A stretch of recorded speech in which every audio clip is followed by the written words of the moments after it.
Hi, Crime Junkie Jurors. Good morning. Good morning. Today is May 7th, 2025. It is Hump Day, and we are day 11 of Karen Reed's second trial. Good morning. Good morning. Everybody come in, get your seats. It's going to be a good day. Yes, we have Lucy on on cat duty again today. She's very interested in the in the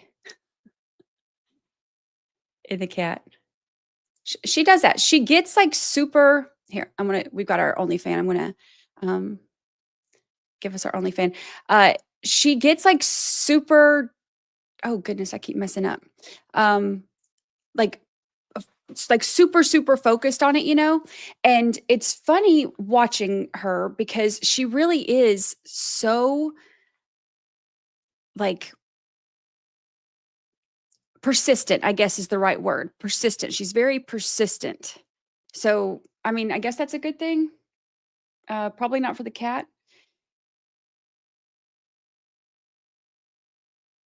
Let me go ahead and boost our volume. I've been boosting our volume every day, so it makes it a little bit easier to hear when they come on. Except for Brennan, you don't need to boost it for him, right? Whew. So, uh, so she's on cat duty. So we'll watch her for a little while. We got the rest of the zoo crew here too. I don't know if you can see. Let me see. There's Tinsley and Emmy over there. So we got the whole crew here this morning reporting for jury duty. Y'all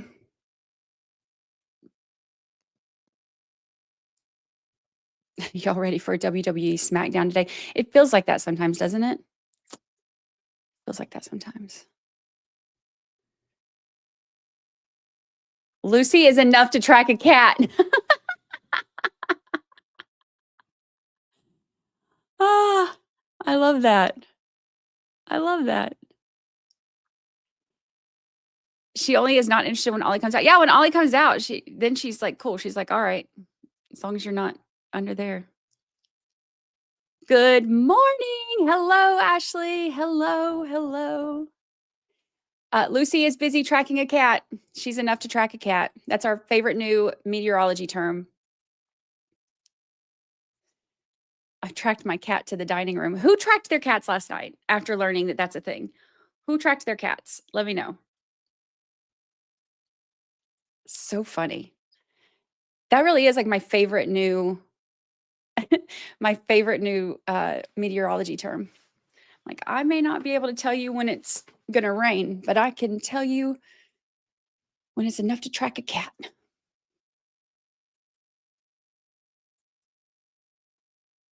Oh, today is the day Arca had to turn stuff over, right? Good call, Sarah D. Yes, today is the day that Arca has to turn in their report for all of the new information that they're wanting to do. It's not really like new information. It's just some new opinions and testing based on kind of like a rebuttal of what the experts from the prosecution are going to be doing. The Aperture, it's kind of like the prosecution's version of the Crash Daddies. So it's basically just a kind of rebuttal for them.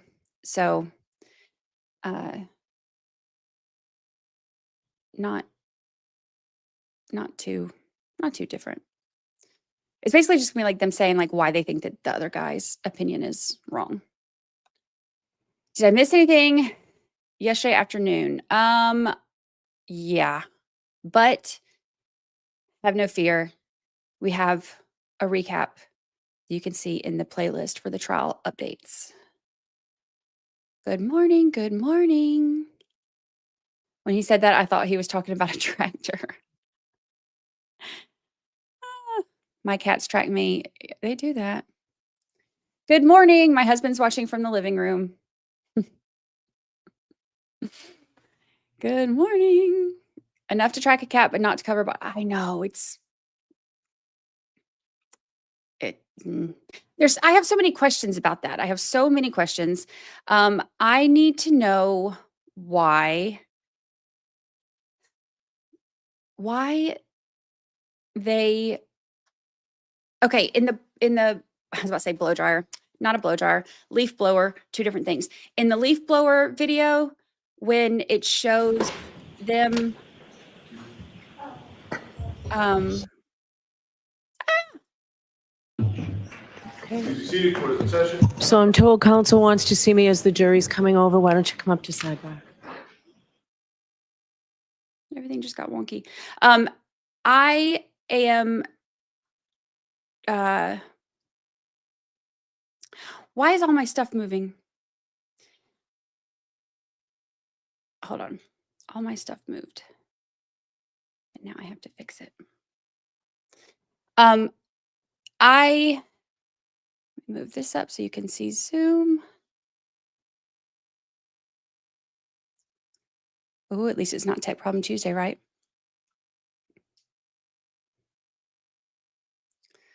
One, move this. I'm very particular about this.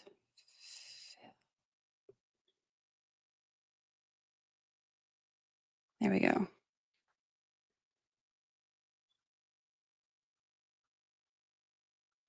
Make this. I like to have it balanced. Okay. There we go. I I have issues with I have questions.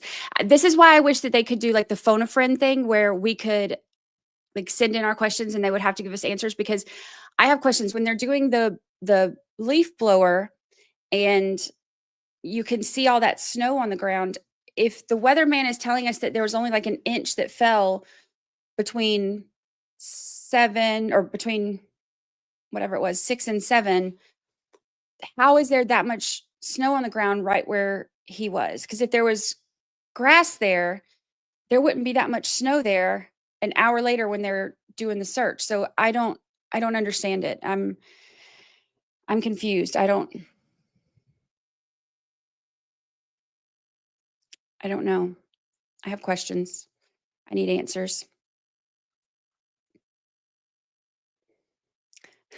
Sidebar the first 10 seconds. It every morning. Every morning. It's like, "Hey y'all, we're here." Just kidding, sidebar. Just kidding. We're going to sidebar. If he keeps talking about the frozen ground, doesn't that go against the Commonwealth claims regarding the phone temp? I think a lot of the stuff from the meteorologist kind of went against some of the Commonwealth's. Okay, so like if the ground is frozen and he had lost that much blood, it wouldn't absorb into the soil, right? So where's the blood? And also, how is there so much snow when they went to search? There would be, I don't know.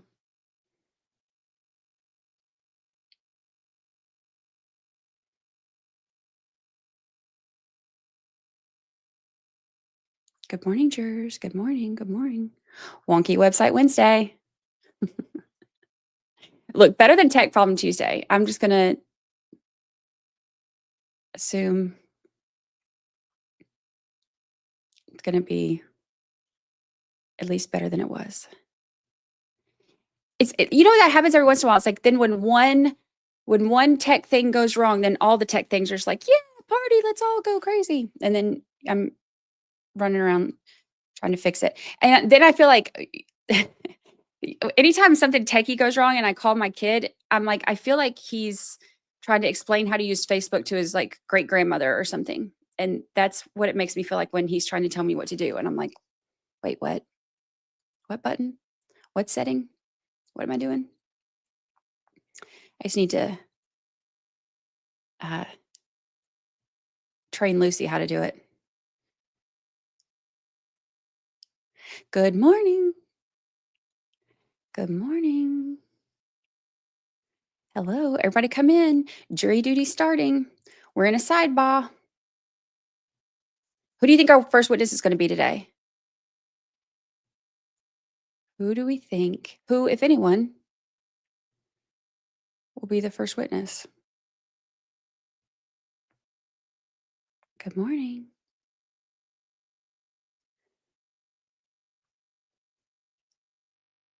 Good morning. Did you hear the interview that they did with the neighbor who said that too? That was interesting. The neighbor was like, when they went and did the jury view, Matt Johnson interviewed from Court TV, interviewed a neighbor, and the neighbor was like, yeah, they tore up their whole basement and they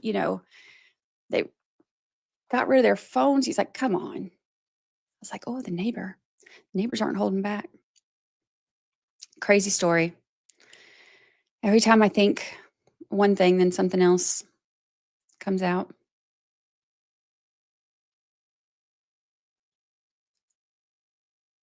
Oh, y'all didn't see that? Oh yeah. It's on the clips on, I think Matt posted it on his, where did I see it? Maybe on his Instagram, but I'm sure they have it on Court TV somewhere. But yeah, they were interviewing a neighbor and the neighbor was like, he did not hold back. He did not hold back. Good morning. Good morning. Jenny said she saw it. Yeah, it was crazy, right? Leave it to a nosy neighbor to have a look. Nosy neighbors and hairstylist. Those are the two that you can rely on for anything. Anything. I missed yesterday. What do I need to go back and watch? Okay. Watch the video recap that we did of like the big moments. Because there were some moments. And I would say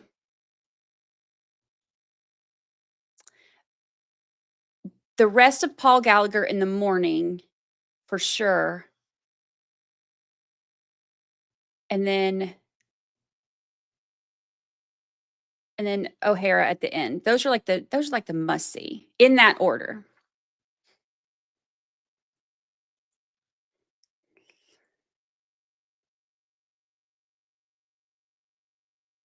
Oh yeah, that's right. That's right. JFB. Yeah, that's right. The neighbor also said Chloe bit a number of people in the neighborhood. Chloe, yeah. Yeah, that's right. I forgot about that part. Yep.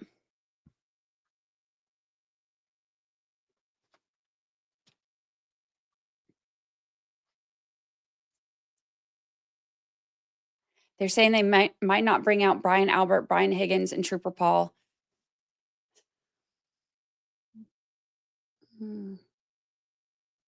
That will be interesting. All right, can we bring the jurors in, Tony, please? Bring the jurors. Yes, Your Honor. Thank you. You are unmuted. Does she already sound annoyed? What is that noise? Can y'all hear that?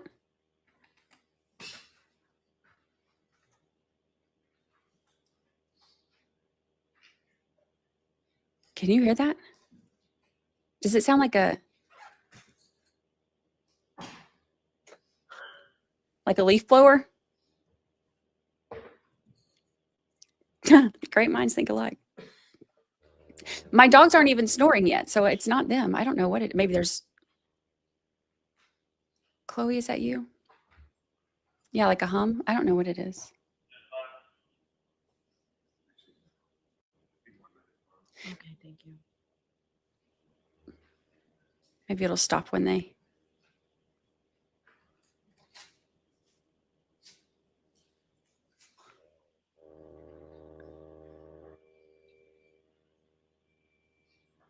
Zoom is muted.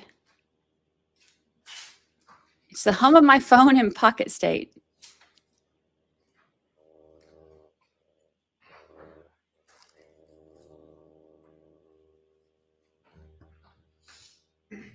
Yeah, it's just very faint. I don't know.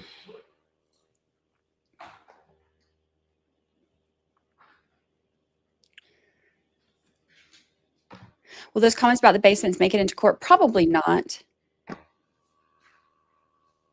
I doubt it. It's the only fan working hard. Come on, only fan, you can do it. You're making it halfway through the week now.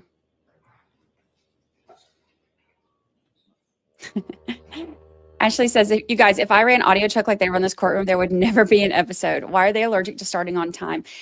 Every single morning, we show up for jury duty on time, and every single morning they don't. And then when they get in there, then there's a sidebar. Then we sit and wait again. Then they take their time. We can hear all the binders snapping. There's all the, every day, every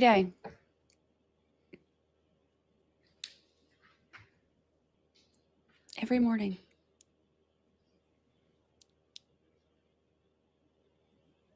Like a leaf blower.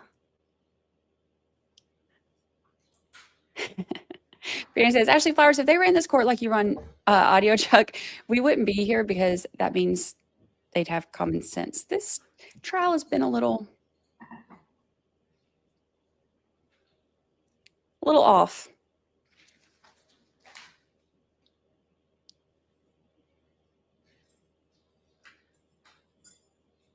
I count on the 20. Look, it gives us 20 minutes to chat and wake up, right? So at least there's that. Good morning. Good morning.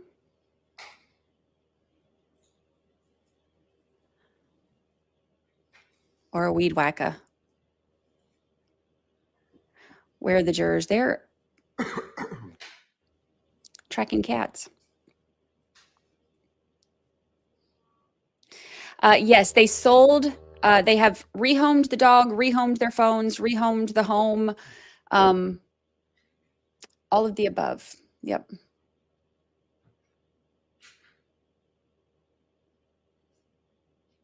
Which is crazy because that house had been in their family for a while. Like their parents before them and stuff.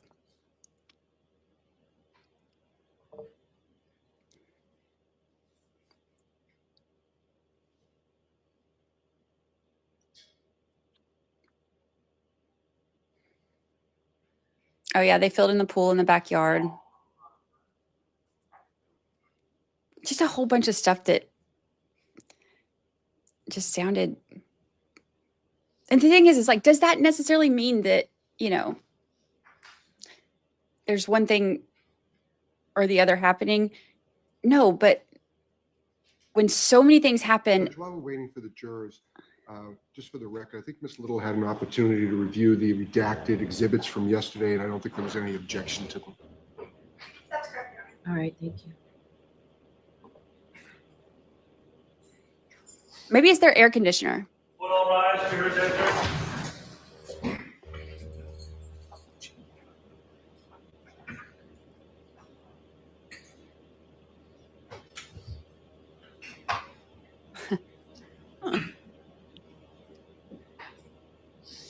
Yeah, it's tiny. They had the bigger one, but in the bigger one, the way that the jury box is, you can't see the witness's face. Like some of the jurors can't see the witness's face. They're actually sitting behind the witness. So they wanted all of the jurors to be able to see the witness's face.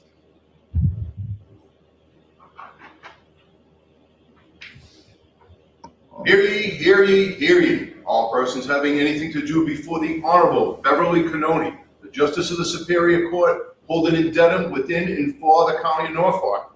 Draw near, give your presence, and you shall be heard. God save the Commonwealth of Massachusetts. This court is in session. Please be seated.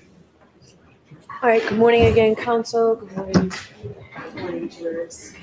I have to ask you those same I love three the hear ye, questions. hear Were ye. you all able to follow the instructions and refrain from discussing this case with anyone since we left yesterday? Everyone said yes or nodded affirmatively. Were you also able to follow the instructions and refrain from doing any independent research or investigation into this case? We want to say yes or not or affirmatively. Did anyone happen to see, hear, or read anything about this case since we left yesterday? No. All right, Mr. Brennan, your next witness, please. Thank you, Your Honor. The Commonwealth calls Connor Keefe. Okay. So Connor Keefe is one of the troopers who did the interviews. Remember when Carrie Roberts asked, like, well, was that on Connor Keefe? It was Connor Keefe and Kathleen Prince who did their Prince Price. Absolute.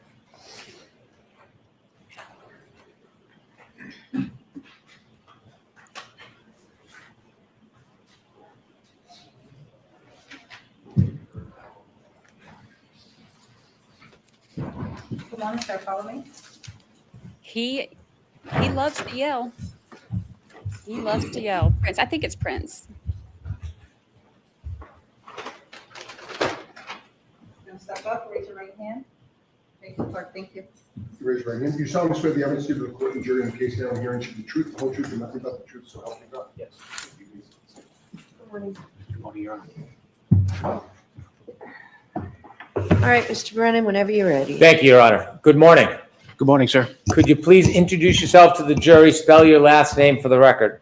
Sure, my name is Connor Keefe. The last name is Keefe. Mr. Keefe, where do you work? I work for the Massachusetts State Police. What's your position with the Massachusetts State Police? I'm assigned to the Norfolk District Attorney's Office. Are you a trooper? Yes, When did you first start beginning working as a Massachusetts State Police trooper? 2017. Did you go to basic training? Yes, the Academy. How long was the academy? Approximately 6 months. Did you have any further training after the academy? On the job training? Yes. Yes. In various specialties. What's your role at the Norfolk County District Attorney's Office? I am assigned to the homicide unit where we investigate homicides, unattended deaths, suicides, stuff like that. And I'm also a digital forensic examiner at the District Attorney's Office. Did you have a role in investigating this case? Yes, Were you assigned investigator in this case? I wasn't the main investigator, but I was involved, yes. Did you deal with any of the digital forensic evidence? Yes, Specifically, regarding the digital forensic evidence, did you meet anybody to obtain a phone? yes. Who did you meet? I met Jen McCabe and Kerry Roberts. When you met with them, did you have to obtain anything from them? I obtained a consent form and their cellular device. After you received their devices, where did you bring them? They were brought back to the forensics lab located at the Norfolk District Attorney's Office. And what, if anything, did you do with either or both phones? I conducted a forensic extraction on those devices. An extraction, is that a copying an image of the phone? Yes, Is that different than analyzing the phone? yes, Were you involved in analyzing Kerry Roberts' phone? no, Were you involved in analyzing Jennifer McCabe's phone? no, Was your role limited to attaching it to Gray Key and doing the extraction? that is correct. And did you do that? Yes, In addition to the phone extractions, if you take us back to January 29, 2022, were you involved in going to 34 Fairview Road in Canton, Massachusetts? yes. Do you know about what time you went there? Approximately 5:30. What was your role at 34 Fairview Road that evening? I was asked by my supervisor, Lieutenant Brian Tully, to assist in processing the scene at 34 Fairview Road in Canton, Massachusetts. When you arrived at 34 Fairview Road, was there anybody else there? Yes, Who was there? Lieutenant Tully, members of the Massachusetts State Police CERT team, the Special Emergency Response Team. Are you part of the CERT team? I am not. Did you see what the CERT team was doing? They were conducting an area search very front of the lawn and the street or road in front of 34 Fairview. Did you have any role in that actual searching of evidence? No, I did not. What was your role, limited role that night? To process any evidence that was discovered during the search. When you say process the evidence, can you explain briefly, what does that mean? Sure, I was, had evidence bags, and if a piece of evidence or an item was found, I would place that item into the evidence bag And why would you do that? to secure it. How would you become aware if there was a piece of evidence found? The CERT team would alert the supervisor, Lieutenant Tully, or myself that there was an item or a piece of evidence, and Lieutenant Tully would then take a photograph of it, and then I would secure the piece of evidence in a bag, evidence bag. Do you know if those photographs were time-stamped? I believe so. Your role was to put the evidence in the bag and return it to the evidence room? Correct. Did you do that? Yes. This is for that search If I that could begin, I'd like to O'Hara show was you telling on the us about yesterday. screen a series of exhibits. If we could start with Exhibit 74, please. for the CERT team stuff that O'Hara was telling us about yesterday. Trooper, do you recognize that item? Yes, What is it? that is a black Nike shoe. Did you see that item that night? Yes. 74A, please. 74B. Thank you. Is that the same sneaker? Yes, sir. After you were alerted to that sneaker, did you place that sneaker into an evidence bag? Yes. Did you bring that item with you today? Yes. Do you have gloves? Yes, sir.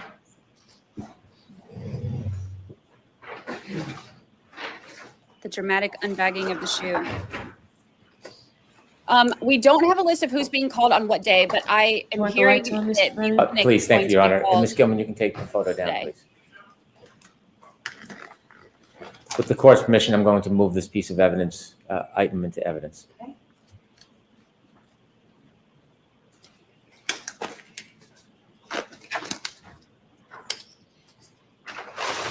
Does he take notes on those gloves? Let me ask you a few questions before you open it. Could you stand and show that bag? There's red tape on it. What's that for? To secure the bag closed. If the bag is open, is it then retaped? Yes. Do you write on the outside of the bag? Yes. Why do you do that? To memorialize the date, time when the evidence was collected. Could you open the bag and show us what's in it? Yes, sir.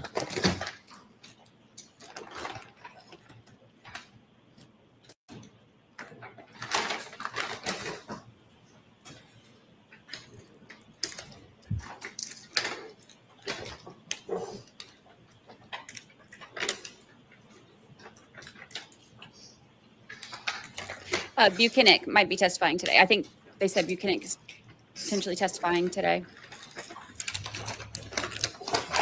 Sorry. That will be a spicy cross-examination.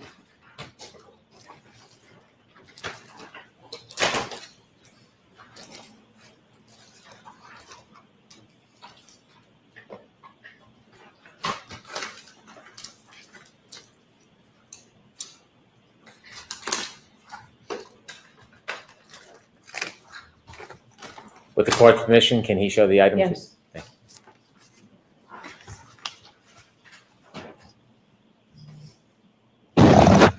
Ooh. He's struggling with that microphone being right there.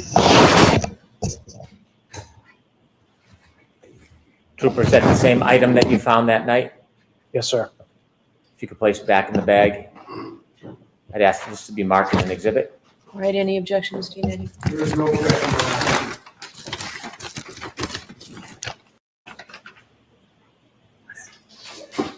Exhibit 77.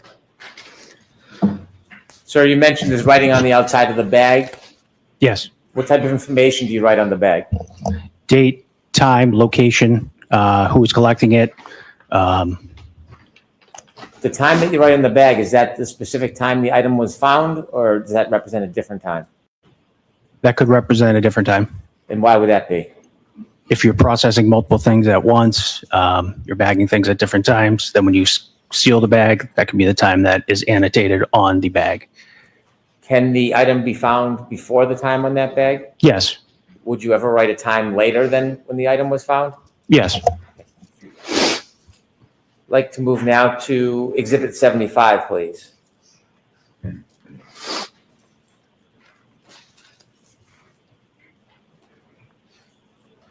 And preferably 75A, please. Do you recognize that item? Yes. Is that one of the items you bagged that night? Yes. And if we could turn to 76A, please.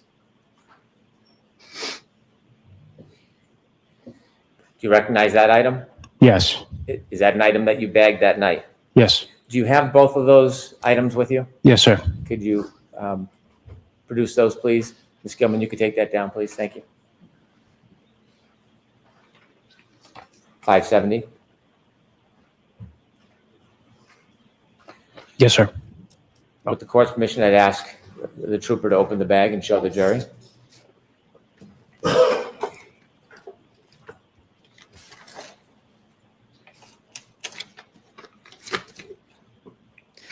Their pictures are terrible. The quality of them is terrible on most of them. They didn't show the pictures in this trial. They showed in the last trial, the ones they took of the house and stuff. It looked like it was taken with like what are those phones like the Razor, remember when cameras like were first a big thing on cell phones? That's how they look. Like an old flip phone.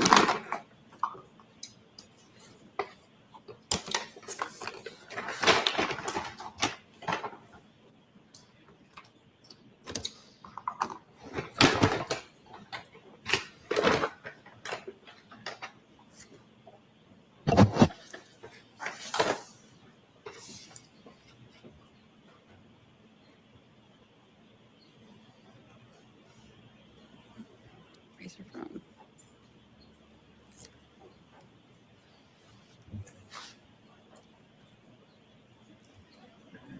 Sir, on those items that are stickers, did you put the stickers on them? I did not. Do you know where the stickers come from? I do not. Do you know if these items are ever sent to anybody other than your evidence locker? Are they ever removed and given to lab personnel and technicians? Yes. Do you know if that was done in this case? Yes, I do. Inside that bag, is there just two pieces or is there another piece in that bag? There was another piece in the bag. When you put the taillight pieces in that bag, how many pieces did you put in the bag? I put 2. Do you know if the other piece in the bag is a piece that broke off, or do you know how that arrived there? I do not. Could you just pull out that other small piece and show the jury as well?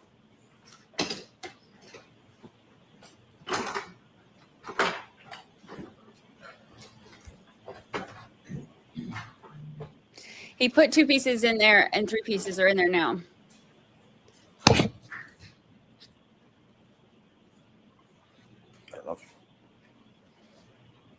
Is that smaller piece consistent with the same color as the 2 bigger pieces?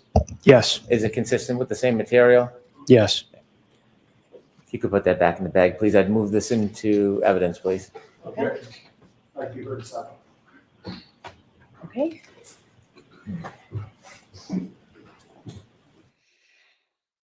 Well.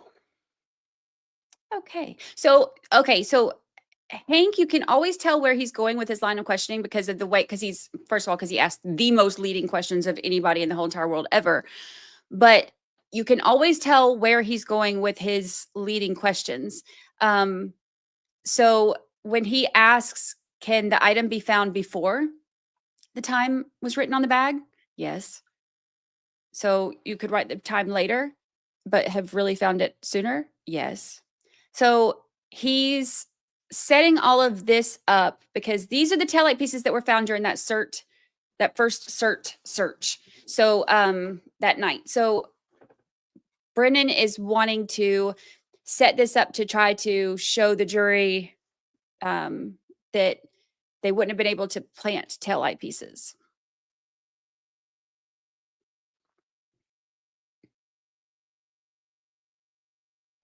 How does he not know how the stickers got? I don't know.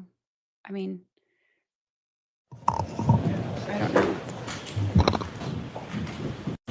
We know. So, Mr. Brennan, I leave it to you and the witness how you do that part. Yes.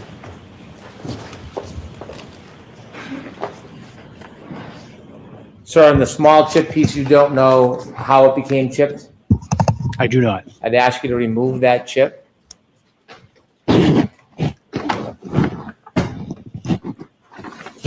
like you to safely secure it, bring with you, and bag it when you leave. Yes, sir. And then I'd like to introduce that exhibit. 78. So we're going to mark the little chip. You'd Mr. like to mark Yannetti it? asked to Okay. mark that. Yes. Then we're going to submit that for identification. So the small chip that I Madam asked you to Clerk. secure. Madam Court Reporter has an envelope for that. Thank you very much. Exhibit 78. Thank you.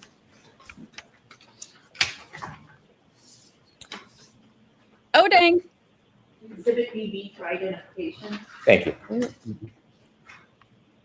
Mock the chip. Trooper, So we have one more bag of items to go through. Yes. Could I have exhibit 73, please? they had that little piece, and Brennan was like, "Oh, it probably just broke off, right?" And he's like, "Yeah, probably." And he's like, "No." Sir, if you could look at exhibit 73 on the pieces in screen, do you there. recognize that? Yes. And what is it? A piece of clear plastic. Is that piece of clear plastic, when you saw it, was it at ground level? Sorry. Yes, Did you bag that item? I did. When you bagged that item, was there another item along with it in the same bag? Yes. May I approach, Your Honor? Yes.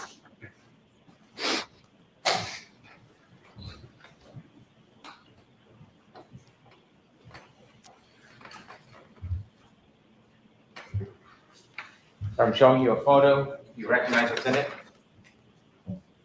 Yes. What's in it? The piece of clear plastic. Is that the second piece in the bag, separate from the last exhibit? Yes. Fair and accurate depiction of how you saw it that morning? Yes, sir. I'd move this into evidence as an exhibit, please. There's no objection, Mr. Yannetti? There's no objection, no. Exhibit 79. With the court's permission, could we show exhibit 79 to the jury? Yes. Ms. Gilman, would you be able to close? Thank you.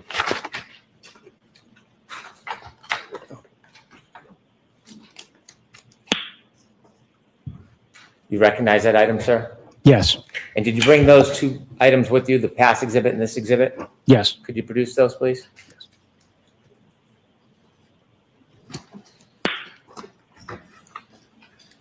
The hat wasn't found until later, so that will come in during a later search.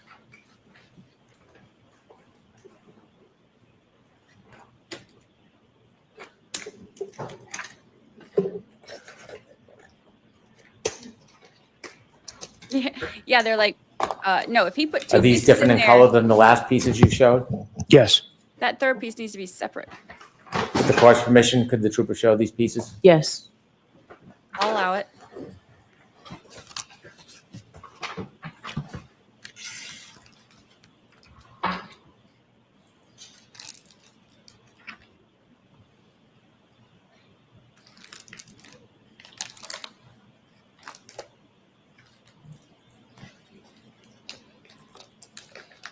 Thank you, trooper. I'd move these items into evidence. No objection, Your Honor. All right.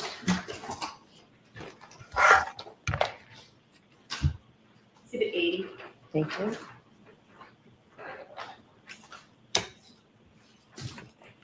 Thank you, Trooper Keefe. Thank you, sir.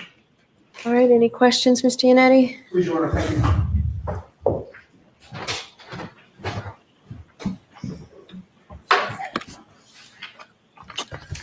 Good morning, sir. Good morning, sir.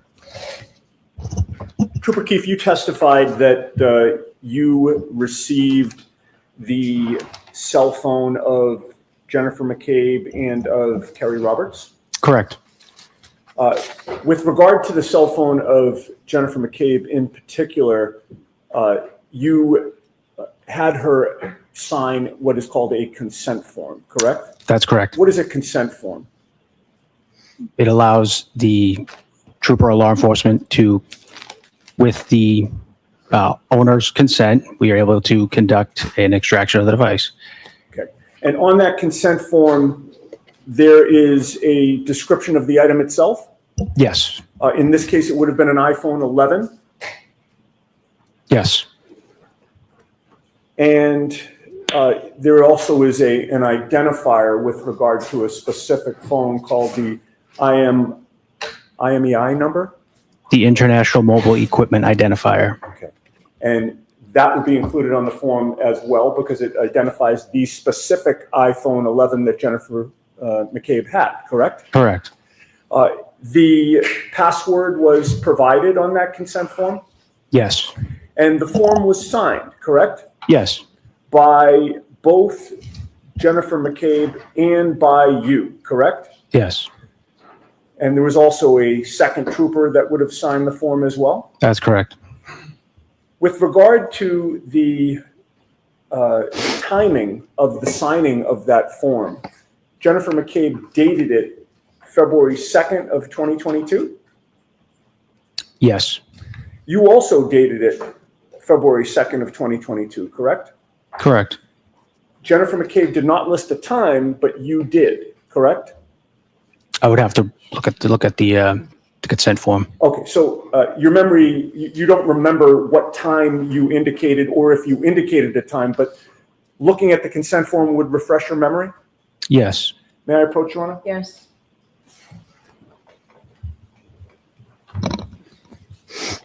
Tell me more.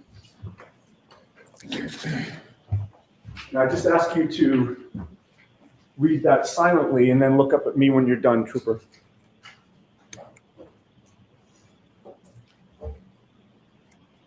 Having reviewed that form, does that refresh your memory as to whether you indicated a date and time? I did, yes. And what was the date and time that you indicated? It was February 2nd, 2022, 12:08. And that would have been 12:08 p.m.? Correct. 12:08 p.m. The document that I handed you is not an original, correct? No, it's not. Does it appear to be a precise copy of the original, however? Yes. May I offer that into evidence, Your Honor, please? Is there an objection, Mr. Brennan? No, subject to redaction. Okay. So don't put it up on the, I will not. Exhibit 81.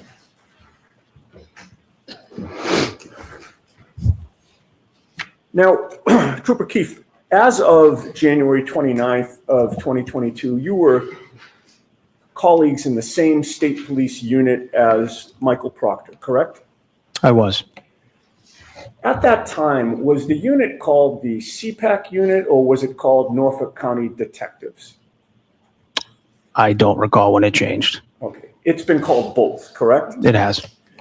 As of January 29th of 2022, there were only 10 troopers in the unit, including supervisors, correct? I don't know. It's a small unit, is it not? Relatively small. Within the CPAC or the Norfolk County Detectives, every case that comes in is assigned to one particular trooper as the lead investigator in the case, correct? That is something that a supervisor would do, not me.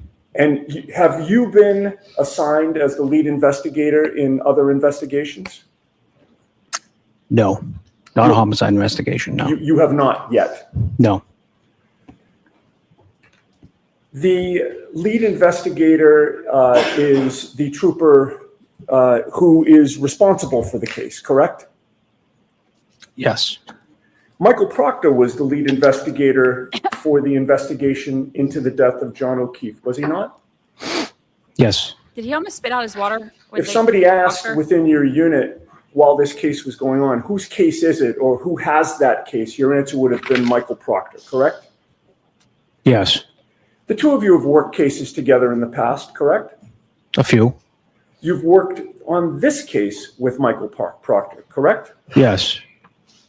And in fact, within your work on this case, you actually partnered with him for certain assignments within the case, did you not?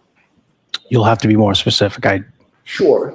So for instance, on October 21 of 2022, you and Michael Proctor interviewed Sarah Levinson together, correct? No, I don't recall that.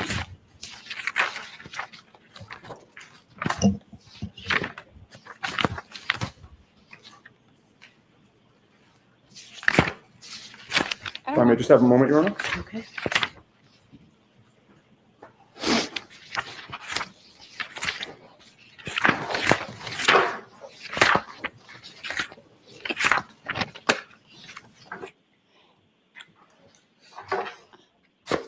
I don't know how this got smaller and put over here.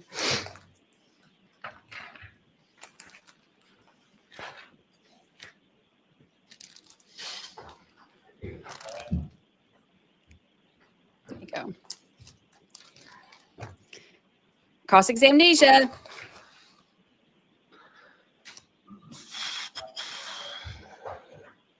Did he almost spit out his water when Proctor was mentioned? That's what it looked like. Okay, Trooper, you do not remember interviewing Sarah Levinson on October 21 of 2022 at 12:20 p.m. at the Norfolk DA's office. Is that your current testimony? Yes. Okay. If you saw a copy of that report, would that refresh your memory? To an extent. May I approach you on it? Yes. What?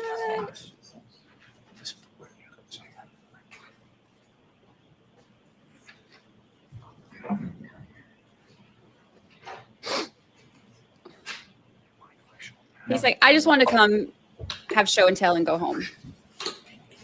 I didn't want to talk about Proctor. Yes. Yeah.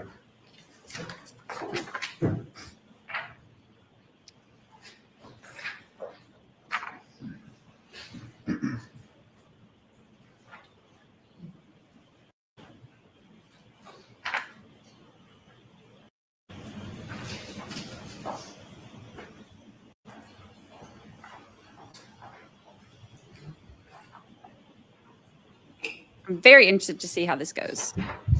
Sarah Levinson is the one that we heard from who left Fairview I've placed Road a with Jen McCabe document in and front of you. I would just Matt. ask you to read that silently to yourself. Look up at me when you're done.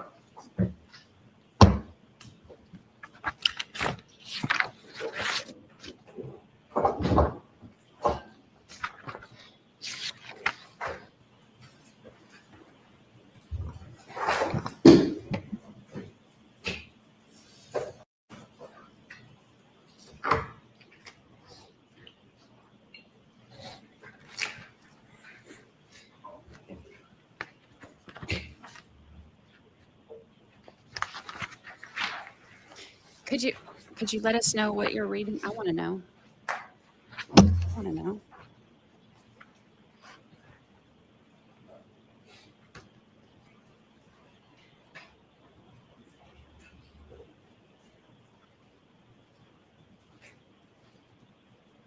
When a witness is impeached, it basically means that the jurors can decide how much credibility they give them. So it's like some jurors may be like, you know what, I'm just going to disregard their entire testimony because, I don't trust them anymore. Or they could be like, that's just normal memory stuff, no big deal. So it just kind of goes toward where the jurors place the most weight in testimony.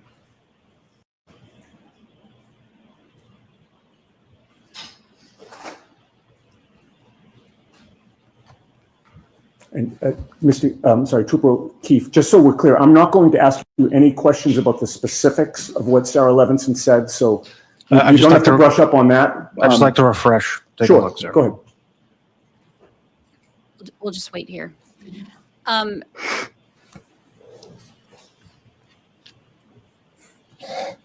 He's not looking like he remembers it a whole lot.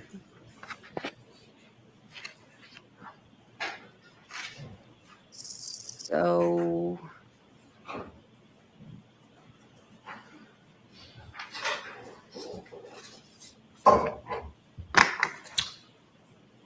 Having reviewed that report, does that refresh your memory as to whether or not you participated in an interview of Sarah Levinson with Michael Proctor on October 21st of 2022?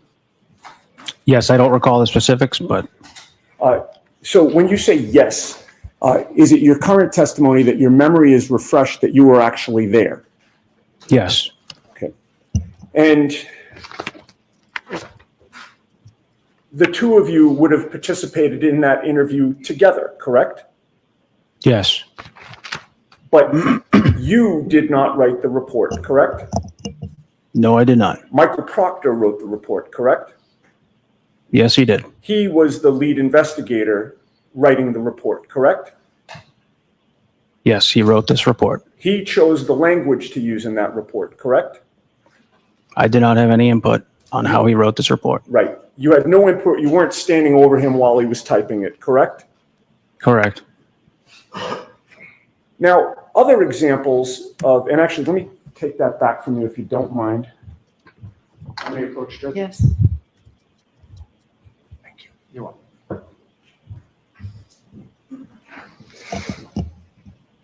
He's like, can we just go back to show and tell? That was more fun.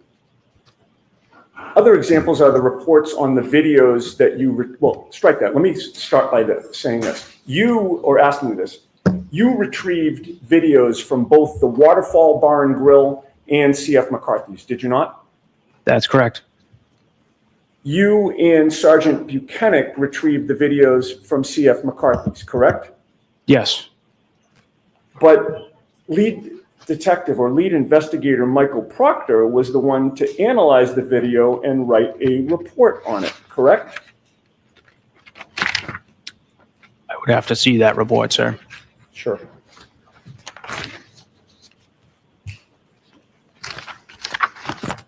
He does not look happy.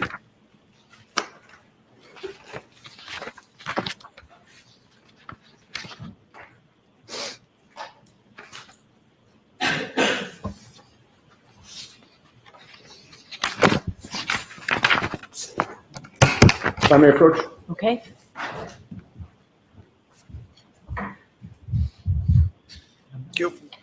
Oh, I'm sorry.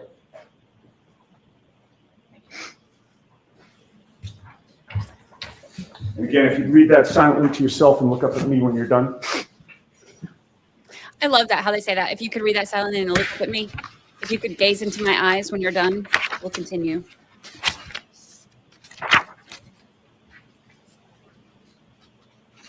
Will Proctor testify? Absolutely. Because if Brennan doesn't call him, the defense will. I think.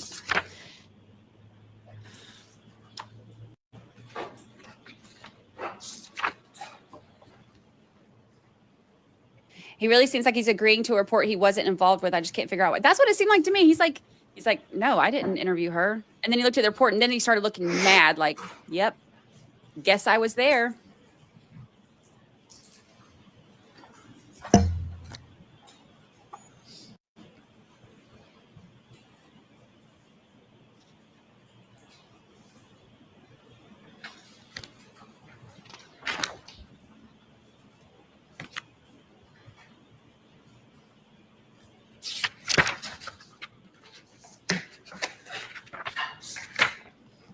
Okay, having reviewed that report, does that refresh your memory about Michael Proctor being the one to write the report on the analysis of the waterfall video?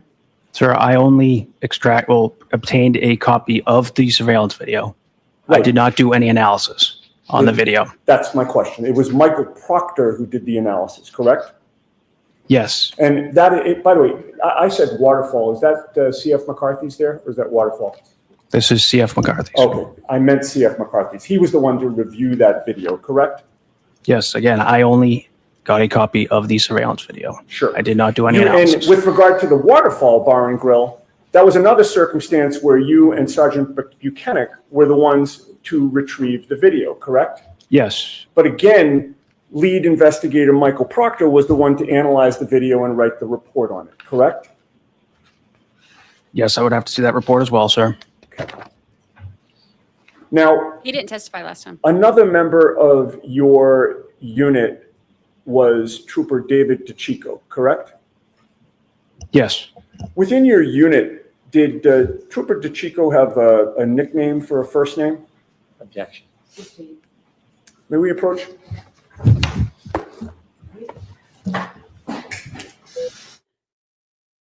Oh boy. What are we thinking? How are we feeling? Yeah, he did not, Connor Keefe did not testify in the last trial.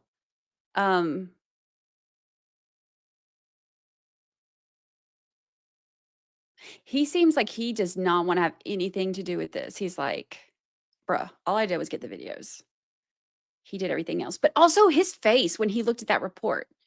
he was like, did it not really look like he started looking mad?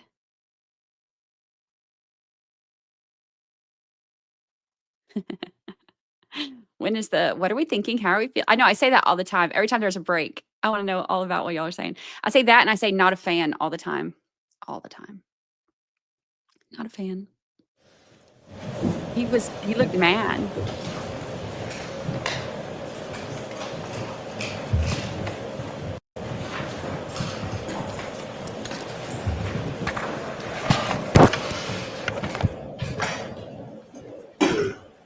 Trooper, in terms of the troopers that were in your unit as of January 29th of 2022, which members of the unit had the least amount of time in the unit at that time? I don't recall. Were you one of the newer members of the unit? As of January of 2022? Yes. Yes. Trooper Michael Proctor had more experience than you did as of January 29th of 2022, correct? He could have. The shade. He'd been on the job longer. Okay, well, if he had been on the job longer, then certainly that means that he did have more experience, correct? It depends. You attended the autopsy of John O'Keefe on January 31st of I did. 2022. And with regard to other members of your unit, you were the only one to attend that autopsy? Yes. That was done at the medical examiner's office? The medical examiner's office in Sandwich, Massachusetts. In Sandwich, Mass. And it was Dr. Irene Scorti-Bello who performed the autopsy, correct? Yes. Had That's you where met we're her going. prior to that day? That's where No. we're going with Had this. you spoken to her prior to that day? No. Did you know before the autopsy was performed that your former colleague, lead investigator Michael Proctor, had discussed the case with Dr. Scorti-Bello without telling us what you knew of what was said? Objection. That's where we're going with this. The text. With regard to Dr. Scorti-Bello's knowledge of what the state police theory was of what happened, did you have to explain that, or was it your understanding she already knew what your theory was? Objection. Mrs. Staines, you can ask that differently. What, if any, conversations did you have with Dr. Scorti-Bello about what your unit's theory was about what happened to John O'Keefe? There was no theory. Okay. You did not provide any theory to her, correct? I did not provide a theory. You learned at the autopsy from your observations that John O'Keefe had 2 black eyes and a swollen right eye, correct? Yes. You also learned that there was a small cut above his right eye, correct? Yes. And there was a small abrasion on the left side of his nose, correct? I would have to reference the report for the exact words. Okay. If I may have a moment. Remember the text messages where they're all in the thing and Proctor was mad because Dr. Scorti-Bello wouldn't list it as a homicide. She listed it as undetermined. May I approach, Your Honor? And they were like, oh, you should have let us in there with her. We could have gotten her to do homicide or whatever, however they worded it. Do you want this one back? Oh, please, thank you. So I placed another document in front of you. Just take a look, read it silently to yourself, and look up at me when you're done. He said, rookie move, not getting into a meeting with the medical examiner and getting that homicide determination. That And was I would direct your attention to the second page for the question I just asked you.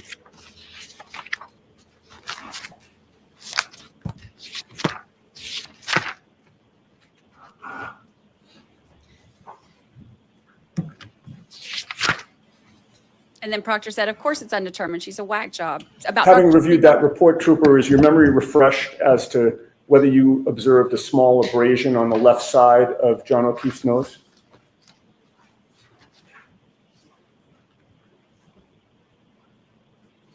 Yes. Now, was this the first autopsy that you had attended, or had you attended ones in the past? I cannot recall. It could have been the first one? Most likely not.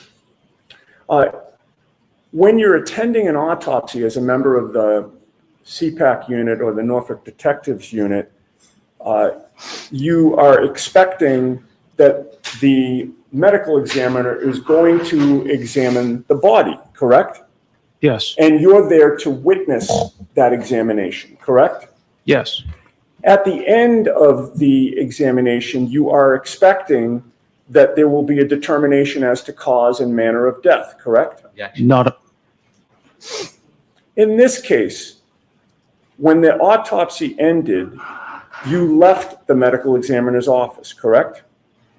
Yes. When you left, your understanding was that the cause and manner of death was still undetermined, correct? Objection. You knew when you left that Dr. Scorti-Bello had seen the scratches or bites or injuries to John O'Keefe's arms, correct? Objection. You knew when you left that in your presence, Dr. Scorti-Bello had seen the injuries to John O'Keefe's arm. Object to the line of question. Sustained. May we approach? Okay. Jurors, feel free to stand up.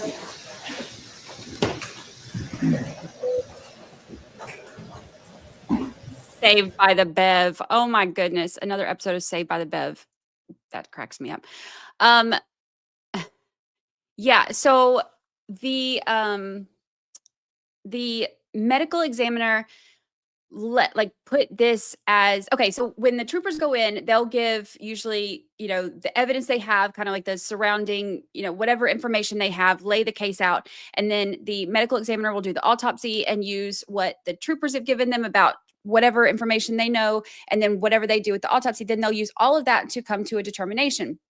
There are, when they say homicide from a medical examiner's perspective, that doesn't mean the criminal way of homicide. It means at somebody else's hand. So there's homicide, accident, natural, doing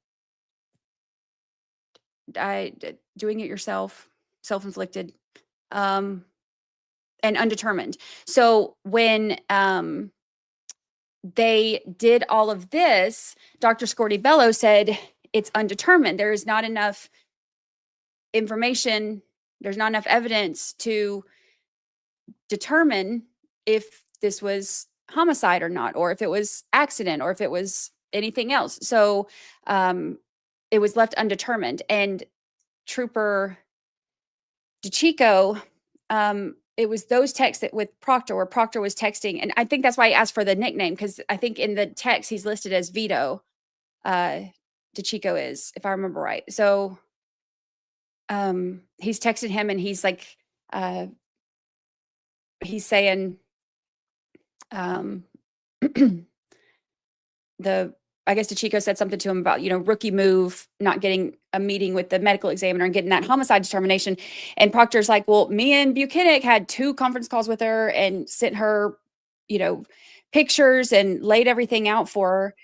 And DeChico was like, well, that's not good enough. You should have had me and Jeff do it.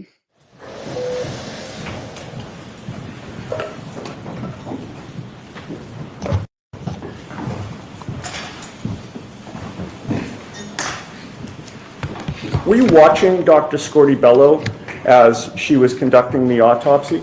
Yes. Did she appear to be looking at John O'Keefe's body? Objection.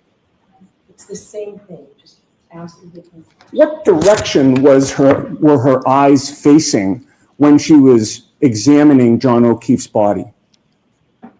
I don't recall. Okay. Was she looking at the ceiling, Trooper? She was doing her job, conducting the autopsy. And in order to do that, the body. I'm sorry? She was looking at the body, I assume. Thank you.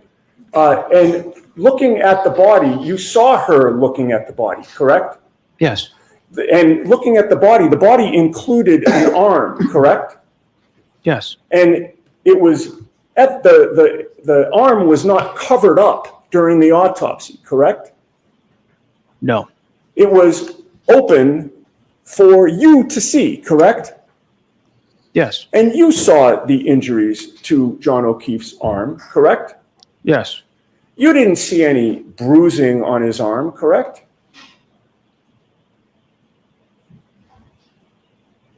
I don't recall. You didn't notice any obvious broken bones, did you? I'm not a medical expert. Jessica Hyde is there, so she might. And call. it is common Thank practice for the state police to attend autopsies when there's an undetermined death, correct? Yes. It is not at all common for the defense to attend an autopsy, correct? I've never experienced that. Right. And there was no defense attorney or defense expert at the autopsy of John O'Keefe, correct? Not when I was there. You were there, correct? Yes. And there was nothing that prevented you from giving input to the doctor as she examined the body, correct? We don't give input. We give the facts that we know so far in the case. Okay. Well, giving the facts is giving input, is it not? It's not input. Okay. Did you talk to Dr. Scortibello during the autopsy? Yes. And you gave her information, if you don't want to call it input, correct? Yes. And at the end of it, you left without her ruling it a homicide, correct? Objection. I have nothing further. Anything? No, none, thank you. All right, you're all set, Trooper. Thank you. He's like, get me out of here. Jurors, this break we're going to take now. We're already breaking.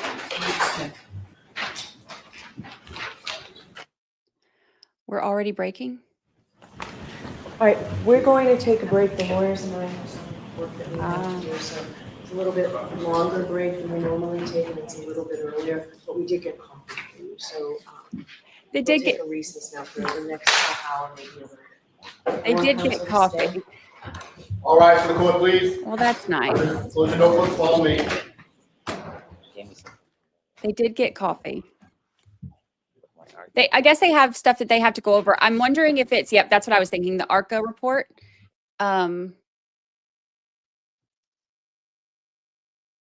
Either the ARCA report or if, oops, hold on, let me fix this. I'm trying to show you.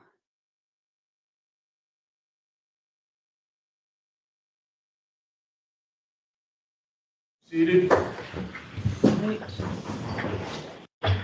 So I want to talk a little bit more about what we talked about at sidebar. And I read the decision from Maryland, just cursory while we were waiting for the witness. And that was a March decision. And I can't stress enough that this should have been brought up before today. So I'll hear you about your concerns, Mr. Alessi. I'll hear the Commonwealth's response, then I'll go finish reading everything else you gave me. So what are your concerns about Jessica Hyde? I don't know if she's Dr. Hyde or what, but I remember she testified the last trial, so you have transcripts. Understood, Your Honor. I first want to just get quickly the evidentiary basis. This is straightforward judicial notice. There are two separate decisions which require two separate. One's a Massachusetts case, so that's easy enough. Okay, so and that's a shall. It's an SJC case, so yes. Yes. Okay. So now to the Maryland case. So that's governed by federal, Massachusetts Rule 39A, and that is records of courts of other states or of the United States. The Act provision is the records and judicial proceedings, and of course a court is a judicial proceedings, of a court of another state or of the United States shall be competent evidence in this Commonwealth if authenticated by the attestation of the clerk or other officer who has charge of the records of such court under its seal. So I have with me, Your Honor, that State v. Herrera, Maryland case. I have the certified copy with me from the clerk. All right, so we can mark that for identification. Thank you, Your Honor. May I approach? Yes. Jessica Hyde is the one who, the other, Okay. one who did Thank the you. phone. So testimony last time. Assuming Your Honor determines that the seal is the seal, it is a mandatory under the rule that it shall be competent evidence, it shall be in evidence. And to the extent the Commonwealth seeks to argue relevancy or materiality, that argument is precluded, Your Honor. And the best evidence of that preclusion is the immediate section below in Rule 39, which is notice of foreign law, which is not this, but it says there, the court shall upon request take judicial notice of the law of the United States or of any state, territory, dependency thereof, or of a foreign country, whenever it shall be material. So the drafters of this rule knew how to put in a qualification or condition when they introduced materiality in B, but they didn't do it in A. Okay, so focus on what it is you think Jessica Hyde should be prohibited from testifying about. Oh, Your Honor, I am not seeking to prohibit her from any testimony under this rule. What I want to do is to have it admitted in evidence, have it published, and question her on what she presented to the court in the Maryland case, what was presented, her report, because it was deemed not reliable. And that is what... In one area, right? One specific area? Well, you can call it... The decision. Right. Oh, yeah, just what's in the decision, but there's two parts to that decision, two areas. It's FLH, frequent location history. Right. But what the court also got at was Apple source codes, that she didn't have the Apple source code. Nobody in the country has the Apple source codes, right? Point exactly, Your Honor. So what is it so you want to put in her report and question her about a proceeding in Maryland? I need to know exactly what you're asking If I could me proceed to allow. give you the answer, Stop Your Honor, I interrupting will him. explain it. It's a very short answer. Okay. Yes. What I want to do is with regard to her 227 timestamp and her anticipated testimony on that, where she uses a tool, Celebrite, to determine and come to a conclusion about that timestamp, she is not using Apple source code to find out where that's located specifically in the phone and what it means. She is using a surrogate to do that. And I want to cross-examine her on the topic using this decision to say, in Maryland, you tried to do the same thing with regard to FLH. You tried to use a surrogate approach and make an opinion about whether that is, in fact, what's in the phone. She can't do it, and that means her testimony on 227 is not reliable. I'm not looking to exclude it. I'm looking to cross her on her reliability for the conclusions I anticipate she's going to make on 227. So if she is not asked about that, then what? Oh, if she's not asked about the 227, and I want to think about it, but I'm 99% certain I am not going to pursue that at all. Okay, what do you say, Mr. Brennan?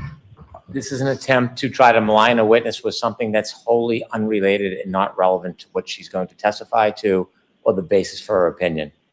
It is not a law that is admissible.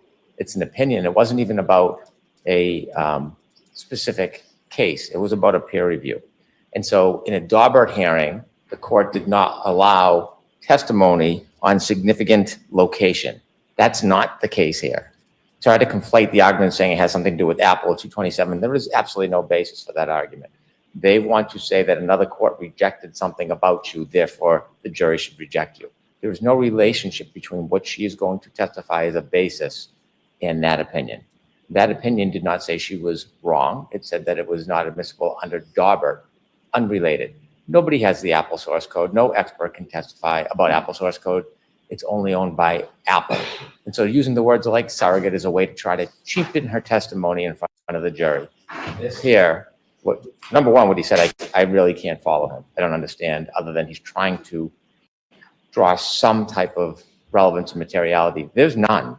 There's none. This is not a denouncement. She hasn't been found incredible. There's nothing about her methodology that has been rejected by a court. this is on significant location, and although she looked at it, that's not part of this opinion whatsoever. And so because another court didn't allow something under a Daubert, has nothing to do with this case, nothing. And what is it that you expect her to testify to, Mr. Brennan, regarding the 207 stamp? We did not have this issue with Mr. Whiffen, right? This was not raised with Mr. Whiffen. Oh, it was, the 227 timestamp. No, that was raised, but this. I can't follow him. He's so what was, rude. Problematic in Maryland, the same thing that was problematic in Arrington.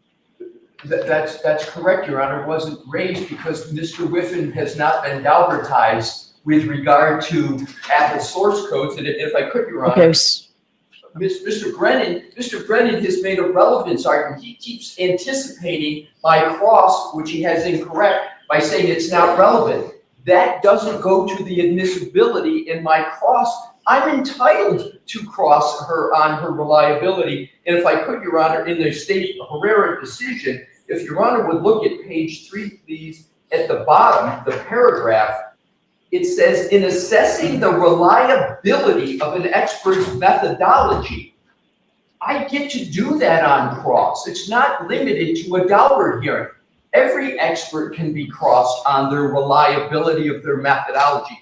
And lastly, with regard to the Apple source code, if Your Honor would please turn to page 6, the last paragraph, it says the issue raised in this case stems from the fact that Apple's algorithms are proprietary and the expert did not have access. That's exactly the situation here and what I want to cross her on.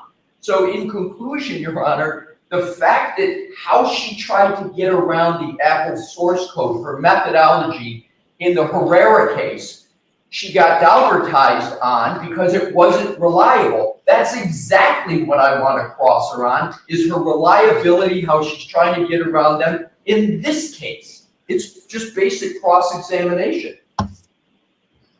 You can see the plan to dehumanize somebody, Daubertize. Oh, here we go. To use a term to suggest some type of conclusion that has no basis in fact is an attempt to just dehumanize her and limit her testimony and credibility without any basis in fact. In that case, it did not deal with the search of a tab and a suspended state in Safari. It didn't deal with the timestamp. It was an entirely different issue. By their analysis, if an expert goes into court on a motion on anything to do with data forensics, and the court says that issue is not admissible, they should be impeached when they go and talk about a totally different issue in forensic data analysis at another case. They have not shown any evidence that this issue has anything to do with her effort in the timestamp. They just used the word methodology. Her methodology was questioned in an opinion in a different court. Has nothing to do with her opinions here. What information do they have that her methodology in this analysis has been rejected by any court? What evidence do they have that the methodology used in this case is unreliable or improper? They don't have any. In fact, they called an expert themselves in the last case who tried to provide what he believed to be methodology, and they presented that. They proffered that evidence as reliable. No different on this subject. Herrera case is a totally different subject. Your Honor, first of all, as the court has noted, the first trial is the first trial. This is this trial. I wasn't at the first trial. The most important and probative aspect, Your Honor, is I don't want to have to give away my entire cross in this argument. No one's asking you to. I'm not asking you to. There is parts of Ms. Hyde's slide that go to location. There's a good part of her slide presentation. I don't want to depart from the 227, but the good part of her slide presentation that she's going to present is on location. It is with regard to health data steps. So there are certainly aspects directly relevant. Here's the issue with the 227 in addition. There is, for her methodology, she's claiming a certain conclusion and opinion about the 227. There is no peer review. There is no article that she can cite to support her methodology to come to the conclusion that the 227 timestamp, one, doesn't exist anymore, or two, doesn't mean that the search occurred at 227. That's what she's opined on in her reports pre-trial, and that's what I anticipate she's going to opine on when she takes the stand. I'm entitled to cross her on that. We can't be saddled. It's irrelevant what our witnesses said in another proceeding. It's what this witness is going to talk about in this matter, and I'm entitled, and my client's entitled to have me confront this witness on what she's going to testify and her methodology. So my point is, Your Honor, this decision, how do you impeach an expert? That one of the fundamental ways you do it is, and I don't mean to dehumanize her, I won't even use the term Galbertize anymore. She's been deemed unreliable. Attorneys who do experts all the time, that's the verb you use to shortcut it, but I won't use it. I have no intention to dehumanize her. What I intend to do is to impeach her on her reliability. So in conclusion, Your Honor, the Herrera case, she was deemed not reliable. That's competency. You and any expert that's been deemed that, you get to attack that. If the Commonwealth believes the case is not relevant, if Ms. Hyde believes it's not relevant, let Ms. Hyde defend that on the stand. Let Mr. Brennan make that point on redirect. But I can't have my client's constitutional right to confront her on the very subject matter she's going to testify on by anticipating what I'm going to provide for cross. I've given it, and I respectfully submit, Your Honor, this is basic cross of an expert witness, particularly when their methodology on data forensics has been deemed not reliable by a court. And one part is the location. She has in her PowerPoint, she's going to testify. Do you intend to introduce that, Mr. Brennan? It's not significant locations. There are locations in the database that develop the opinion that the timestamp for 227 is not related to the search. They're conflating the issue. She has not been deemed unreliable. It is the issue of the significant locations by that court that they found insufficient. There's no opinion from a court that she's an unreliable expert, and this is how they're going to distort it. Invoking the Constitution and invoking the client's rights has nothing to do with the analysis. That is a totally separate subject, or an opinion simply wasn't let in a different court out of this jurisdiction. It wasn't this opinion, it wasn't this methodology for the opinions that she's going to offer in this case. And so if you look at the case, it is a totally different related report, different related item. It's as if a reconstruction expert went into a court and attempted to give an opinion about a medical diagnosis, and the court wouldn't allow that medical diagnosis in. In another court, in another jurisdiction, they would not be able to be cross-examined that in some court, there was an opinion they offered that was deemed inadmissible, unless they were talking about the very same methodology and the very same point. This has nothing to do with her opinion whatsoever. It's just an attempt to try to endorse the defense's attempt to suggest she's not credible by hiding behind the shield of a different judge and distorting the fact that it's two different methodologies, it's two different issues. One last word. Go ahead. Thank you, Your Honor. He just said credibility. This isn't a credibility issue. This is a reliability. This is the essence of what experts do. You have to show that your methodology is reliable. It's a red herring to bring up credibility. The court opinion. And this is the equivalent of a Superior Court opinion, right? It's not an appellate It is, decision. Your Honor. It is, Your Honor. It is the equivalent. I respectfully don't think that the level of the court is at all relevant. Any court, unless you get it overturned on appeal, then this would be a different matter. But this is a valid case, and even if it wasn't, it shall be in evidence. So there's two issues here, and I think the Commonwealth is conflating that. The question first for the court is this admissible? Can it come into evidence? To me, that's a non-issue. Rule 39 says ipso facto, yes, as long as I've got a certified copy. So it is in evidence. I don't know why we're perseverating respectfully on whether I can question her on something that's going to be in evidence about her. Final point, Mr. Brennan incorrectly says that this wasn't about her. The final sentence, the decretal section on page 7 says, accordingly, defendant's motion to exclude expert testimony regarding the significant location data obtained from the forensic cell extraction is granted. She's the only expert, and her name is mentioned throughout this opinion. It's all about Ms. Hyde. And I'll conclude my last point, Your Honor. where I started, and that is Ms. Hyde's methodology with regard to her PowerPoint. You heard Mr. Brennan's answer. He is going to include, he has included in her PowerPoint locations, steps, etc. It's exactly what was at issue here. The 227 timestamp, she has no, and this will be developed further on cross, she has no peer-reviewed article to say that how she is determining that that 227 timestamp should not be in the data. She has nothing to support that, just like she had nothing in this case with regard to data forensics. Final point is, if the Commonwealth believes that this is irrelevant to what Ms. Hyde did, let them come back on redirect on that. I shouldn't anticipatory have my cross-examination struck before I even get to pursue that with the witness. And I believe once I pursue it with the witness, it will become evidently clear that it's a proper basis for cross-examination. All right, and Mr. Lessie, have you thought about if the Commonwealth does not get into the 227 timestamp, whether you think you're still entitled to do this? Your answer, Your Honor, my answer is I would be entitled, but I would say this: if they don't get into 227, I won't go after it. I won't pursue it. I won't pursue use of this opinion. We necessarily would have to on some basis, because in order for the witness to explain to the jury her opinion that Ms. McCabe did not delete any Safari browser searches, she would have to identify the search, where it is in the databases, and how she can tell, how she knows that it wasn't deleted by a user. The same with the second part of the phone calls.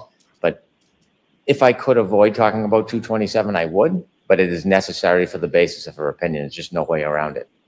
And again, this is something that after a defendant expert may or may not testify, could be addressed at that point. There is no burden on the defendant. I'm not being presumptuous, although there was a offer of proof earlier on similar evidence, but not knowing the court's wisdom on whether I'll be entitled to rebuttal, I do not want to lose the opportunity to address points that were made in the opening that have absolutely no basis in fact and have not been proven in any way to this point in the case. So I asked earlier whether the defense intended to call Mr. Green, and you believe that you do, right? Your Honor, we have not made a decision on what data forensics expert we're going to call, but if I could just 10 seconds. Okay, but then answer my question after your 10 seconds. But I will. Mr. Brennan can't have it both ways. He can't say, yes, I need to address the 227 timestamp, and then deny me the ability to cross-examine fully on this expert's methodology and to impeach her and to get at her reliability and her competence, which is a key issue of crossing an expert. Her competence has been determined in this decision. And it is her, because it was her report that was the basis for the court to not allow her to testify. They can't have it both ways. You can't say, I need to do it in direct, but no, I want to handcuff the defense on cross-examination. Now to answer your question, Your Honor, we are going to have a witness that is going to address the 227 issue. Okay. Whether it's Mr. Green or somebody else, we haven't determined. My point on that, Your Honor, is we shouldn't be limited in our cross-examination of the Commonwealth. No, I'm just thinking it in terms of whether this might be appropriate for rebuttal. That's. Yeah. And Your Honor, my point would be that's obviously going to be Your Honor's decision ultimately. But again, the Commonwealth can't have it both ways. They're the ones who are triggering this issue, and I say triggering in a legal sense. They are putting at issue the 227 timestamp with this issue, with this witness. If they weren't doing that, I wouldn't be having this discussion at all. But they're putting it at issue. I have the right, respectfully, to cross-examine on the issue that they're putting in issue, and they shouldn't get rewarded with sort of having a pre-authorization of rebuttal to deal with it. They should have to meet their burden of rebuttal depending upon when the evidence comes. But I don't believe just because we may call a witness, that should dilute my ability to cross-examine this witness on an issue they're raising. I'm not raising it. You can see why I wish I had more notice on this, right? Your Honor, I have no good answer for that. So I will do what I can in the next half hour. I might need more time on this, frankly, but we'll see. She's here? Your Honor, may I ask one thing? May I, Mr. Brennan? I just want to know, is she here? Yes, Your Honor. Can she stay another day if need be? I think she'll do what the court directs her to do. She would have to leave by Friday. She cannot be here. Well, may I approach? Yeah, why don't you come up? First of all, Cranky Hanky annoys me when he does this stuff, when he's like, when he gets up on his soapbox. Don't talk about dehumanizing an expert because there was some part of their methodology or whatever that was questioned in another court. You're going to say that's dehumanizing, but yet you got up there and like screamed at the crash daddies and accused them of lying and all this stuff over a report that was already done. And you literally caused harassment to their families and their children. And you're going to get up there and pretend like, oh my gosh, like, you know, her credibility on this, like, or reliability, not credibility, reliability on the way she did this one thing. We want to cross her on that. And you're like, that's dehumanizing. No, that's lawyering. That's what that's called. What's dehumanizing is you getting up there and screaming at the crash daddies and accusing them of lying. That's dehumanizing. Ugh. You can't put harassment on them. I absolutely do put harassment on him. 100% I put it on him. And I stand by that. He got up in open court and he lied about what they said and then, or misrepresented. And his misrepresentations on what happened were very loud. And then his retractions on what happened were very, very quiet and under the radar. And he got up there and made a bunch of accusations that weren't true and insinuated a bunch of stuff that wasn't true. And then immediately they started getting harassed. So I absolutely 100% put it on him. And I stand by that. That's my opinion. That's my opinion. Camera judge moment. So I feel very strongly about it. I don't like his methodology. Cranky Hanky's methodology. I don't like it. I don't like it. Goodbye. Peace out. He knows exactly what he's doing. He knows exactly what he's doing. So apparently, there is so the source code thing they're talking about, everybody knows there's no access to Apple source code. So they have to, like, Celebrite and Axiom and all this, they have to kind of go, like, figure out these different ways to go grab all the information and get it, and then kind of like reverse engineer it and figure out where it came from. So it's kind of like, you know, they'll find the stuff that grabs all the puzzle pieces, and then they have to kind of do a bunch of testing to figure out how, or not puzzle pieces, to get like all the data, and then do a bunch of testing to figure out how all of that data fits together and how, what it means and where you get it and what causes it and all of that, because Apple, of course, won't tell them. So the way that she did it is by, or I guess in this other court decision, he's saying that the way that she did it was deemed not reliable because she didn't have Apple source codes. So she's for the 227 timestamp, she's not using Apple source code to find out where it's located and what it means. She's using a surrogate to do that. So that means, of course, nobody has Apple source codes, obviously. So it's kind of like making up, like, I get surrogate is kind of like making up like a one that they think is, she says is doing it like Apple does and kind of showing it that way. And Alessi's saying, you know, that's not how things are done. That wasn't allowed in this other case. So if she's going to use that same methodology here, I should be allowed to cross-examine her on it. And unless he's like, if he has to bring it up, he can't tell us that we can't cross-examine her on this.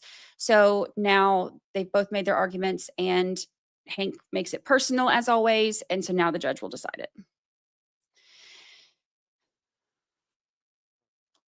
I can't with him.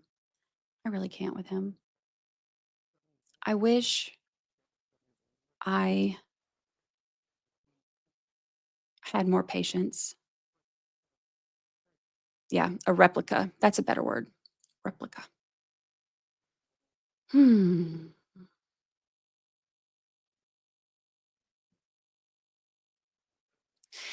being able to cross is wild. Yeah. So like they're saying that they would be able to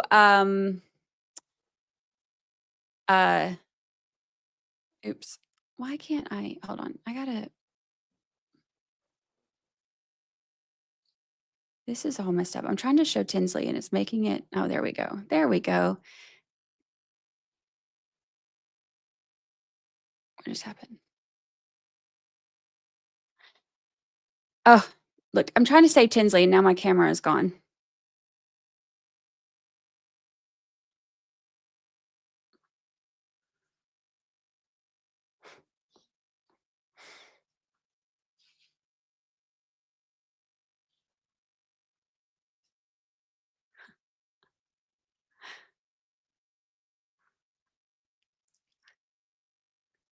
Wacky Wednesday. Okay. How did Tinsley get the gator pillow on the floor? Oh, Lucy. Lucy got the gator pillow on the floor. Lucy.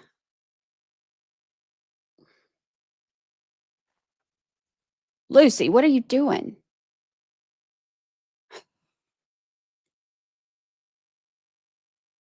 Lucy's sharing. Lucy's like, here, sis, take a pillow. I go through all that to get them on the screen with me, and then they leave. These people, this zoo crew. They're just ignore my dogs. They're having a pillow fight. They were like the stress of those arguments got to be too much for them. So yes, Lucy, she's the smallest of all of them, but man, she's the one that's in charge. Other than Scout. Scout the cat is kind of like in charge of all. Although Scout came and jumped on the bed this morning and it was almost time to get up, but I had like kind of dozed right back off, like just trying to get those last like little 20 minutes. And Scout came in and jumped on the bed and Lucy went running across the bed and like they like swatted each other.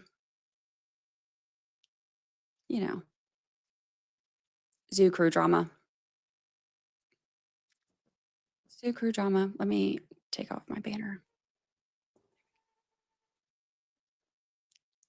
Lucy is full of sass, yes. Okay, so what do y'all think about this? Do you think you want to do a poll? Let's do a poll. We love a poll.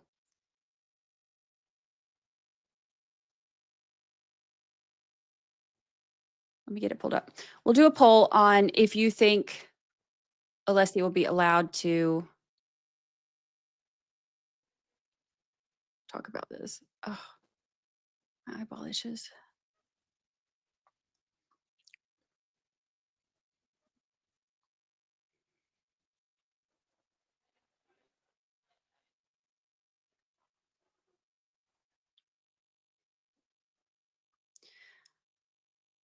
Let's see, channel.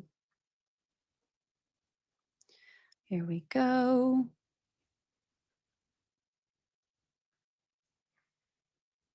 Do a poll.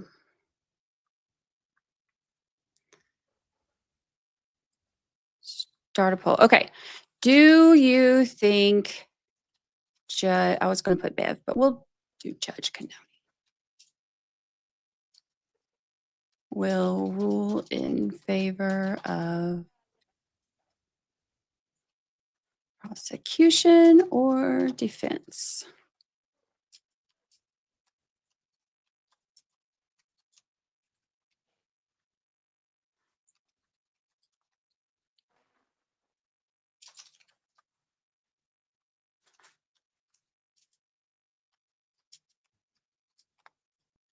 I have a feeling I know what these results are going to be. Okay, I'm putting up a poll. Everybody can vote on what you think is going to happen.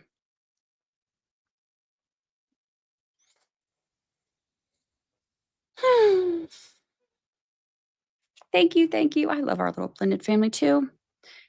We have fun.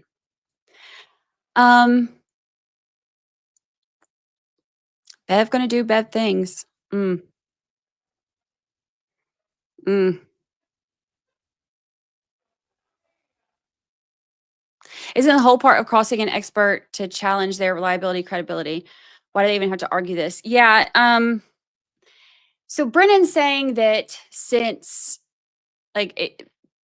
basically that wasn't allowed in, put a third option, that she'll rule with the defense, but then sustain every objection. Yeah. That wouldn't surprise me, actually. We kept up with it in the last trial, I think, how many objections were sustained and allowed for each side. And it was not totally one-sided. It was, more in favor of prosecution. But I can't remember exactly how much, but I would be interested to know this time, because this time I feel like it's a lot more one-sided with the objections and stuff than it was last time. So I don't know.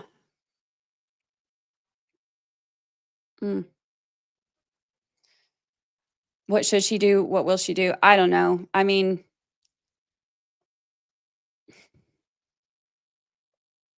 Alessi does a great job at arguing law, but it's also really frustrating to watch when she's like asking him questions and then not giving him a chance to answer. Because he's like, as he's trying to say something, she's asking another question before he can even finish saying anything.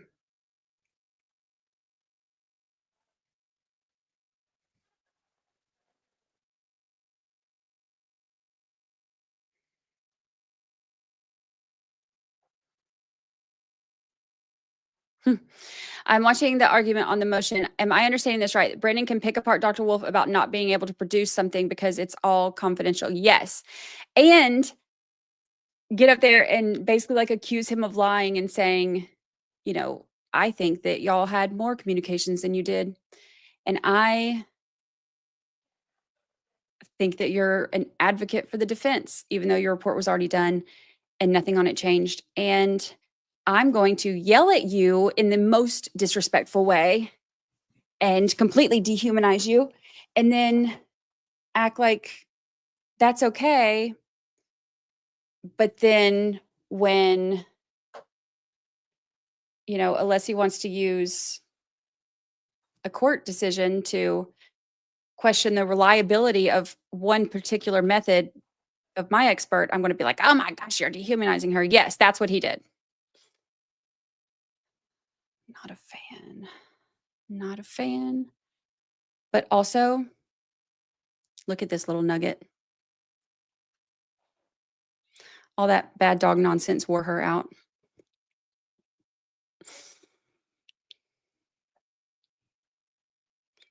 She's just a little nugget.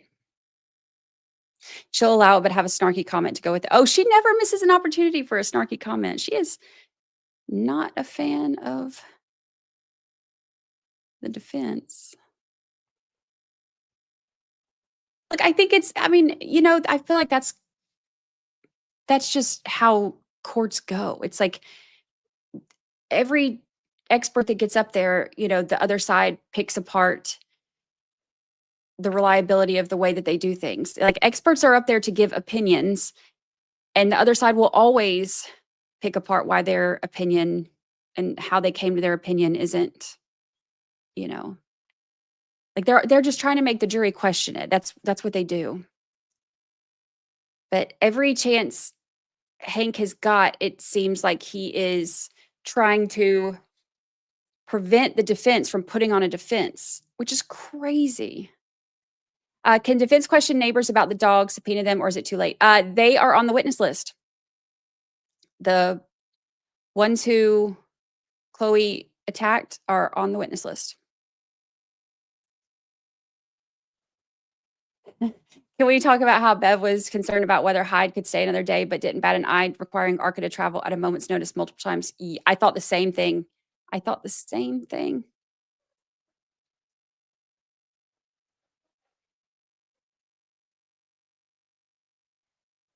am just not a fan. Just not a fan. Dehumanize Crash Daddy, and that's okay? No, my guy. No, my guy. Nobody talks about our Crash Daddies that way.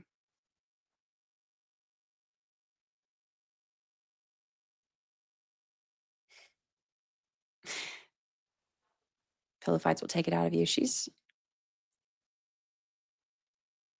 I need to watch that from the first trial. Was it rough? Which part? Which part?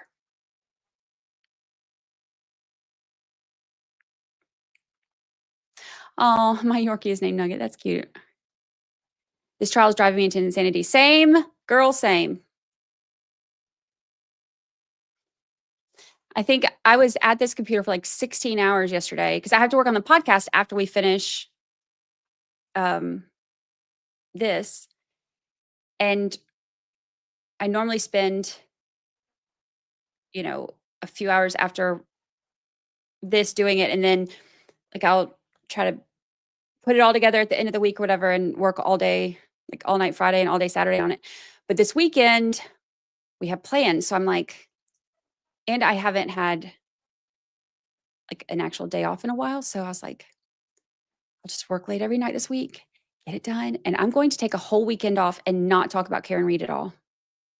That's probably not going to happen because as soon as I get around, my friends are going to be like, tell me everything. Was the cross of Arca bad last time? No, the cross of Arca was not bad last time but it will be this time because Hank is going to try to make them appear like they are liars. And Bev is going to allow it because she's already said, I expect a robust cross of them. First of all, what judge says that? Second of all, the whole world is going to be mad at them for treating crash daddies like that. But this one's going to be very rude. I have 100% confidence that Hank is going to get up there and start hollering and, all that hooting and hollering is really unnecessary. Those crash daddies are not like, if y'all think you're stressed now, wait until the cross-examinations for the defense's people start.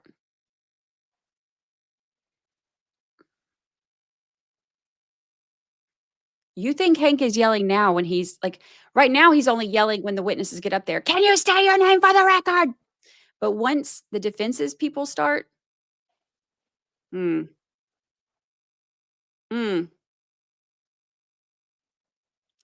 kind of office chair do I have? I have no idea. My husband bought this for me. Black? I don't know.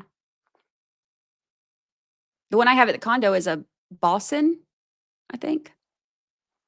Boston. Will you be doing the Idaho Coburger trial? I'm still not sure which trial I'm going to do after this. A lot of it depends on when we're actually going to be able to be done. So I'm still not positive yet. There's like one part of how Jessica Hyde came to her conclusions on some things that were deemed unreliable in another court, and Alessi wants to use that to be able to cross-examine her on it in this court. And Brennan is throwing a tantrum and saying, no, that's dehumanizing her, questioning an expert's reliability on the way they did something.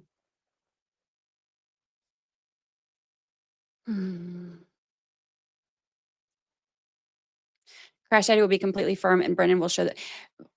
Okay, so in that last time when Hank was like so disrespectful and yelling at him, and Dr. Wolf and his little dimples were just sitting there on the stand like, is this really happening? Like, oh God, Mm. Calm down, bro. That was funny.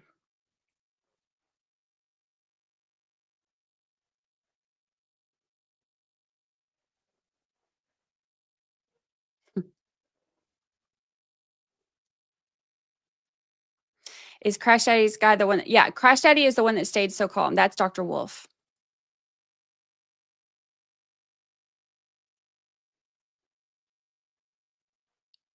I don't think Hank will yell. He's very calculated in all of his bad behavior. I think a lot of the yelling he does is for the cameras because he knows that that is going to send, you know, send the. He knows what he's doing. He knows what he's doing. He knows. But also, I think he will yell because I think he's going to want the jury to like see how outraged he is so that hopefully they will feel outraged too. I totally believe that you should be able to like be a, you know, be able to give tough questions to experts. That's part of their job. I 100% think they should. It's not the questioning hard that's the problem. It's the accusations and the yelling at them like they're children that I don't like. Are there crowds outside the courtroom like in support? Yes, but they have a buffer zone and they actually extended the buffer zone this year. So they are not right outside the courtroom. They are have to push down the road.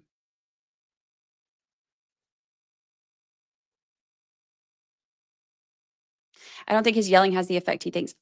It doesn't on me. It doesn't on me. He is very dramatic. Okay, let's do a new poll. We'll end that one. 54% of you think that they'll oh,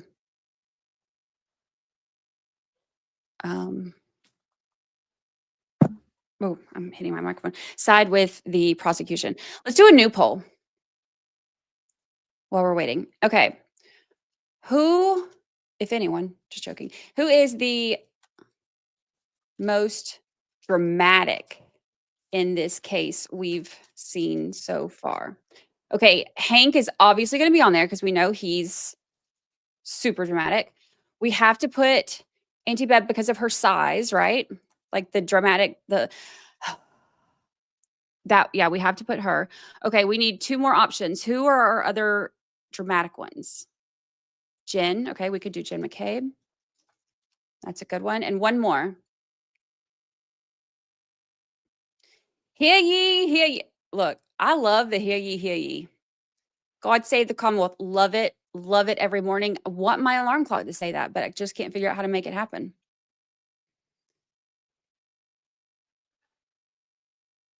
I would love to see Brandi debate with Brennan. I would not be able to fix my face. Rocky Albert.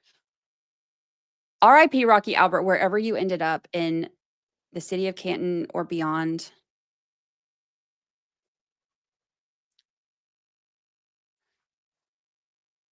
The snarky paramedic. Oh my gosh.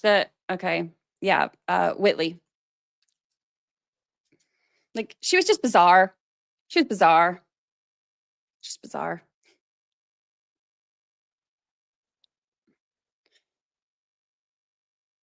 Oh, y'all are saying Jackson? Okay, I can put Jackson. We can put Jackson. Jackson. Instead of. Okay. All right. I can't wait to see this one.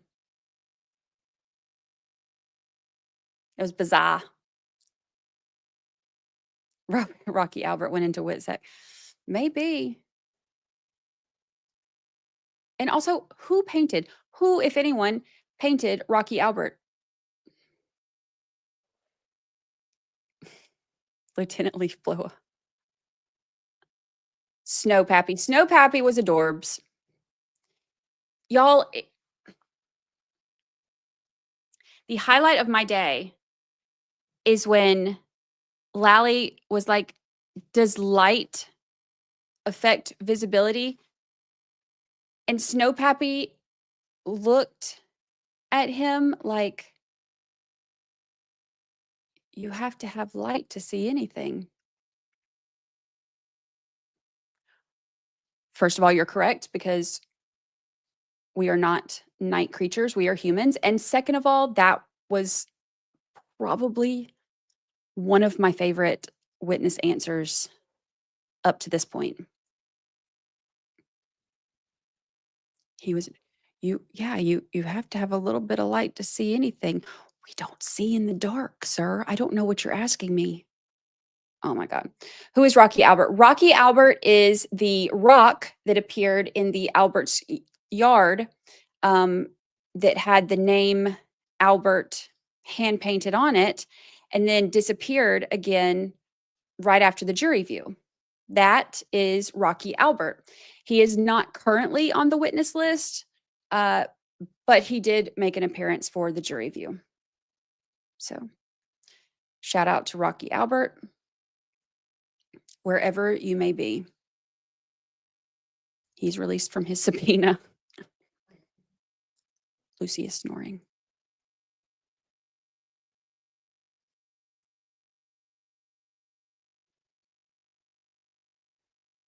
Lucy is snoring. Rocky Albert has been rehomed.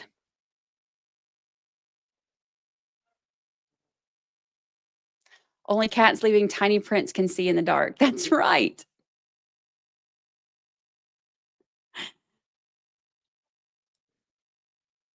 Can you hear how loud she's snoring?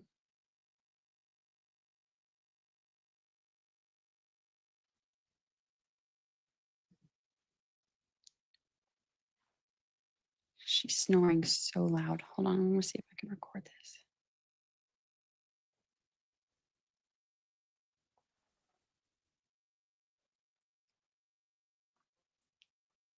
I'm gonna record her.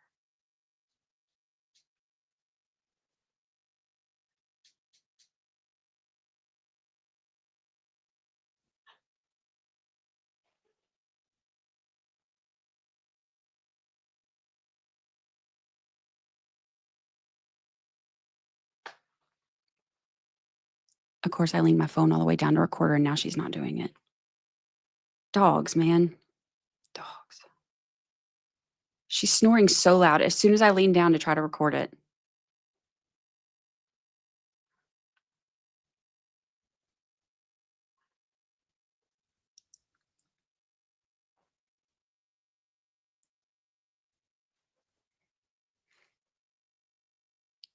And now she's doing it again. This is ridiculous. This dog. Let's see if I can.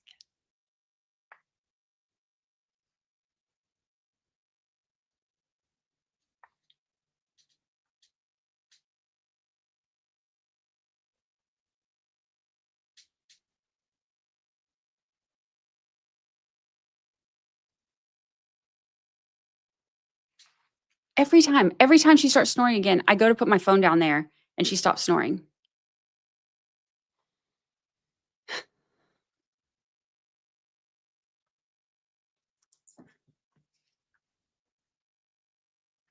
Yes, we are still on the break. I didn't put my timestamp down for when we went to break, and I should have.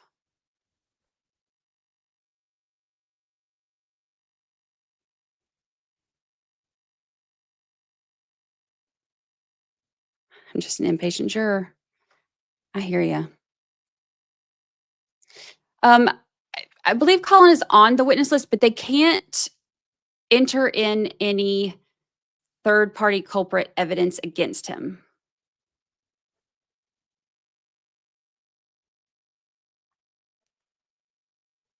Yeah, Beth said she would need a half hour to decide. So the jury's getting an extended break. Do I intend to go to verdict? I will be here for verdict watch. I'll be right here, streaming with y'all, obsessing over everything, waiting to hear if there's any movement in the courthouse.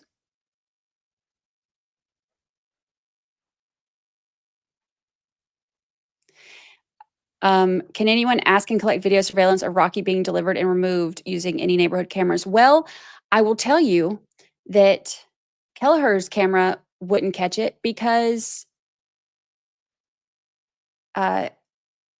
we happen to know for a fact it doesn't cover the road because Gallagher has picked up packages there before.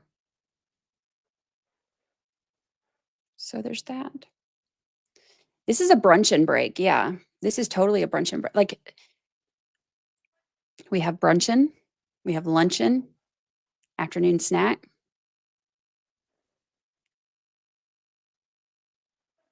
They'll come back and then go to luncheon.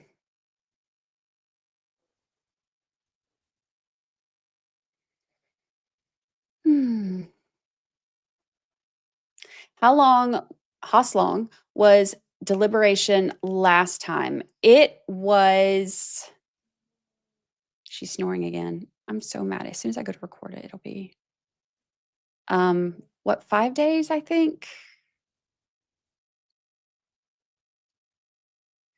Let's see, they did closings on day 31.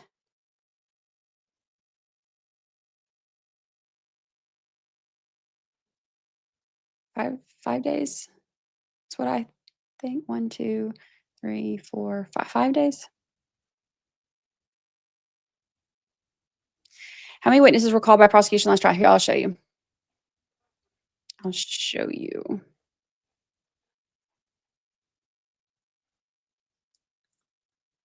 Okay. This is the spreadsheet from the witnesses last trial.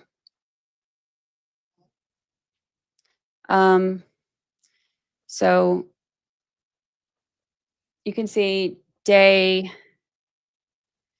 went like kind of in order. It was like first responders last time. And then Canton PD. And then friends who were with them that night, Waterfall people, Alberts, McCabe's.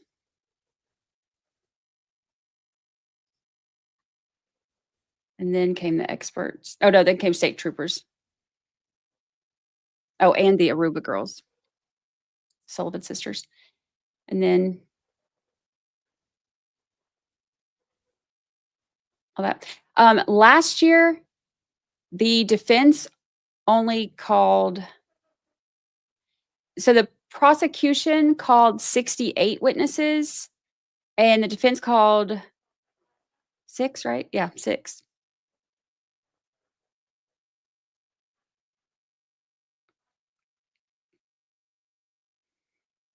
The answer is forever.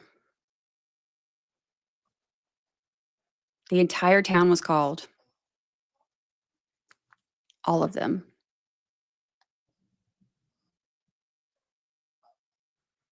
Every single person.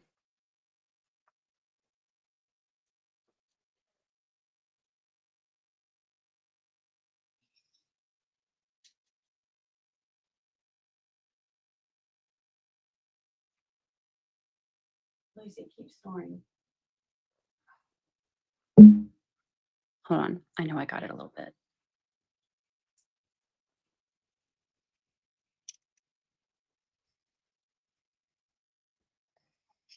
Can you hear it? She's a bad dog.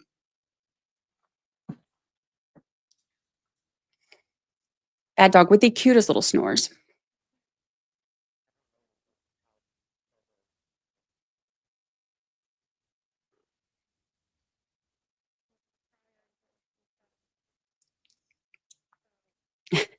My laugh drives me crazy when he saws logs. I have a total of 5 videos of him snoring, even through the snores every day. He just stops when I try to record him.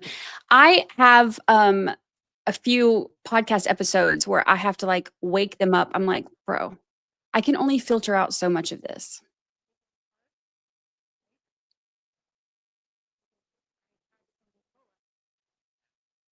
Spreadsheets are my love language. Mine too.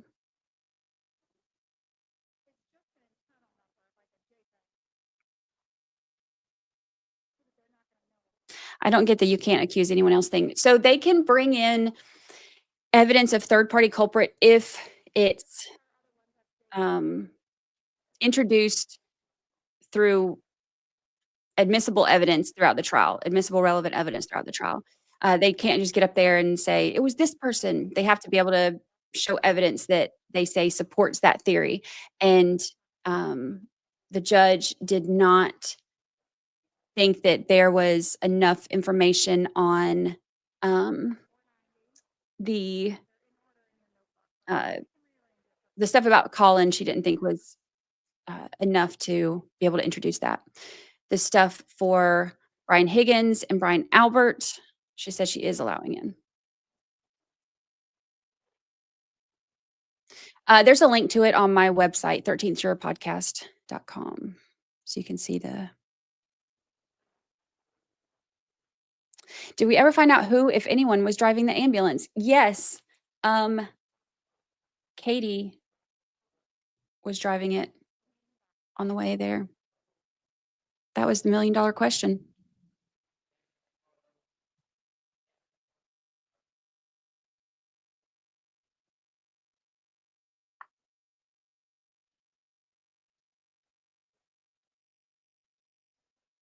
Right now, Hank Brennan is winning in this poll. Yeah, the kids are on the list. They're going to testify again.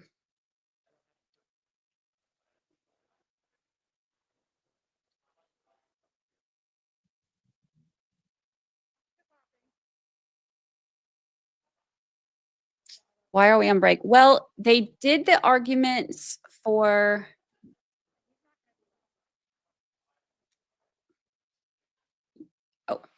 Oh.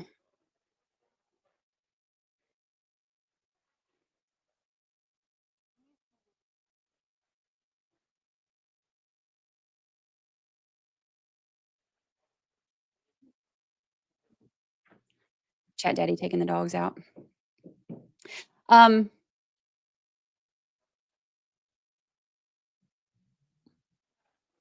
totally forgot what I was saying because I got distracted with the dogs going out. What were we saying? What was I saying? I didn't take my ADD medication today. What was I saying?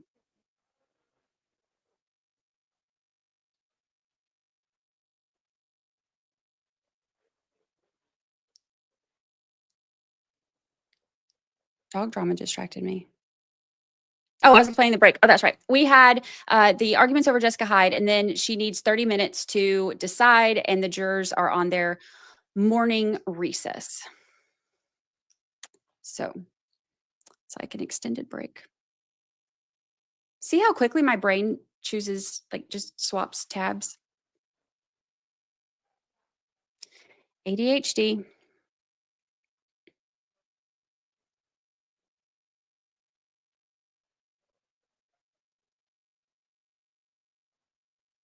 What happens if the jury is hung again or deadlocked? Sorry if that was already talked about. Then they can prosecute her again. Like, they can try again.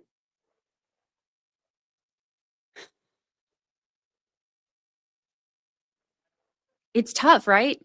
That's why I have to make spreadsheets and stuff, because I have to be able to organize everything. You know, part of the reason that I wanted to do a podcast and not do a live stream in the beginning was because I can write the podcast and then record it based on what I write. I'm very confident in how I write, but because of my ADHD, I have trouble speaking live sometimes. You know, any of you who have ADHD, you'll know, like, there will be words that I can't catch, and I'll stop mid-sentence and kind of swap channels sometimes. And it's hard for me to get out certain thoughts or things. And ADHD can be really, really difficult to, you know, so then when you have thousands of people watching you and you're trying to struggle through that, then you have, like, people that are like, why can't you just talk? Why can't you think of words? Why can't you do this and this and this? And I'm like, I'm trying my best. But y'all get me. I was actually very insecure about it in the beginning. I'm not as much anymore, because when I talked about it, and was open about it, then I had everybody in chat was like, "Oh yeah, me too. Like I struggle with it too." And so then I didn't feel so alone. Superpower. A pretty intense ADHD. I'm still on the fence about taking medication. I don't take it every day. I usually do when I'm having to work, and then I don't take it on the weekends, but otherwise I can't get anything done.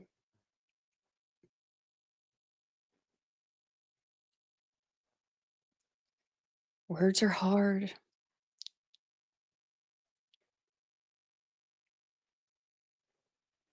Yeah, I wasn't diagnosed until way later.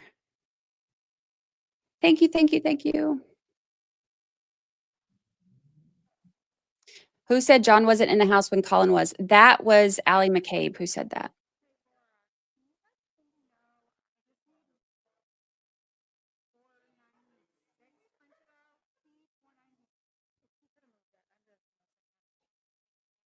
And like picking up on a little bit of something in there.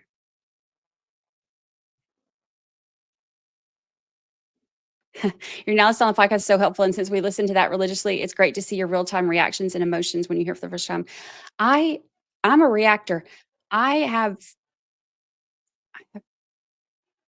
big reactions, and sometimes I get a little sassy. My brain has a million open at one time. Same. I know, I keep hearing chatter. It's like you can hear them. I guess they're walking back into the courtroom.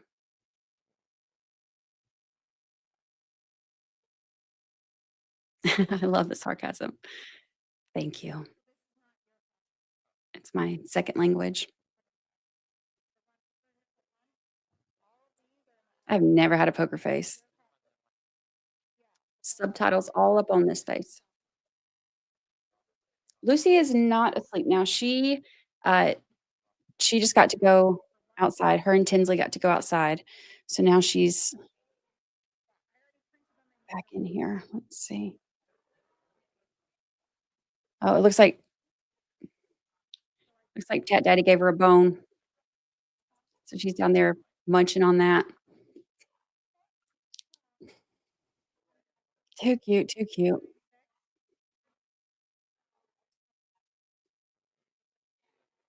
I wonder if the eye rolling juror got in trouble. Not that I've heard. Let's check out let's see what the inside scoop is. Let's see what they're saying from inside the courtroom.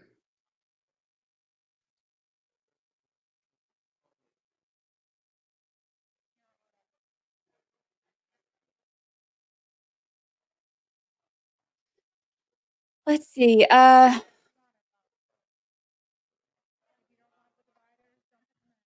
can hear them in the very background.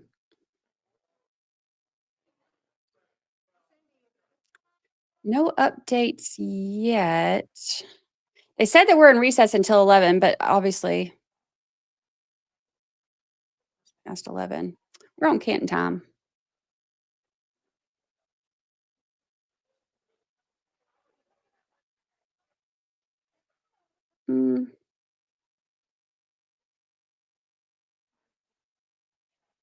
I don't see any other.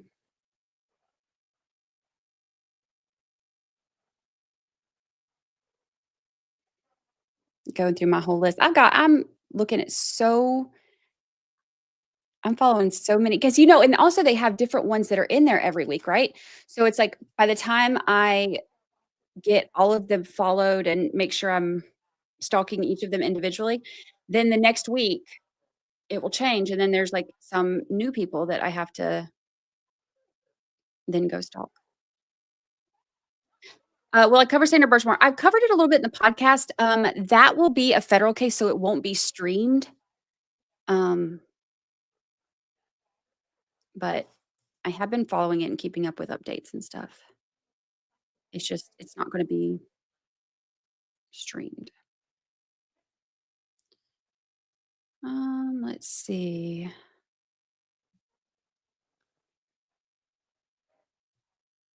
Yep. Nothing from any of the people that I follow yet. Will Diddy's case be streamed? I'm not sure on that one. I am not sure. That one's going to be a difficult one because there's a lot of stuff that has to be censored from that.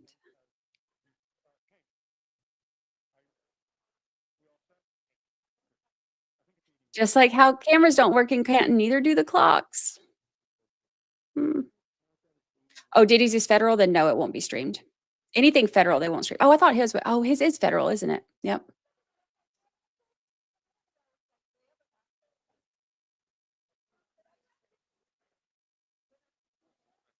Good morning.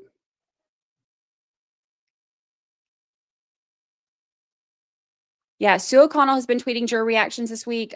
Jessica Machado has been tweeting juror reactions.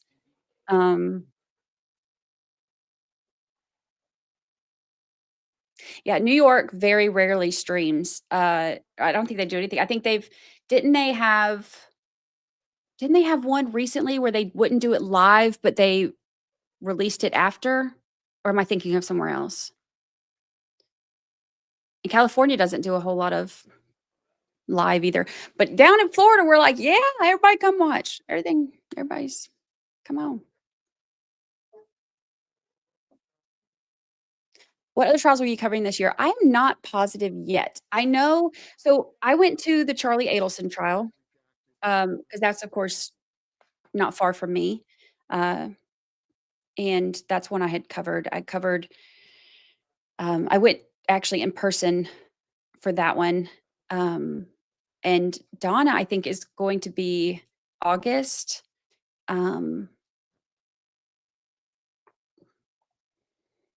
I thought about that one. I don't know. A lot of it depends on timing too, because I feel like I live here now. I live here now.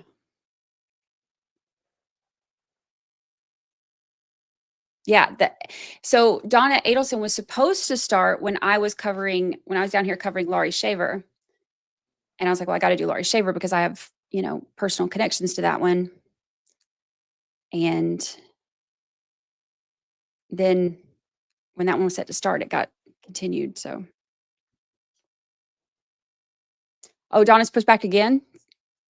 Oh, did you keep up with Lori Vallo's case? Yes. Her first one was the first one that I streamed.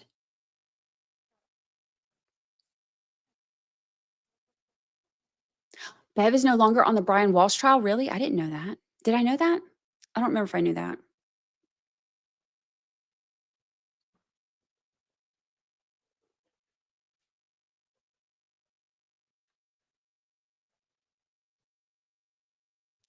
I think Brian Koberg will be more intriguing than Donna Adelson. I am excited to see some of the new evidence for Donna Adelson, but also there is so much of it that we already know. But also, I love me some Georgia Kaufman. I think she's such a great,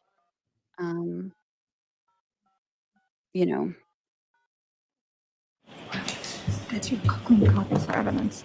Enter your participant. Please enter the pass. You have joined the meeting as an attendee and will be muted throughout the meeting. Please be seated. Court is in session. The host would like you to unmute your microphone. You can. All right. I appreciate the time. I appreciate people's patience. So in reviewing the rules, I look at Rule 2. So Mass Rule of Criminal Procedure, Rule 2, purpose and construction. And so upon reflection and consideration, it says these rules are intended to provide for the just determination of every criminal proceeding. They shall be construed to secure simplicity in procedure, fairness in administration, and the elimination of expense and delay. Also looking to Commonwealth versus Durand. I don't have the site. I know it's from 2016, 2017. A judge, Robert Kane, was the trial judge. So because none of the purposes here in Rule 2 are served by the admission of the Maryland trial judge's decision, particularly where offered without notice to the court previously. I'm excluding that decision. Your rights are saved, Mr. Alessi. We've got that decision marked for identification, and you certainly are free to cross-examine Ms. Hyde regarding her methodology. So that's my decision. So bring the jurors in, please. You are unmuted. Christy, do you want this under that?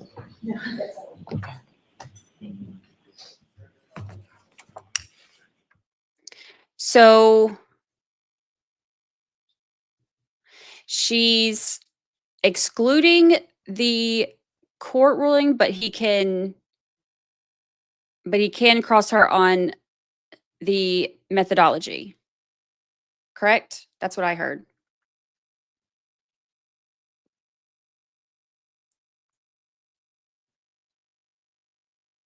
He can't bring up the case, but he can question her on the methodology.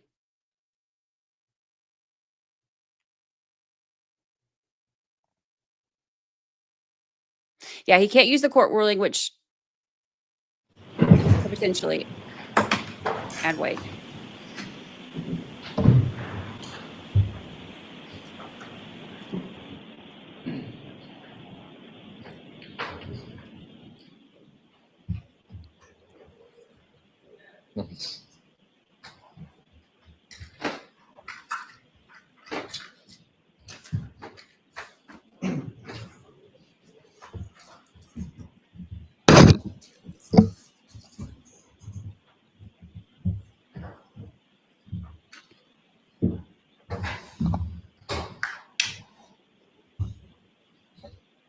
Put it back in session, you may be seated. Jurors, I appreciate your patience. So your next witness, Mr. Brennan. The Commonwealth calls Jessica Hyde.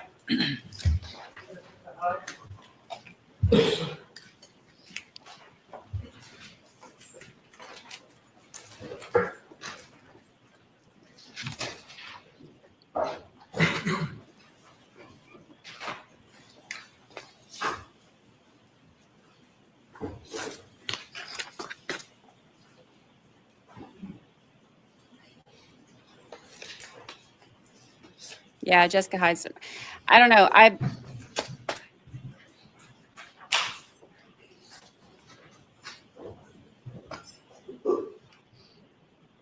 Yeah, Hyde is the 227, and there's other stuff that she's going to be testifying to as well, apparently.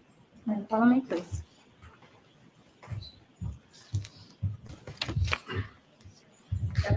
Take the card and raise your right hand, please. You solemnly swear the evidence given to the court and jury in the case now and here the truth, the whole truth, and nothing but the truth, so help you God. Yes, I do. Good morning. Good morning. Good morning, Your Honor. All right, Mr. Brennan, whenever you're ready. Thank you. Good afternoon. Good afternoon. Could you please introduce yourself to the jury and spell your last name for the record? My name is Jessica Hyde, Jessica space HYDE. What do you do for a living? I'm a digital forensics examiner. I'm also an associate, I'm also an adjunct professor at George Mason University, where I teach mobile device forensics in their graduate program. I also own a digital forensics company that does training, services, and research. In addition to teaching at Georgetown University, do you teach in other ways? Correction, I teach at George Mason University, I'm not sorry. Georgetown. But thank you. I also teach, my company writes and develops training courses. I teach a mobile forensic analysis course and a data structures course there to law enforcement, civilians, et cetera. Do you engage in any other type of academics or research? I do. I do other research as part of some volunteer activities I do in the digital forensics field. So I'm the chair of DFIR Review, which is a body that reviews practitioner-created research so that it can go through peer review. I often do reviews as a member of a reviewer for Forensic Science International Digital Investigations Journal, which I was a previous associate editor of. What does peer Oh, I'm review? so sorry. What does Like, slow peer down. review mean? Peer review means that when a study is done or a research paper is done on a topic, that an assessment is done of it. There are 3 types of assessments that can be done. One is a methodological assessment, where you read through the methodology of the academic or practitioner-created paper and state if it is acceptable or not. The second is you conduct your own testing using the same methodology to conduct a peer review with your own generated data sets. And the third is if the original author has shared their data sets, reviewing their data sets and checking that against their work. Has any of your work been peer reviewed in the past?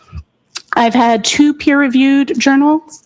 I've had an article that was peer-reviewed and published in Forensic Science International Digital Investigations regarding the standardization of file classification of recovered items. The layman's term of that would be talking about what deleted means. And then I have another paper that's been accepted that I was a co-author on in terms of timelines and correlations of forensic evidence.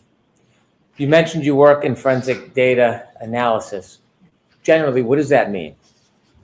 It means that I look at evidence of digital forensics devices, be them mobile phones, computers, Internet of Things devices, and do analysis to provide meaning and context to the data that's recovered from them, as well as performing data recovery of those same computer-related devices. Did you have any specific education or training to learn about forensic data? Absolutely. I have professional training both from courses I've taken, as well as I have a master's in digital forensics from George Mason University, a master's degree in that. I've taken multiple courses, advanced mobile analysis, iOS forensics courses from SANS, computer forensics courses from SANS. I have multiple certifications. I hold the GIAC GCFE, which is the GIAC Certified Forensics Examiner. I also hold the NWC 3CFE, which is a Certified Forensics Examiner. Do you, through your company, teach other forensic examiners how to study forensic data? Correct. I teach government agencies, both federal and state and local, how to do digital forensic analysis, as well as private sector digital forensics examiners. How do you teach private digital forensic examiners? What's the method?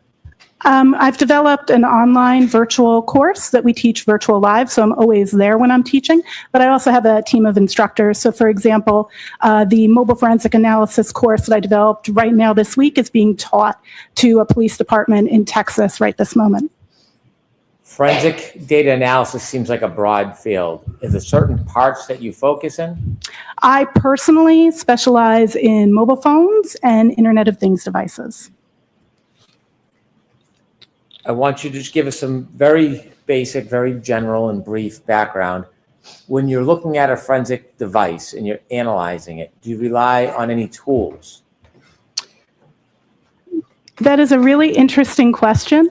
Reliance on tools is not precisely what we do. We utilize tools to extract data from a device, and then we utilize a variety of tools to attempt to parse results from those devices. But the forensics examiner has to take the additional step to both understand, validate, and provide meaning to those results. Is there any shortcomings or dangers in simply relying on a forensic tool for a result or an opinion? There is absolutely a danger in just relying on parsed results. When an algorithm is used to determine what data is stored as, it doesn't tell you what that data means, and that's where you need a forensics examiner. Tools don't necessarily understand how the data got there and what causes the data to exist, and that takes deeper and further human analysis, as well as, you know, if you think about it, if on your phone you can go to the Google Play Store or the App Store, and you can actually download millions of apps. There's like 6 million apps between the two stores. digital forensics tools maybe support generously 1,000 applications. So in order to be able to parse and understand the data from applications that the tools don't know how to support, you need a forensics examiner who knows how to dig into that data, conduct testing, and determine the meaning of the data. Were you asked by the Norfolk County District Attorney's Office to look at and analyze a phone that was related to a person by the name of Jennifer McCabe? Yes, with a very, very specific scope to a specific date range. Were you asked during that scope and date range to analyze it and provide an opinion about whether there were any user-initiated deletions of any web searches or Safari-type searches? Yes, I was asked to look for deletions of Safari searches within the scope of the time frame that was dictated by the purpose of the exam. Were you asked to look at the phone device and determine whether or not there were any user-initiated deletions of phone calls on the device? Yes, I was asked to look for deletions of phone calls in that same date range. And did you do both of those tasks? Yes, that's correct. Did you ultimately have opinions on both of those issues? I do have opinions on both of those issues. That's correct. And in engaging in the efforts to answer those two questions, did you necessarily have to review and analyze a web history that included searches on January 29th, 2022 at 2:27 a.m.? I did analyze web searches that occurred at 2:29 a.m. on local time here in Norfolk on January 29th, 2022 from the device I was provided, yes. Not the device, a forensic image, for clarity. So before we get to the two opinions that you were asked to consider or what your opinions were after analyzing the data, I want to begin by giving the background and having you share with us your analysis and your observations and opinions about the search on Safari relative to this 2:27 timeframe. Before we begin that, let me just ask you one question. Did you do anything to ensure the integrity of the data that you were looking at? Upon receiving the forensic image, the first thing I did was I did what's called a hash of the image. So a hash is an algorithmic representation of a file. So a forensic image, all the data from the phone, it comes in one file that can then be extracted and have the rest of the data. That singular file that's received, there's actually three, but focusing on the one that has all of the data, that archive file, you can run what's called a hash algorithm against it. There's actually multiple hash algorithms, and I hashed it, and then I validated that hash to the document that was provided along with the image file that contained the hashes that were contained in. Those hash values matched. Now, just for clarity, if you change one bit in a file, it will not have the same hash. So the hash provides integrity, and having used both hashes, which are available in that report, and ran two different algorithms, they both matched. Additionally, I reviewed the PDF that was received for signs of alteration. The PDF that comes with a Great Key report is not signed by Adobe Acrobat. However, I was able to take that PDF and then examine it just like I would a phone. So I'm using the same techniques on the phone. Using a tool called EXIF tool, I was able to learn a lot about the creation of that particular PDF. And what I was able to learn about it was that it was created by, it's labeled it as being produced by Grayshift using a particular code-based application to create the PDF called PYF PDF, standing for Python Framework PDF. It is on, it's a program that you can download, and developers who create tools like Magnet Forensics, who owns a Gray Key, utilize that script, which is why it says it's produced by it, to create the actual PDF. That's what the evidence there in the data tells me.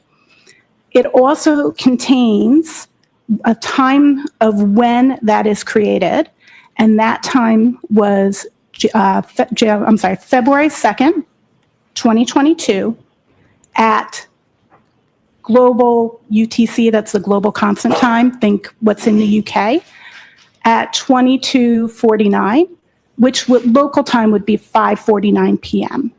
So that says that it was created approximately 2 hours and 45 minutes after the document said the image started, and it correlated with the document information. So that provided some level of certainty that that document was factual. And on top of that, I further opened the file of that PDF in what's called a hex editor, which lets me see like every byte, every 1 and 0. And from doing that, I looked for tag markers that are made sometimes in some modifications of PDFs called XMPs, which is Adobe's format of markup. And I did not find any evidence of those tags. When you're trying to determine whether there's integrity in the data, are you able to tell whether or not there's been any alterations or tampering before the item is put on the gray key machine to make the extraction? That would be when you're talking about if the physical device had been manipulated, is that correct? Yes. I cannot tell if the physical device has been manipulated prior to it being imaged. I can only validate if the image was correct. In theory, all of the data of anything that you did on that device would still show in the evidence of device logs and whatever locations that were touched or communicated with. But at that point, it's the same as any user interacting with the device itself. After the phone's extracted or at the time it's extracted, does it have the history of the device on that extraction? Could you rephrase? Yes. At the time the phone is extracted and the copy is made in the PDF and the digital copy, does the digital copy and the PDF contain the history of searches and calls and other items on that phone?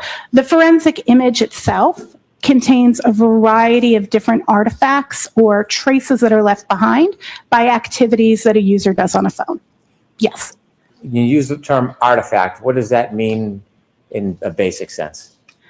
An artifact is any type of evidence that is left behind on your phone of an action. So, for example, if you receive a call, there are multiple places in the phone that show that a call was received. That can be in the call log, that could be in a notification, that could be in a unified log that tracks the activity that the phone's doing. There's multiple locations, and each one of those residue of the fact that the call came in, that's what I would refer to as an artifact. So you could have an artifact not just about a call, about a web search, about taking a photo. Any action you take on your phone may create an artifact.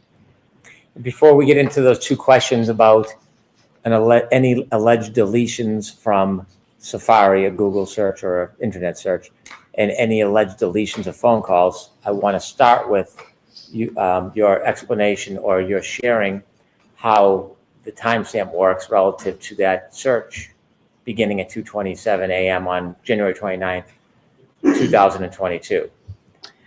So for clarity, there's more than one search that happens actually at 2:27. There is some activity that's looking at, and I don't want to mispronounce the name of the town, I'll try Hockomock Sports, looking at activities for the sporting events at that school system, I assume, or county location. There is a timestamp for the search Haas Long to Die in Cold. However, that timestamp isn't about active searches, it's about the time that a tab was either opened or moved to the background. So Haas Long to Die in Cold is the most current search in the tab that you opened at that was opened at 2:27. So if you're using your phone and you go to your browser, you have some choices. You can just open an existing tab or you can open a new tab. A new tab was opened at 2:27 a.m. and that search was done there. Another tab, actually at 2:27, was moved to the background, and its last search at the time it was moved to the background was for, I believe it's Raining Men, the YouTube video. It's raining. So those two searches both exist as what's called browser state searches. but that browser state isn't about the time that it was searched. It's about the time that the browser tab that you opened either went to the background, or if it's never been moved to the background, the current search. So the time in the instance of the It's Raining Men video is the time that that video was moved to the background and the new tab took over as the tab that's active. And that tab, the last search done in that tab is How's Long to Die in the Cold, because that database holds the current search. It constantly gets updated, and the time that the tab was either opened if it's the first time it's opened, or moved to the background if it's an existing tab. Did you put together an exhibit that would help explain some of the different databases? I did put it together an exhibit that would show that. May I approach? Yes. Sorry, I'm screenshotting. I've got the Maryland opinion.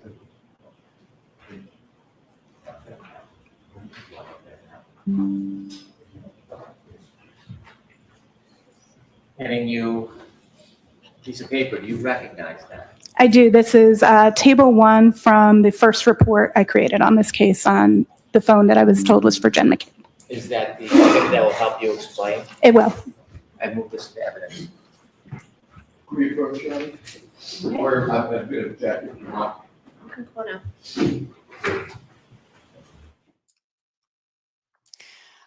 up. Okay, so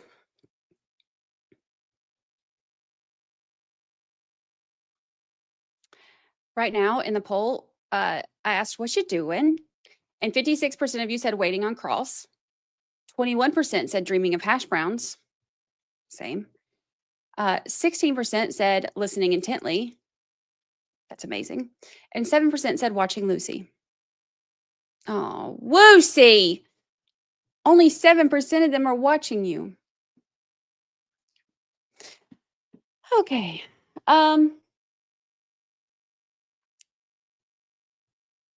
The technical stuff is, okay, here's my issue with technical stuff. And I know that a lot of this is because of the whole ADHD thing. I have to try to I have to super duper focus and take notes, but then also usually have to go back and read it in writing and make notes. It's this kind of stuff, it takes me a minute to get through it. It does.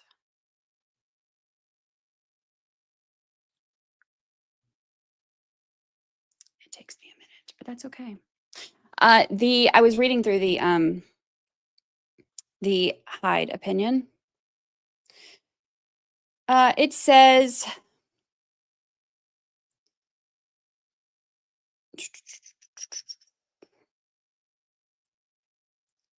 this matter initially came before the court for a motion hearing on November 15th, 2024, on the defense motion to exclude expert testimony regarding location data obtained from forensic cell phone extraction at trial. So the defendant is charged with attempted first-degree murder, use of a firearm, commission of a crime of violence, and illegal possession of a regulated firearm. Upon his arrest, the defendant's iPhone was seized and a forensic extraction was conducted. The defense was provided with the forensic extraction of the cell phone seized. Along with the forensic extraction, the state provided notice of intent to present expert testimony as to the forensic extraction. 3 forensic examination reports were provided with information generated from the forensic extraction. The reports provided specifically defendant exhibit number 1 indicated significant location visits and listed vicinity entry dates, times, vicinity exit date and time, latitude, longitude, and an accuracy score, which is kind of like what we got with the other stuff. And then exhibit number 2 was Apple Maps trips, and they listed start date, time, end date, time, latitude and longitude, and then defendant exhibit 3, significant locations. and listed the location, name, and address of the local park along with latitude and longitude points. So 3 forensic examination reports contained no narrative information as to the data provided in the reports. The crux of the reports is that the significant location data from his phone placed the defendant at that local park at or about the time of the shooting.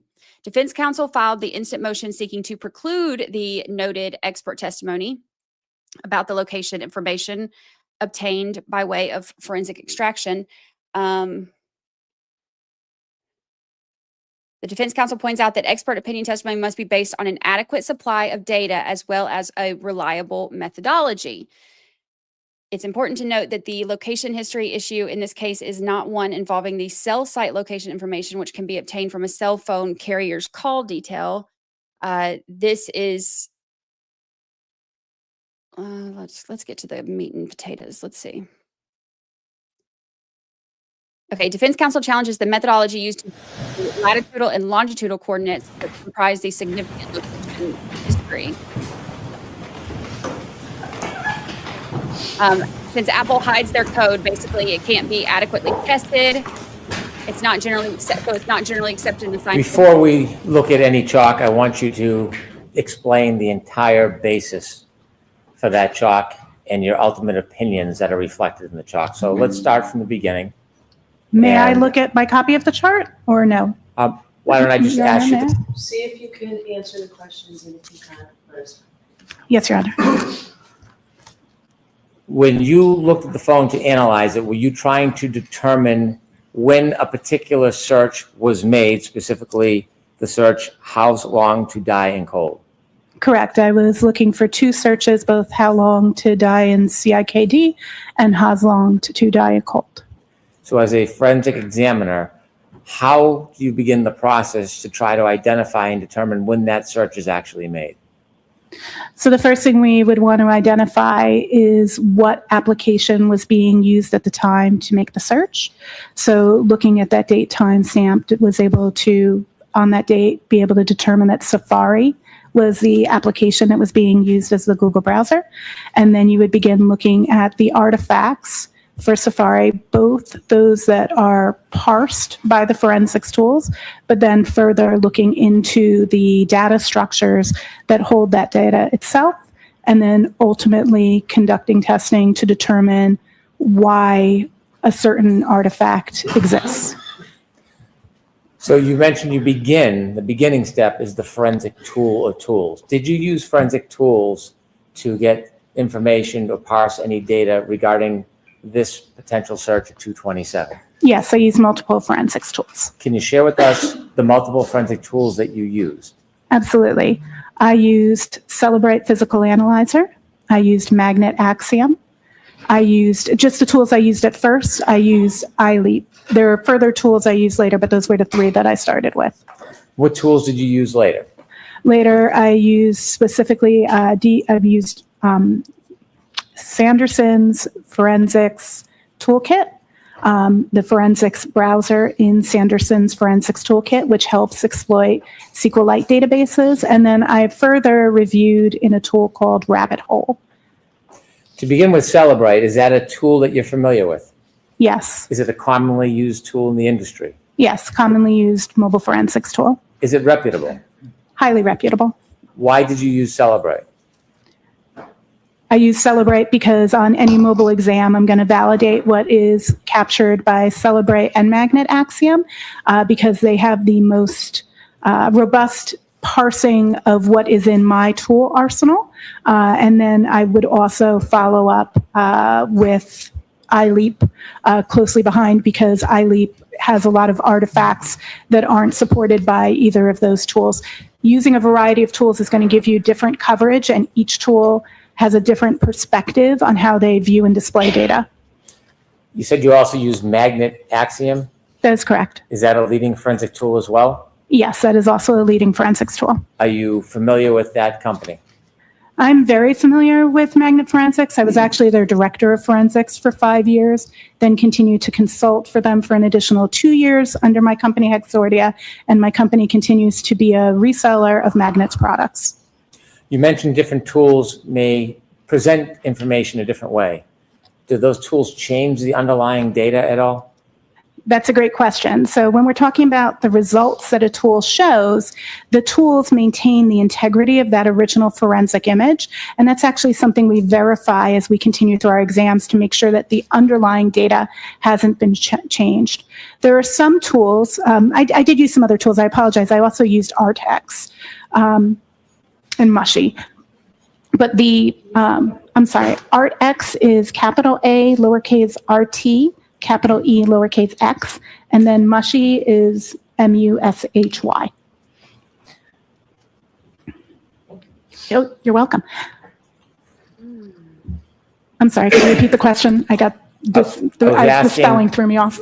I mentioned, or I asked you about using multiple tools and whether or not the use of different tools changes the actual underlying data. So the actual underlying data is always maintained, and we do validate that. Some tools allow you to see parsed results and then allow you to dig deeper into looking at the actual files and data structures. Those would be tools like Cellebrite, Physical Analyzer, and Magnet Axiom. Some tools show you the parsed results and tell you where they got them, like iLeap. It shows you the parsed results and tells you the file location, and then you would open that up in an external tool. And then some of the tools I used are not tools that parse the results, but are tools that allow me to manually look at the data structures. So they directly allow me to look at the data structures. And all of the tools I use in this instance are tools that do not change the underlying data. Is it important or critical to go beyond the tools presentations and actually analyze the data yourself? It is absolutely critical. Actually, in the NIST Scientific Foundation's paper from the National Institute of Science and Technology that states the foundations of digital forensic science, it states that it is the examiner's duty to not only verify and validate tool results, but also to provide meaning to forensics parsed results. Does software update regularly? The software updates all the time. Typically, we get an update about once a month. And to be honest, it's not enough to keep up with how many new apps are developed and how many new phones come out and how many of your applications get updates, new features, for example, maybe in Instagram or Facebook. So the tools update very, very regularly. When you use the Cellebrite tool to analyze the 227 search, did the search "How Long to Die in the Cold" have a timestamp on it? There are actually multiple artifacts for "How Long to Die in Cold." Remember earlier we defined an artifact and we spoke about it was one of the types of traces. So there are multiple traces for that "How Long to Die in Cold." Only one of them is associated with the 227 timestamp, but there are other instances of evidence of that was parsed by Cellebrite. Is there any danger for an untrained eye to rely simply on the software when looking at a search like this, "How Long to Die in the Cold," and seeing the 227 timestamp? Absolutely. There's a really scary danger that an examiner who has not dug into the artifact and tested to see what it means may assume erroneously that 227 timestamp is the time that what is there is searched.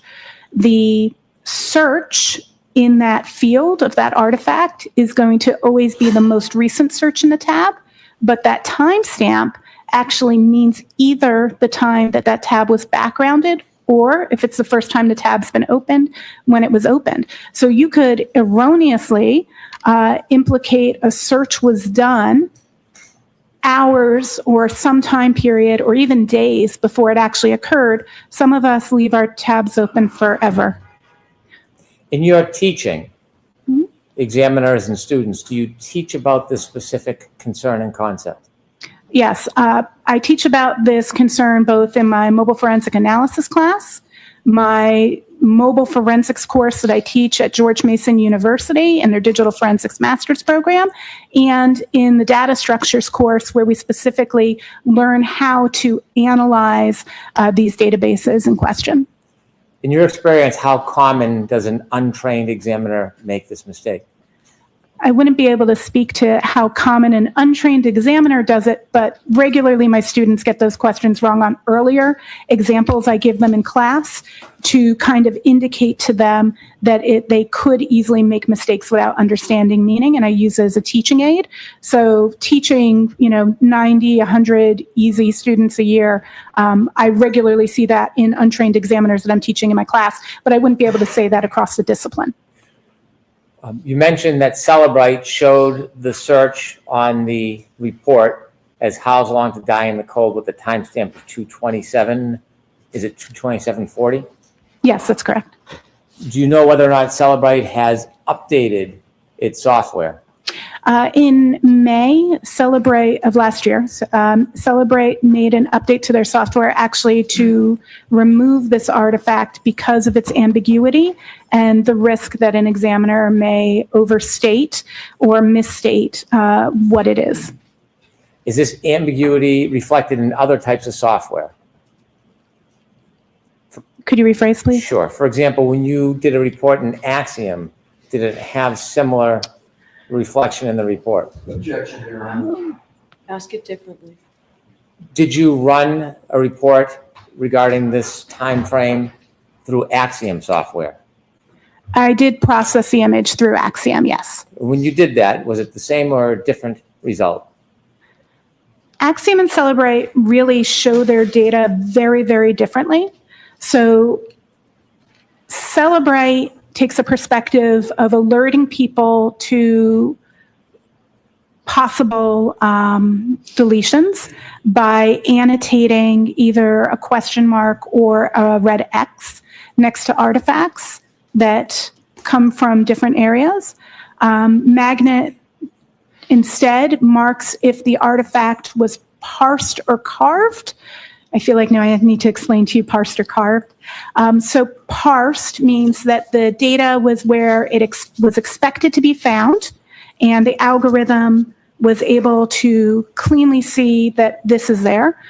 Carve means that it had to run that algorithm against the data structure as a whole and found it as a partial result. So it carved it out, went and found it instead of it just sitting there exactly where it was expected to be, and shows you both the results. So it'll show all of the results of, in this instance, the sessions, tab sessions, but the data browser DB, the tab state, it's going to, instead of telling you this has a red X, it'll instead say it was carved. So it's a different presentation of the same data. So I want to talk about deletions in a little bit, but I want to get back to the 227 search. Sure. So when you produced or you looked at the report for Celebrite and it showed this timestamp as well as the phrase, How's Long to Die in the Cold, where did you look? How did you make an analysis to determine whether or not that search was actually made at 227 or another time? What was your next steps for us? So in looking at that timestamp, the first thing I did was actually go and look at what literature exists on the artifact, if anybody had reviewed this artifact before. I also created my own data set and tested how we could get what that timestamp means. So if I make a search in a tab and then I make another search in the tab, which timestamp is it? If I make a search in a tab and then open a different tab, what changes?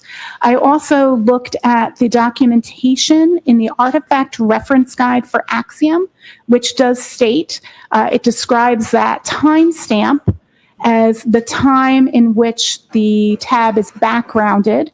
And it gives a stipulation that in certain circumstances, the timestamp can be earlier than the search.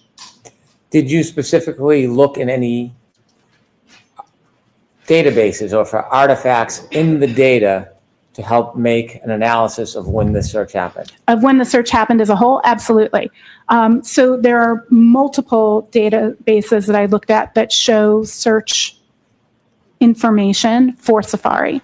So I looked at the plist, mobile Safari plist. I looked at the browser state database. I looked for the history database. I also looked at the Knowledge CDB. The Knowledge CDB is a little bit different.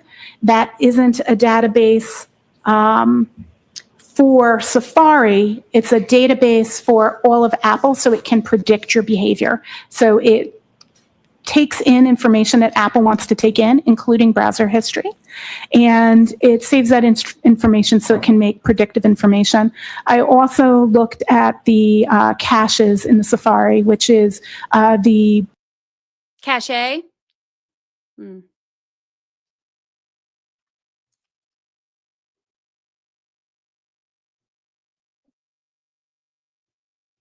things that Safari is trying to make quick reference to. This would include suggested terms for commonly searched items.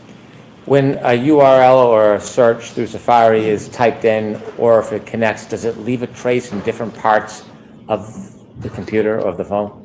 Yeah, so when you actually do any search, you're going to leave traces. Now, it does depend if you are in private browsing or non-private browsing. So non-private browsing is what most of us use regularly. Private browsing might be what you elect to use. Well, some people would elect to use it if they're doing. Several jurors are fidgeting, rubbing their eyes, shifting in their seat, a couple of yawns. One juror is visibly struggling to stay engaged. So they're all kind of like us right now. Doing searches they wouldn't want their spouse to see, like maybe they're looking at porn, or maybe you're doing something secure like looking at your banking information. You may intentionally use a private browser. For Google users, this would be the equivalent of incognito in Google Chrome, and you may intentionally use that. And so the artifacts for that are more limited than the artifacts for non-private searches. So some of these artifacts only exist for non-private searches, and some exist for private searches. And in this case, this phone, was it on non-private or private? So specifically the two searches we're talking about, how's long to die in cold and how long to die in CIKLD, excuse my differentiation there. Both of those searches were done in non-private browsing. So they weren't hidden? I don't understand the question, yeah. Okay. Was there any applications on to mask those searches? Not to the best of my knowledge. I did not see any. We began with the 2:27:40 timestamp. The next recording on that tab, do you recall what time that was? I believe the next, and I'm trying to remember the chart from memory, if that's correct. So I believe the next thing we're looking at is the 6:23 suggestion from Apple search terms for how long to digest food. Am I matching what you're seeing on your chart? Well, let me ask you. Okay. When you saw that, do you look on the same tab or a database? Where do you find that information? Fair. Understood. So all of those databases I was just mentioning before, we're looking at all the parse results from all of those. And I was looking in the entirety of the scope from the time of midnight till noon. That was the time frame of my scope of all of the content that was done in the tabs for Browser State DB, Cloud Tabs artifacts, History DB, Mobile Safari plist, Knowledge C, each one of those. And then I was combining them to timeline out the activity. At 6:23:51, did you look into how long TIDIE in CIKD? So that would be the next thing that we see after the I haven't heard anything after the Apple suggested term of how long to digest food. That's the next thing we see an entry of that. There's two immediately next to each other. I don't remember the precision on the seconds of which one's first off the top of my head, but one is in Knowledge C and one is in the Mobile Safari plist. Can they appear in different rooms in the data bank, in different places, the same search? Searches appear in many different places. They can leave traces, such as that Knowledge CDB. I love that Apple calls that knowledge. It's like what it's trying to learn. So the Knowledge CDB, what Apple's trying to learn about you, as well as in that Mobile Safari plist, as well as at the moment of that search, which I don't have the device in that moment, but just so there's an understanding, that open tab, the URL would have been updated, or URL is the website, would have been updated to that search at that moment. Had we imaged it at that moment, it would have been how long to die in CIKD. And Sorry. finally, at 6/24/47, did you identify any artifacts with that search that appears with the timestamp of 2/27/40? Did you find the same? Correct. At 6/24, we have 2 timestamps in the same 2 locations for Haas long to die in cold. The Knowledge C and the Mobile Safari P-List.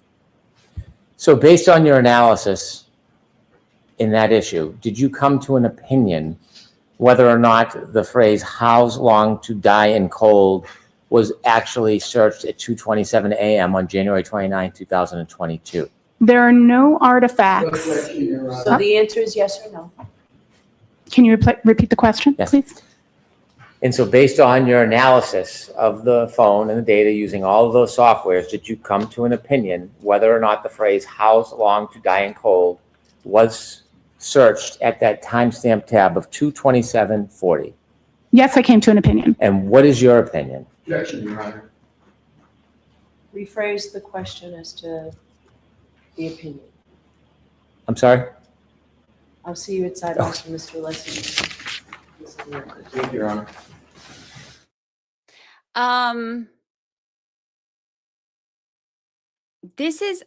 I am doing my best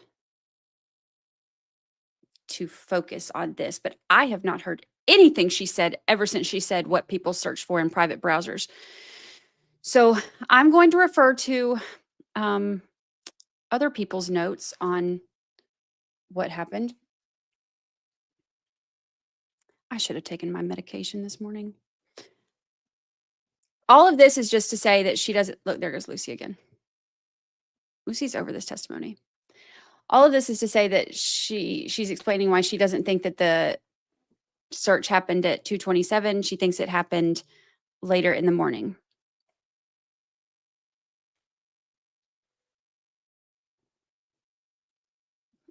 Lucy perked up. Look. Thank God for Lucy Cam in times like this.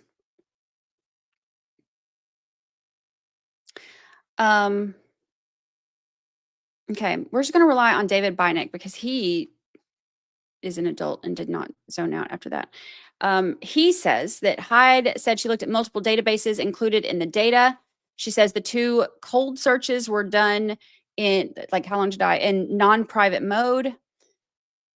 Jurors are taking relatively few notes at this time. Not sure they're following everything Hyde is explaining. I can agree.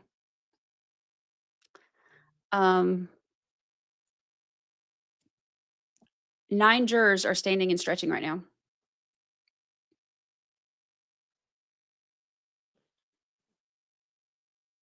Lucy making my blood pressure go down. Same. Same.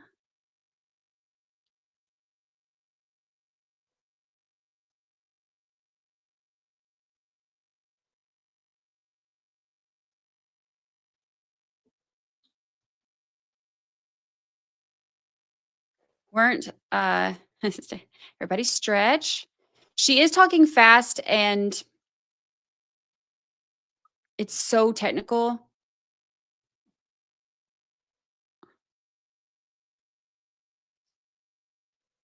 Yeah, it was, instead of Haas long to die in cold, it was how long TI die in CIKD.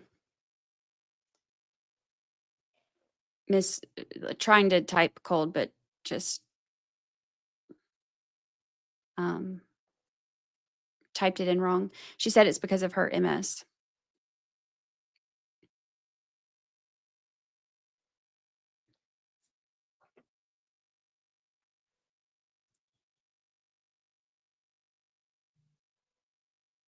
Could you imagine if she was talking slow? No.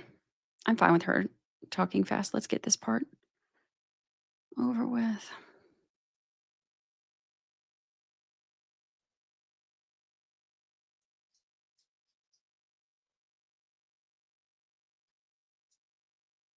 Let's do a poll on this. What time do you think the search happened? 2:27 a.m.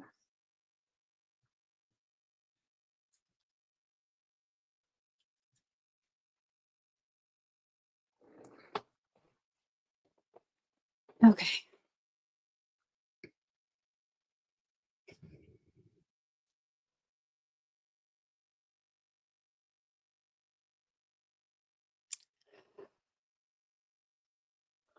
Sorry, this is one of the things that really interests me at first, but it has become one of the things that I'm like, it's not a huge deal. Sorry, my kid's calling me.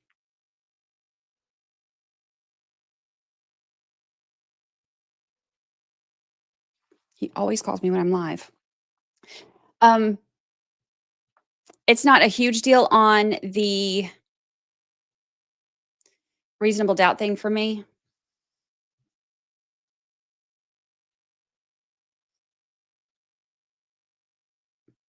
It is something that first intrigued me, but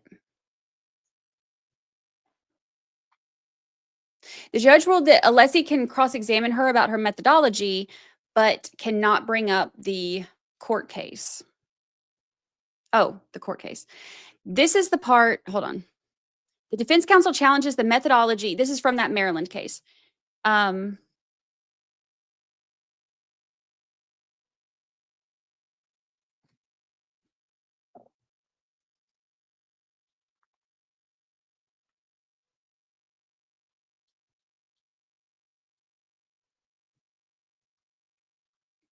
Sorry, emergency with the kid.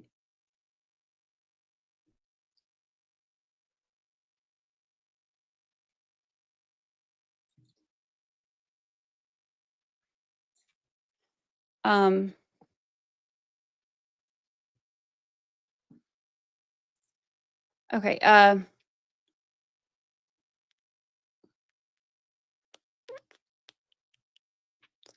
defense counsel challenges the methodology used to generate the latitudinal and longitudinal coordinates, which compromise a significant location history. So counsel contends that Apple, the cell phone manufacturer, utilized a proprietary algorithm to generate this information. It cannot, because it's like not public, whatever, it can't be adequately tested, and it's not generally accepted in scientific community. Therefore, the methodology is not reliable and cannot be the basis of expert opinion at trial. And the judge ruled in favor of that.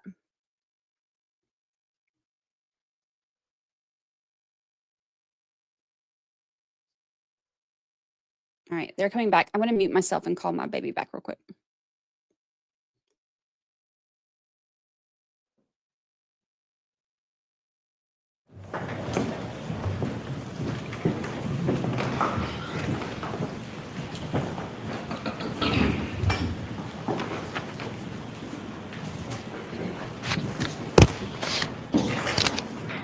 You've explained to us the analysis you engaged in and the process you engaged in. In forensic data analysis, is there a methodology that you use, not just looking at the printout of the programs, a methodology you use that is accepted in the industry for experts to analyze this data and come to your opinion? Absolutely. Beyond looking at what was in the tool results, I further looked at those databases independently and conducted testing of the artifacts. And in addition to what you did, can you share with us how and why this methodology is accepted in your practice as forensic analyst? This methodology is accepted by NIST and by organizations like the Scientific Working Group of Digital Evidence. I'm intimately familiar as both a member of the Scientific Working Group on Digital Evidence, who helps work towards the building and development of these consensus-based documents of procedures to be followed in digital forensics analysis, and as a member of the National Institute of Science and Technology, NIST, Organizational Scientific Area Committees, OSAC, Digital Evidence Subcommittee. where we also produce guidelines such as the data set guidelines for generation of the guidelines for data set generation, which is how you do your actual testing and creation of data sets. And I was also a part of the subcommittee that drafted that. So I'm intimately familiar with the accepted policies and procedures because I am also a member of the groups that help author these, as well as review them and look and use them. Are there articles and guidance in the industry about this particular practice of analysis? For analysis, just for clarification, you're talking about for analysis of Safari artifacts, of mobile forensics, of browser state DB, just for clarity on the question. Let's work our way through it. How about Sure. through Safari? For Safari, there are multiple different blogs that talk about Safari, as well as I have analysis of Safari through classes I took, such as SANS 4508, which is their, 518, SANS 4518, which is the Mac and iOS analysis course, which I took. How about the specific guidance regarding searching the different databases for artifacts? In terms of methodology for digging into databases, Yes. Is that correct? There are multiple, I've taken courses throughout my master's program, courses on how to analyze digital forensics artifacts, including mobile device forensics, throughout my GIAC certifications. I've taken multiple instructor-led courses on how to do these, as well specifically that cover mobile Safari history in mobile forensics at GMU in his master's program as part of the SANS 4518 class. And in terms of data structures, I've taken study on how to analyze databases like SQLite and PLIS are covered in those courses. There are books on study on this methodology? There are multiple books on digital forensics, many of which I've read, and including books specifically on analysis of SQLite databases, such as Sanderson's SQLite Forensics, which is probably the most authoritative because not only was it written by Sanderson, who makes a tool, it was tech edited by 3 renowned forensics examiners, as well as Dr. Richard Hipp, who created SQLite itself. The methodology, the technique you use to look past the reports and actually look at the data to make your determination and arrive at your opinions, is that methodology regularly accepted within the forensic data community? Absolutely. Again, using the methodology from the consensus-based documents from the community, from the Scientific Working Group Digital Evidence on best practices for analysis, as well as specifically for the SQLite databases I was looking at. I do that deeply verifying and in accordance with the understandings from Sanderson's book. Now, you share with us that you had an opinion regarding the timestamp and whether that it was applicable to the search term, "How's long to die in cold?" That is correct. Now, I want to ask you, to a reasonable degree of forensic data, scientific certainty, what is your opinion about whether the phrase "how's long to die in cold" was made at the time of the timestamp 2/27/40? It's the last time, Mr. Massey, on this issue, okay?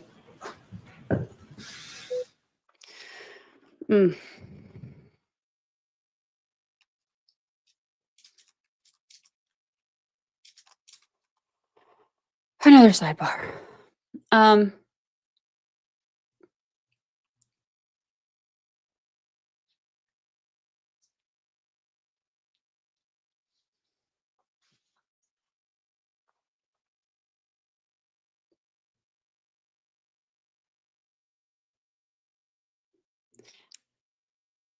I missed all of it. I'll have to go back and look. I know the opinion is going to be that she doesn't think it was searched at 227, and she explains why we went through this last trial, but it's a lot of technical talk to get her opinion.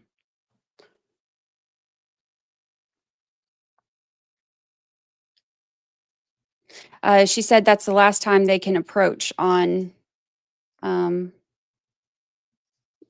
he has to approach. She said that was the last time on this matter. Here, I'll give you Lucy back.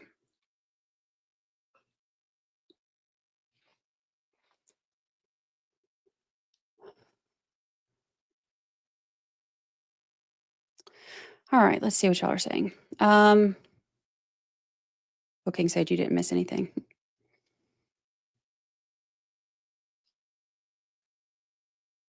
Do you think the jury picked up on how long to digest food? I missed what they were saying. I know they said last time that the how long to digest food thing is like automatically generated as you're like when Google tries to finish your sentences.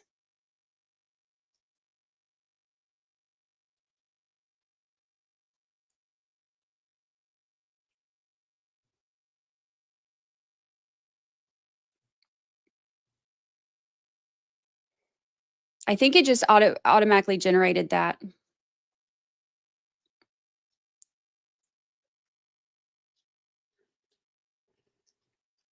The kid is okay. He's has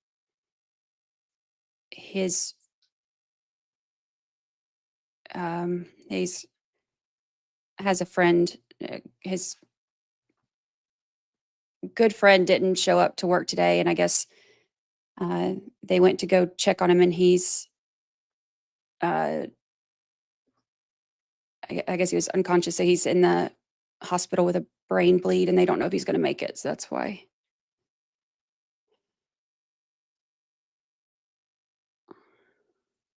So sending all the good healing thoughts to him.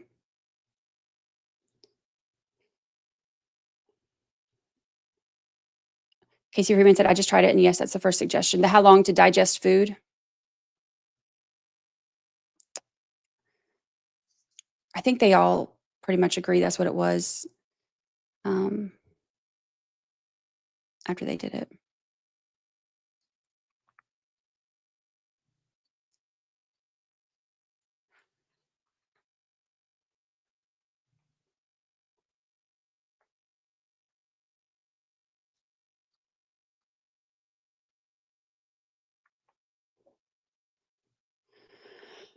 Oh, okay, how many have testified so far? Let's see. We have 1, 2, 3, 4, 5, 6, 7. Well, 9, 10, 11, 12, 13, 14, 15, 16, 17, 18, 19, 20, 21, but 22 of them were just to like verify that two of them were just to verify that the video surveillance from Waterfall and Central Park is good. I'm now going to ask you for your first opinion.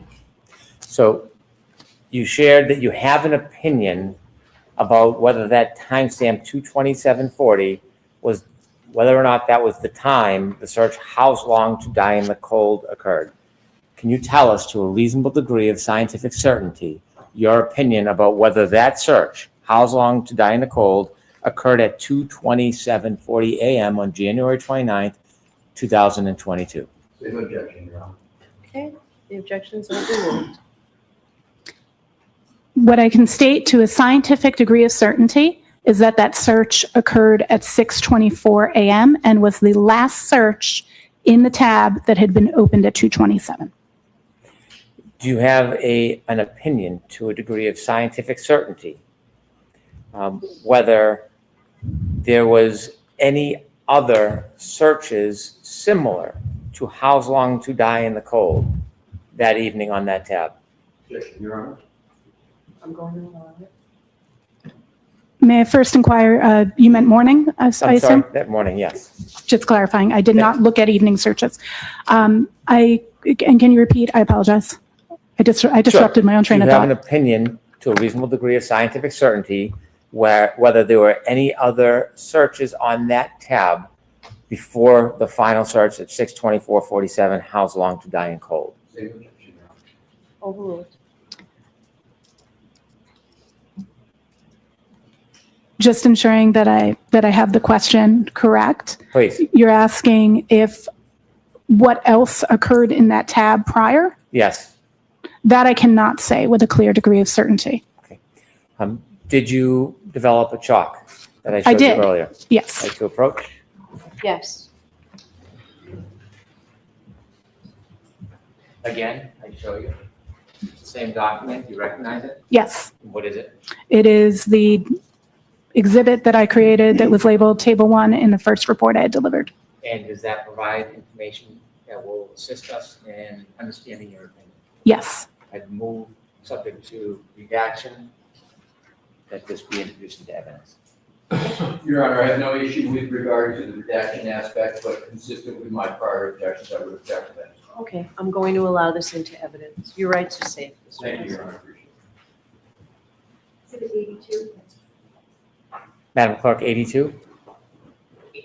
Exhibit 82. Thank you. With the court's permission, I'd like to show Exhibit 82 to the jury. Okay?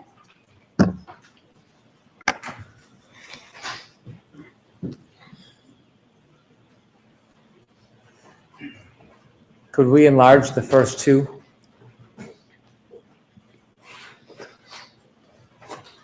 And we're going to need to get the right column in if we can, please. Thank you. Ms. Hyde, can you see it from there? I can. Thank you. If you can walk us through how this exhibit assists us in understanding your explanation and the basis for your opinion. This exhibit shows the Safari artifacts and artifacts of Google searches in Safari related to the two searches in question, How Long to Die in CILKD and How's Long to Die in Cold, that occurred on the morning of November 29th, 2022 on the device under examination. If I look at this chart and I see in the top left, it says 2:27:40 a.m. And then under the search term, it says, How's Long to Die in Cold. How do I understand your opinion that that search didn't happen at 2:27:40? This document is showing you the data that is the parsed result. The source of that artifact that you see in the last column is a little bit cut off, the browser state db-wall file. That database does store how the data is stored, the search term How's Long to Die in Cold with an associated MAC absolute epoch timestamp that translates to 2:27 a.m. That is what is physically stored. That does not annotate the meaning of that artifact. That was determined through testing following the NIST OSAC data generation guidelines for testing. In the second row, we see a timestamp on the left-hand column, 6:23:49. And it provides artifact, the cache record. Mm-hmm. Cache. What is the term? And what does that mean under the search term? iOS Safari cache records. A cache refers to something that a computer program wants quick and easy access to. When we search on our phones, anything, a lot of times, be it in Google or in Safari, depending on what type of phone you own, it'll suggest what it thinks you're going to type in, right? So you can click it. It's trying to be helpful. In this instance, at 6:23:49, we have a cache record that indicates that Apple suggested the phrase, how long does it take to digest food? And then under that, 6:23:51, it appears it says a recent web search, and the spelling is changed. How long, TIDIEINCIKD. So this, in reference to these two search terms, this is the first actual search that occurs at 6:23:51 a.m. Upon beginning the typing of that phrase, Apple provided the suggested search, and the person inputting into the phone at that time continued to type out a phrase and finished it as how long, TIDINCIKD. which that is available to us in the mobile Safari plist, which tracks recent web searches. And then we'll see 6 seconds later, we get that reference in that Knowledge C database that I mentioned before. That's the next line. So that's the Knowledge C database is Apple's way of keeping knowledge about what the user's doing. It sees and holds your knowledge. It's an easy way to remember it. That's what I teach my students. So that Knowledge CDB tracks a lot of things for predictive purposes. And so 6 seconds later, it's logging that same search. So that search is being tracked in 2 places. And so one search can be left as artifacts in different locations on the database? Correct. There can be multiple traces or artifacts of the same user action in different places on a mobile device. And if we go down to the bottom, the last column, at 624:47, we again see house long to die in cold. And if you look in the first column, it's the same phrase. Is that a coincidence that it appears at the bottom at 624:47 and also appears up at 227:40? As mentioned before, through testing of the artifact for Browser State DB, that artifact will hold the most recent search that happened in the tab. So it is logical that HOS long to die in cold was searched at 624:18, tracked in that mobile Safari plist, repeated in Knowledge C, Knowledge made its tracking in Knowledge CDB, and then that table for Browser State DB, which again has the time that the tab was opened or the last time it was backgrounded, and updated just the website that was visited. So the website, that is why we get that 227 time. That's actually, as far as the data storage is, the first thing I have in there, because I want to put it in chronological time order for exhibit purposes, is actually the last thing to happen because it's the update to what's in the tab.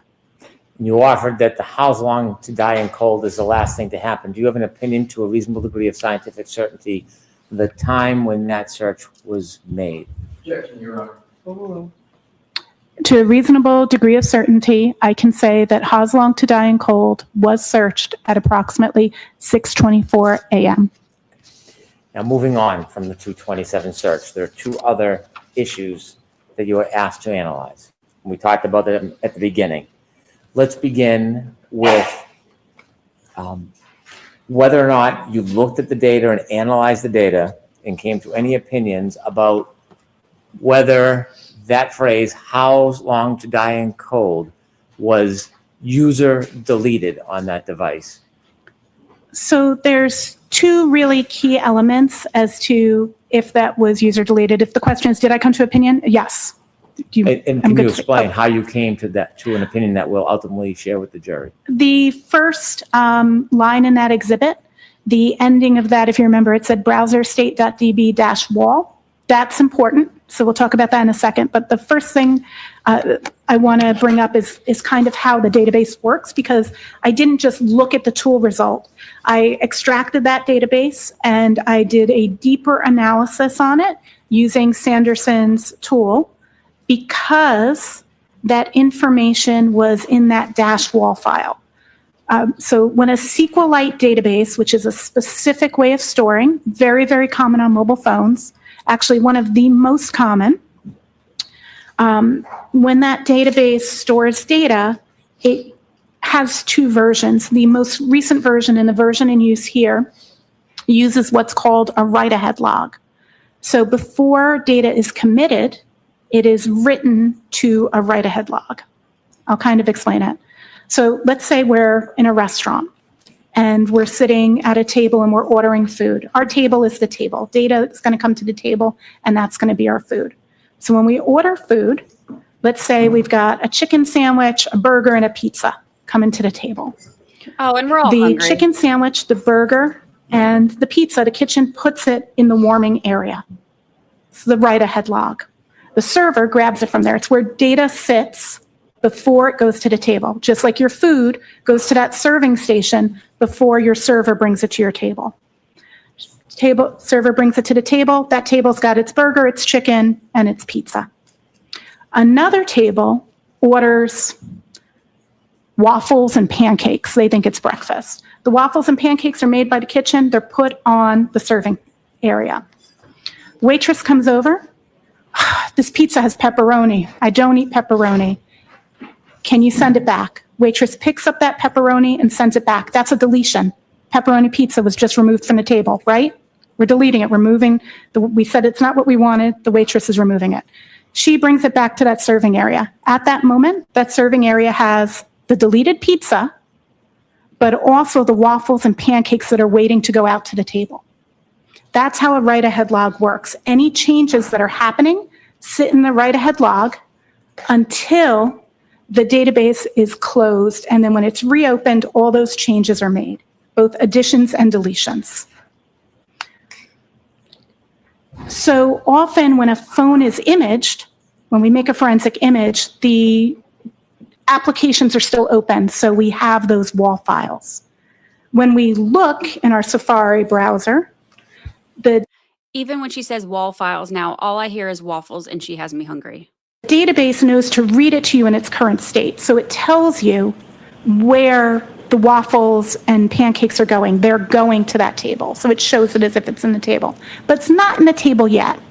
So if when we parse the data and we look at the restaurant and we don't look at the back kitchen, we would only at that time see the chicken and the burger, right? Pizza got sent back, waffles and pancakes haven't come out yet. So when we get the data, we get two files. We get the restaurant, that's the database, and we get the serving area, that's the WAL file. Just because it's in the WAL file does not mean it's deleted. It means that that record wasn't where it naturally sits yet. It could be that WAL file can contain deleteds and food or data that hasn't yet been delivered to the database. So the WAL file consists of both. So an assumption that the data was deleted just because it's in the WAL file is actually not true. And the peer review paper I mentioned earlier that I had accepted in Forensic Science International actually has a section that explains this exact presence for SQLite databases about how we refer to that as recovered and not deleted. Actually, through that entire document, we don't use the phrase deleted. We refer to things in statement of recovery because we need to determine why it's there. So we can't say that it's deleted just because it came from the WAL file. Some tools will automatically indicate to the examiner that they need to dig deeper into that. I did do further analysis by looking at the WAL file. That particular item is a little bit more complex, actually exists on multiple pages because it moves as the database is being created, but all of them have the same unique identifier. So it's the same entry. It's not more than one search of Ha's long to die in cold. If there was more than one search that had occurred where it became the top element in that database, we would see that. There are, as I mentioned, other carved from the database, from the WAL file elements such as the search for the YouTube video, It's Raining Men, because at some point that was the last viewed item in a tab when that tab was retired right before, also at 2:27 a.m., but a couple of seconds before the Ha's long to die in cold search. So we can see that that table is put to the rear. The newest tab that's open, which is why it's in the WAL file, it's the most recent thing because it's like our waffles and pancakes hasn't been delivered to the table yet. So it can sit in the WAL file for that reason. That doesn't indicate it's deleted. The second reason is there is no user interaction in the interface to delete a tab. You can open and close a tab, and open and close tabs are tracked in that database, but you cannot delete a tab. There's no, if you were to pick up your iPhone, I know you don't have them right now, but if you were to pick up your iPhone and look, that wouldn't be a physical option you have in the interface. So it could not be deleted by a user through the interface for that most basic reason. So a user, could they delete it? Here's why I don't believe this. Because nobody Nobody sends pepperoni pizza back if it comes to the table. It's literally doesn't happen. That's why I just don't believe. I just don't Tab, find it if they credible. wanted to? There's no Don't find it credible. actual option to delete a tab. For your web history, you could clear the cache, for example. Most of us are familiar with clearing the cache in your web history. You might do it because you don't want your kids to see what you searched, or maybe your kids don't want you to see what they searched, so they'll delete it. But you can't delete the tab history. It's just what tabs are there. The device is tracking that. When you looked at the software, whether it was Axiom or Celebrite, when you look just at the report, not the data itself, do either of those reports have any indication noting that that web or that Safari search is characterized as deleted? The tools, Celebrite denotes it with a red X, That's the which real means question. that it is recovered. Axiom indicates that it is carved. In the same paper that I referenced earlier that I authored, there's a chart in there that shows the distinction between how different tools, some will use red X's, some will use question marks, some will list carved or parsed. So every tool chooses to do that differently. That does not mean deleted. It means it needs further analysis. Should an examiner who looks just at the reports of the software assume that if it is marked as recovered in Celebrite or carved in Axiom, should An examiner should never assume something's deleted without doing a manual examination. The manual examination, is that a method that's used, that's generally accepted in the forensic data field? The NIST Science Foundation paper, as well as the dataset generation guidelines, both speak to conducting testing to verify and validate, and it states clearly that an examiner is to verify and validate findings and to determine meaning. So given that you've used multiple tools to look at reports regarding this phrase, how long to die in cold, and have seen indications or characterizations of recovered and carved, and in addition to the fact that you actually analyzed the data, did you arrive at an opinion to a reasonable degree of scientific certainty whether or not the user deleted, any user deleted the phrase, how long to die in cold? Yes, if it's how's long to die in cold. Sorry, trying to clarify. Pardon me. Did you come to an opinion to a reasonable degree of scientific certainty whether any user deleted the phrase, how long to die in cold? Yes. And what is your opinion? My opinion is there was no deletion that occurred by the user because it is not something a user can delete. Finally, I want to ask you about your analysis of the phone records on this phone attributed to Ms. McCabe. Did you go through an analysis of the phone logs and the phone records on the phone? I analyzed the call logs and the phone logs on the device that I was given, that I was told belonged to Ms. McCabe, yes. What? I just put a poll up, so everybody make sure you vote. We have the most relevant food in this case so far. The options are the returned pepperoni pizza, Jen McCabe's backseat bread, or Matt McCabe's snack. Would a suggestion or a claim that a user deleted irregularly a number of phone calls, would that be accurate or inaccurate in your experience? It is inaccurate in this instance. Can you explain to us why and how you came to that conclusion? Yeah, this is actually really interesting because of what it appears in the forensics tools and additional artifacts that I looked at that are not parsed by the forensics tools. So the call logs, when you look at it, it appears, I don't remember if it's 8:57 or 8:59 a.m. in my mind at the moment, but approximately either 8:57 or 8:59 is the earliest phone call we see on the 29th of January. We see no call logs before, but we do see FaceTime logs before. So if an examiner, again, was making assumptions without testing or reviewing, the first assumption might be, well, things must have been deleted because there's data that exists before, but not current data. So then you have to go, how do phone logs work? And again, create test data and review. What the situation here is that there are 3 types of call logs on this particular phone. There's regular calls, incoming and outgoing.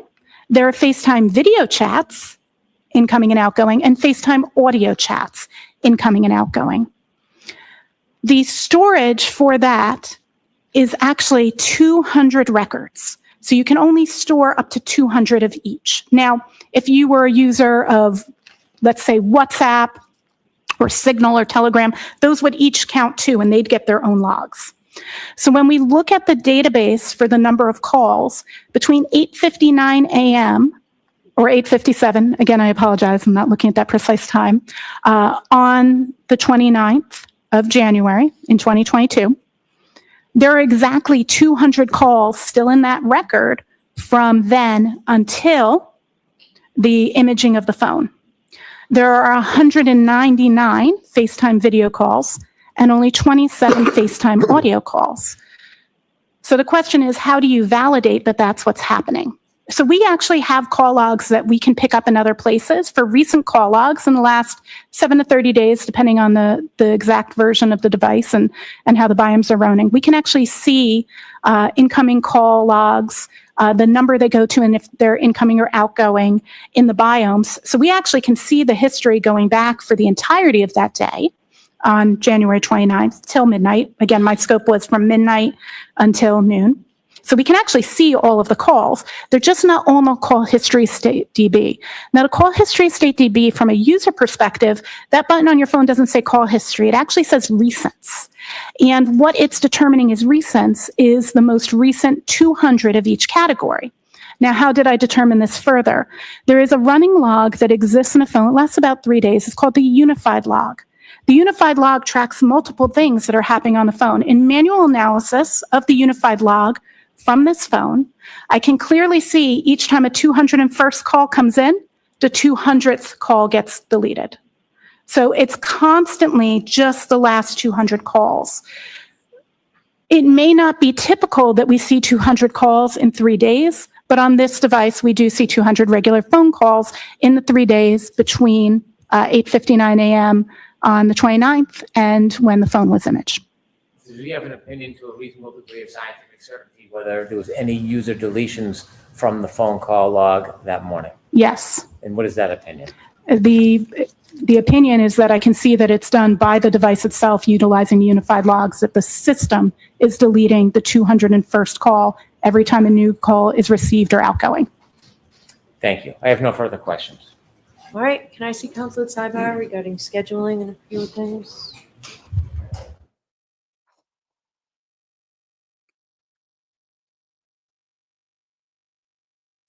All I can think about is pizza and waffles.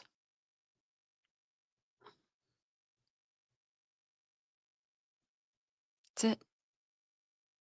Just pizza and waffles.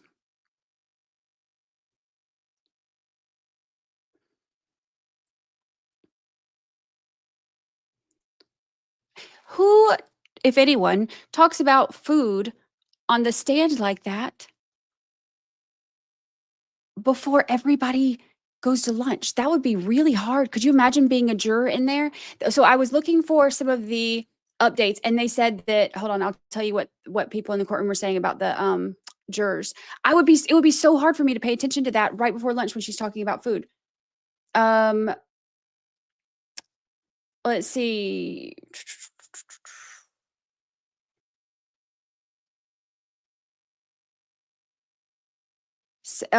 Sue O'Connell said 2 minutes ago that several jurors looked interested. Note taker, there's one who takes a ton of notes, just turned a page. Jurors were writing in their notebooks for some of that. Let's see.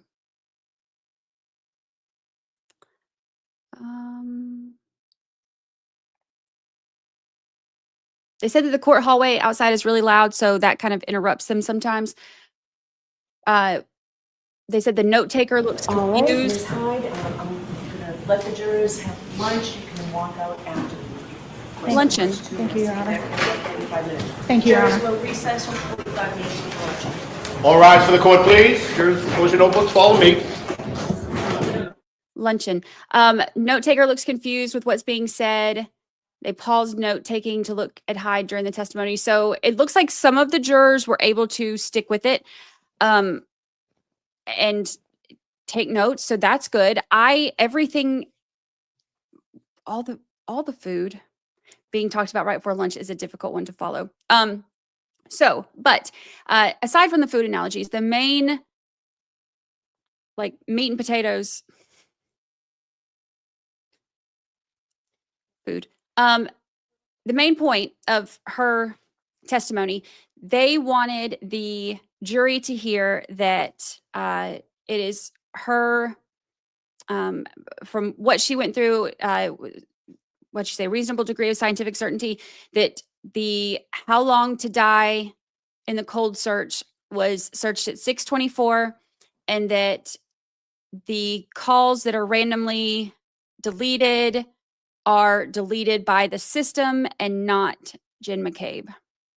So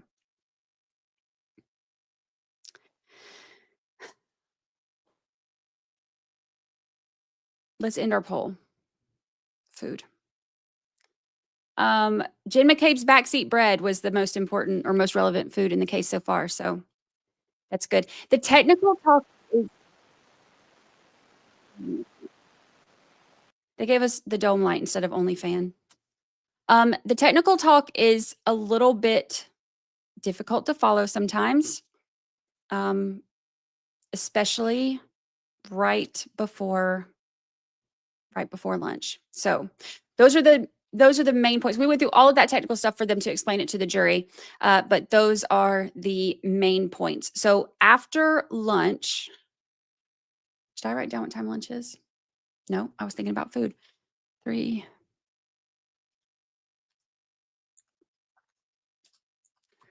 Luncheon recess. After lunch, we'll do the cross-examination. Alessi will be doing the cross because he's been the one that's been doing the objections. Whoever's doing the objections is the one who does the cross-examination. So, so there's that. Biggest moment of the day so far?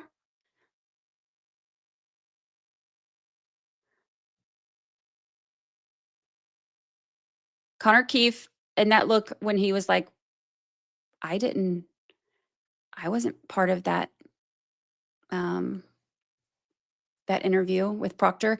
And then he showed the paper and he was like, okay. Yep. Maybe that refreshes my recollection, but I don't remember anything. He looked very frustrated. He wanted to very much, you could tell he wanted to distance himself from Proctor. I think that's my perception of it anyway. Let me know what y'all think. And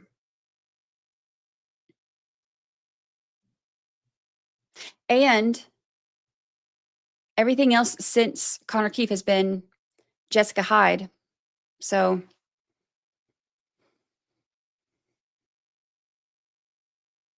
the pepperoni pizza going back was, that has to be a highlight, right? The technical stuff is so back and forth depending on the analyst they talk to. It is, I mean, it's a battle of the experts thing. And, you know, each of them have their reasons on why they think it. And we see this a lot in trials where they have, each expert will give their reason behind why they came to their opinion. And there is some data that is just like, you can't argue with this data. And I love that kind of data. And then there's the kind of data that's like, it's open, like she was saying, it's open for interpretation by the analyst. So when we have that kind, it's a little bit harder because you have to decide which one makes the most sense to you and which one you think has the most, like which one you want to put the more weight in, you know, and that can be hard when it's really technical stuff. So we'll see what the jury says. I personally think, like I said earlier, I think that the Google search is one of those things that was very interesting to me when I first got into this case, but it's not, as all this other stuff has happened, it has become kind of less important to me. Just because there's so much else going on with it that has, you know, been so wild. So, but it also depend on, every juror looks at things different. Every juror will have different opinions and put weight on different things. So it'll just depend on, what they see and think and what they think is the most reliable. So the biggest moment of the day was the witness ending her testimony. The technical stuff could be really difficult, but at least it was like before lunch instead of on a Monday morning. Because remember, last time we had very technical stuff, it was early on a Monday morning, and that was, I think, harder for me anyway. All right, so I am going to take a little break. I'm going to go call my kid, check on him, and then also eat something because now she has me hungry. We can put on hot honey or ranch for pizza. Hot honey? You put hot honey on pizza? Is that a thing?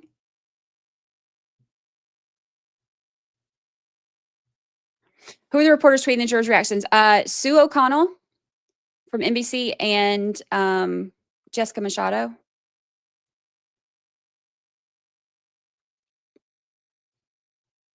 So a thing. I've never heard that. Hot honey on pizza. I've never heard that. I have only put if anything, like ranch dressing, but oh, everybody's saying that's a thing and it's so good. I've never heard of that. But then where do you put the ranch? It has to be on pepperoni. Oh, I need to try this. I'm all for it. Look, when Crime Junkie jurors give me suggestions, I try it. All right, create a poll. Who's heard of it? We'll start a poll, and I'll leave this up so y'all can vote during lunch. Who has heard of hot honey on pizza? This is brand new for me. You're changing my world. Oh, you still dip ranch in it. So hot honey and ranch are still that's acceptable behavior. Okay. Y'all gotta let me know the rules. Do you want beach cam today while we go to lunch? What state is this hot honey stuff in? That's a good question.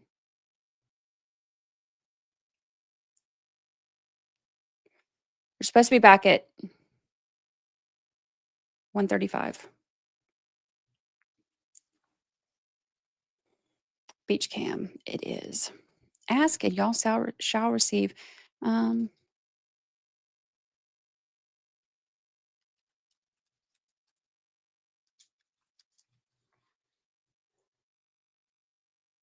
Waffle crust pizza.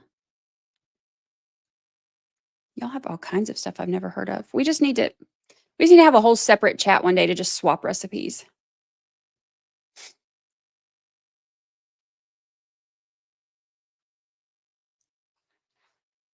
Okay. Oh, it looks like a cloudy day at the beach.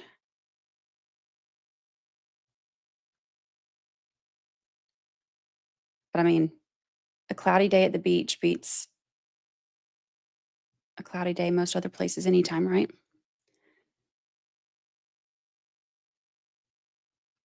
All right, there you go. All right, I'm going to take a little break. I will warn you when I come back, but also just, be ready for it. And I will see y'all in a few minutes.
Plenty of warning that time.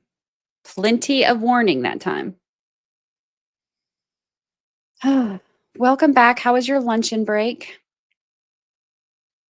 How was your luncheon break? Luncheon recess. Psst. Gotta love a luncheon recess.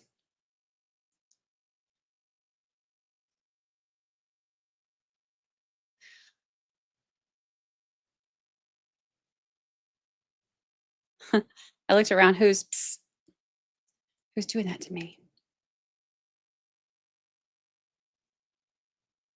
Yes, Karen's voicemails were played in court yesterday. I'm going to end our poll. So 57% of you have heard of hot honey on pizza, and 42% of you, myself included, have not. Something I'm going to have to try.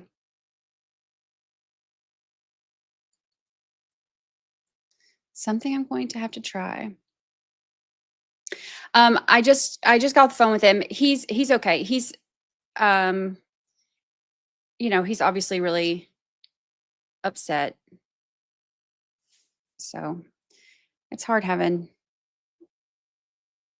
stuff like that happen.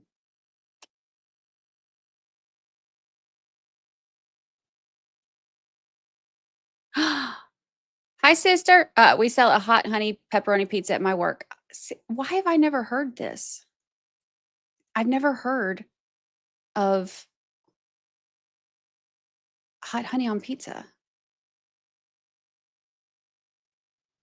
This is my sister-in-law. Thank you. Thank you. My son's okay. His friend didn't come to work today, and I guess they went to go check on him, and he wasn't doing well. He's in the hospital with a brain bleed. Yes, that is Chat Daddy's sister.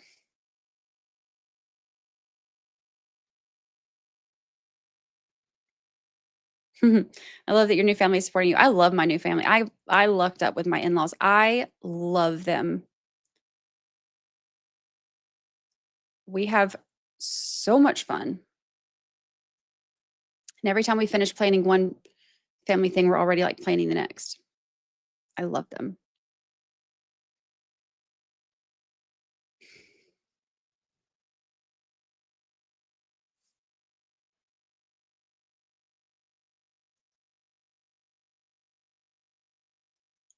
She says, I was blessed with wonderful in-laws also.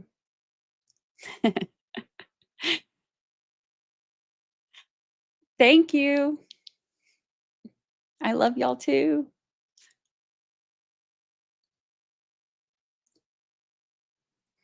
I will tell him. I told him, I was like, well, you got thousands of people praying for him, sending good vibes, well wishes.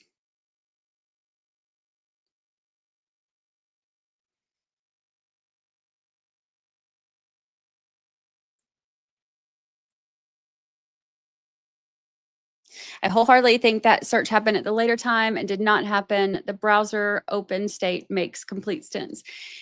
Yeah, I remember her going through all of this the first time, and Ian Whiffen, you know, he goes through his explanation of it too, and then Richard Green does his. I just don't know enough about the they're moving the camera. I don't know enough about tech stuff to be able to think that I believe one over the other.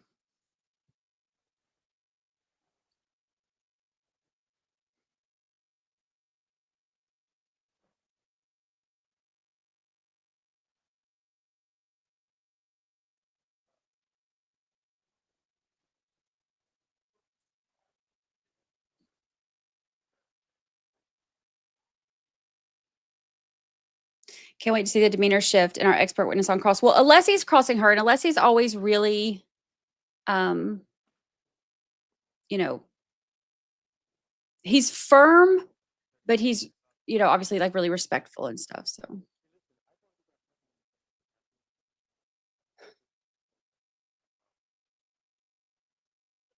I asked my dad about it. He says there should be data showing both. Tab open and search. Yeah.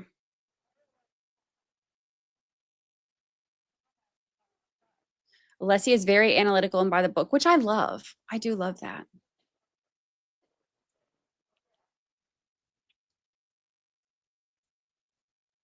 I walked out. We were talking about how hungry I was, and I walked out there and Chat Daddy had a turkey. Was it turkey, bacon, and cheese? I don't know. Some kind of wrap on a plate with some mustard on it already, or some sauce on it already ready for me. Oh my gosh, it was so good. It's like he heard all of our food talk. Do you think medical injuries and vehicle stuff will override the technology details? To me, yes, because the thing is, going back and forth about the technology details, they're arguing over the Google search. I feel like there's just too much time being spent on that. I think that the biggest thing for me is, did the car hit him? Not when did the search happen? So,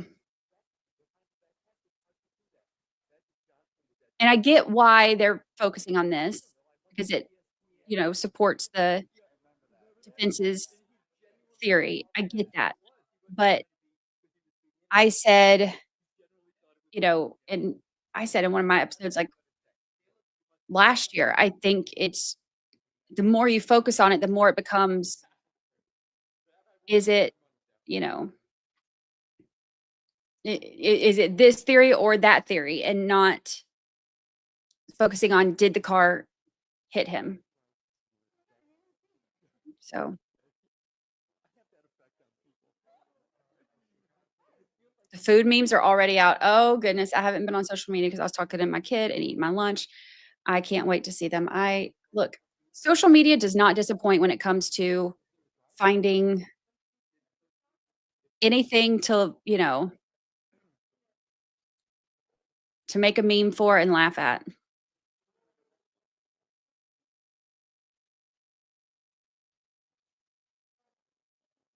Why give so much weight to the actions of a witness if it doesn't matter?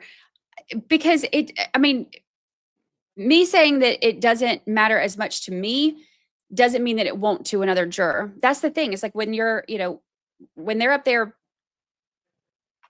presenting their case or their defense or whatever they're doing, you never know what's going to matter to one juror that doesn't to another. So while that's not the main focus for me, the main focus for me is the injuries and the damage to the car, and then all the weirdness about all the random deletion and getting rid of phones and all that stuff. And then, of course, the terrible investigation. Those are the things that I focus on. But there are some jurors who may, put more weight into this. So you just never know.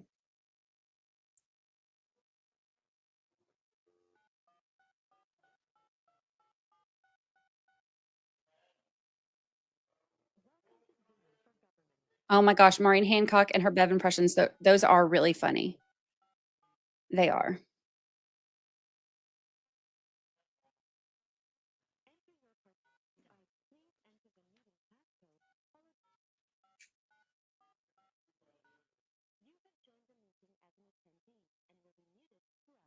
Are these subtitles from the courtroom? Yes, I have closed caption on.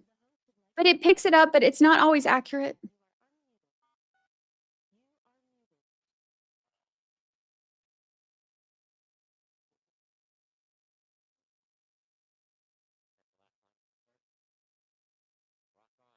The Hideaway Pizza in Oklahoma, shout out to Hideaway Pizza, has a pizza called the Pollinator Olive oil and garlic glaze, salami, spicy. Oh my gosh. Capicola, cup and curl, pepperoni, banana peppers topped with Mike's hot honey. That sounds, where have I been my whole life? Mr. McDermott?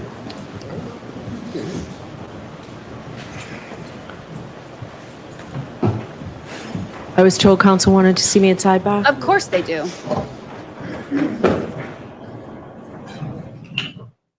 Of course they do. because we can't come back from luncheon or any other recess or even start the day without a sidebar. Only 5 minutes late. Only 5 minutes late. I guess I'll give props for that at least.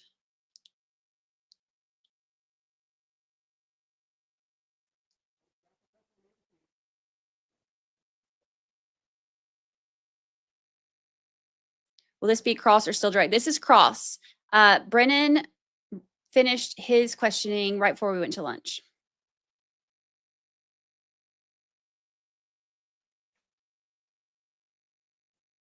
What are they serving at the sidebar? Jen McCabe's backseat bread.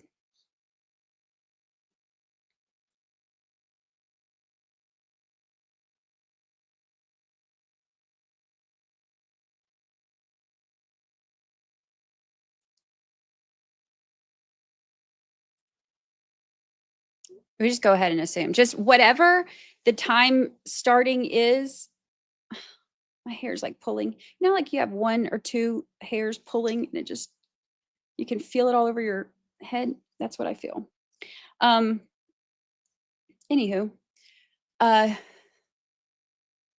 maybe I should have looked in a mirror when I did that. It's pulling.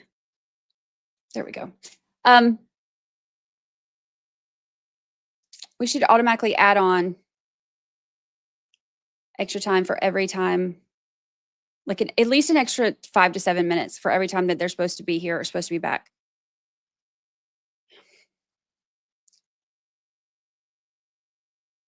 Let me go ahead and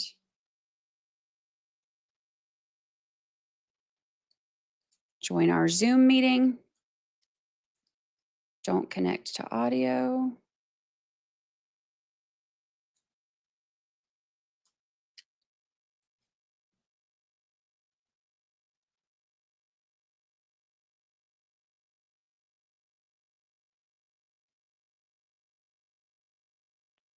Are we missing a juror? Are we? Are we? Let me get the scoop. Let me go be nosy. My podcast is 13th Juror Podcast.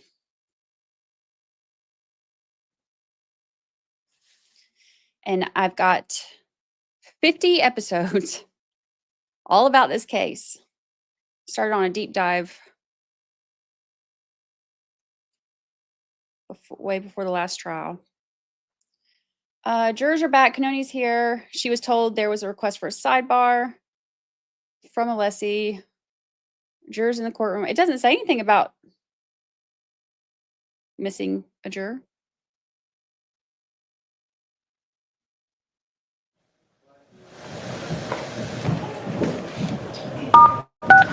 You are unmuted. All right, jurors, as you know, I think I told you in the beginning, one of my functions is to make sure that a case is tried fairly and efficiently and not to waste anybody's time. So if I get frustrated at lawyers about something, I try not to, and I don't think I am, but if I seem to cut somebody short, the lawyers are just doing their job. When they request sidebar conferences, they're just doing their job. I am going to try and keep all sidebar conferences to a minimum, but the lawyers are just doing their job. Okay. All right, go ahead, Mr. Alessi. Go in the witness. Shut up. I just I've need a just witness. apologized. Oh, Yeah. I've just apologized. That was for her saying, okay, fine, we'll do it, but this will be the last time or whatever she said. Good for her though to have to say it in front of the jury, because that's not the first time she snapped with the defense. Oh, I can't believe that just happened.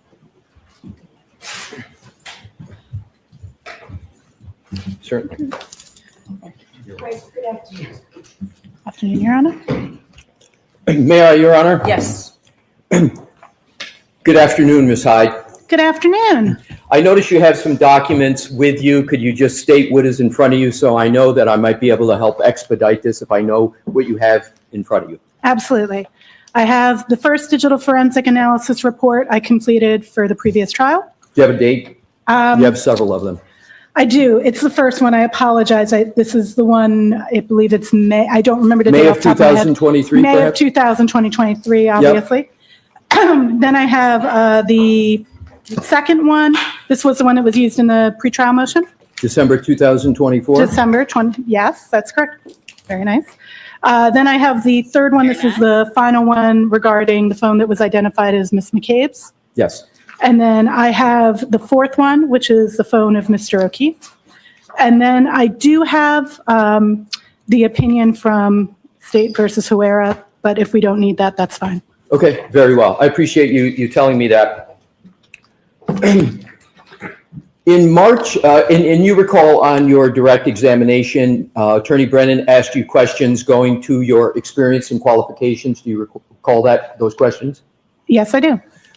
You were involved in a case, is actually a murder trial in the state of Maryland in a case called State v. Herrera as recently as March of 2025, correct? Correction, it's an attempted murder. Attempted murder. And in that particular case, you had attempted to offer various opinions to the court, correct?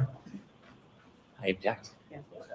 You have to move along from this case, from what you're talking about. You have to move along from that Maryland case. So with regard, do you recall another case from the state of Massachusetts, Arrington case, in which you submitted a pro se amicus? Do you recall that case?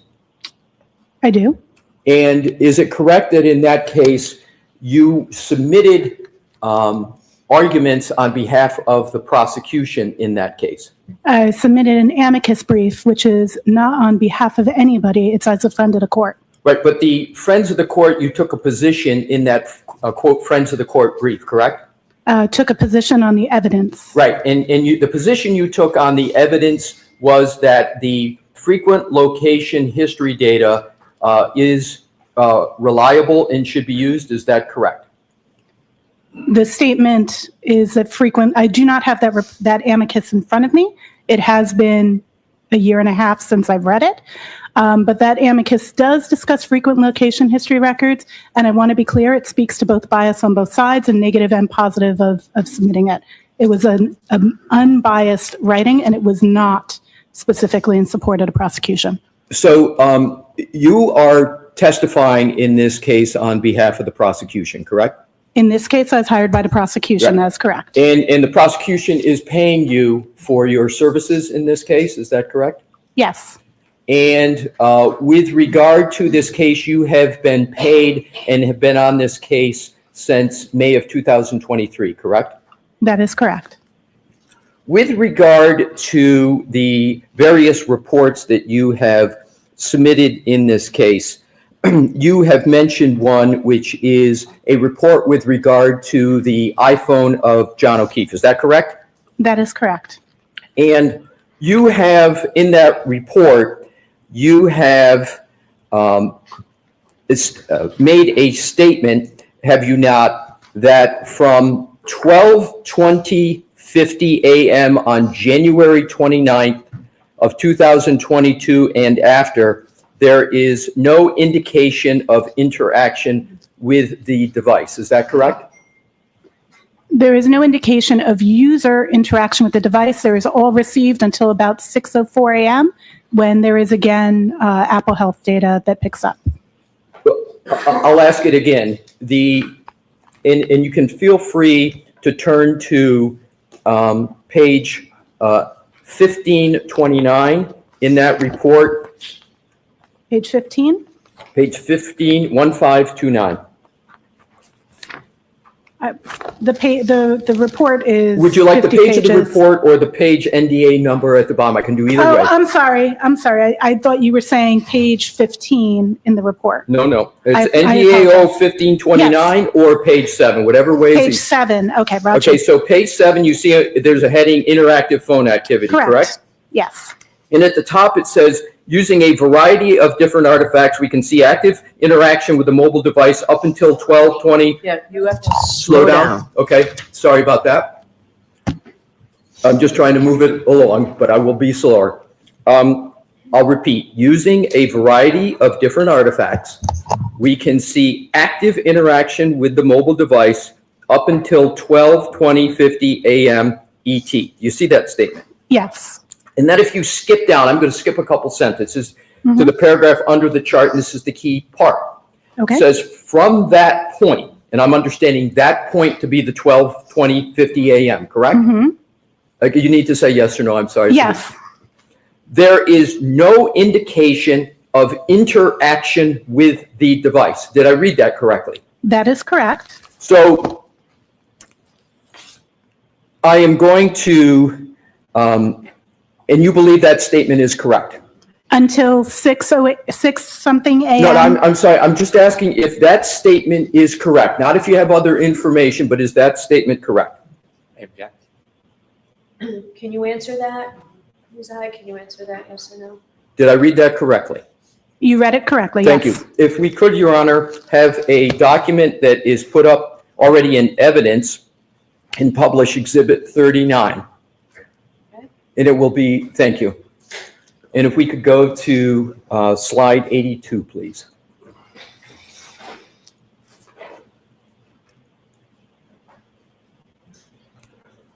And Ms. Hyde, if I could draw your attention to the entry that is, it says 3209 under app lock, but we know that the 00 is a 12. So it's 12:32:09 a.m. on January 29, 2022. And I'm going to read what it says in red, and this is a timeline of Mr. Whiffen. You know Mr. Whiffen? I do know Mr. Whiffen. And so he put in red, not us, he said device locked with lock button for the last time. Do you see that? I do. And you know that to lock a phone, you actually have to hit the side button with regard to an iPhone to make it lock. Do you know that? Yes, sir. Okay. And that is an interaction with a phone, is it not? I concur.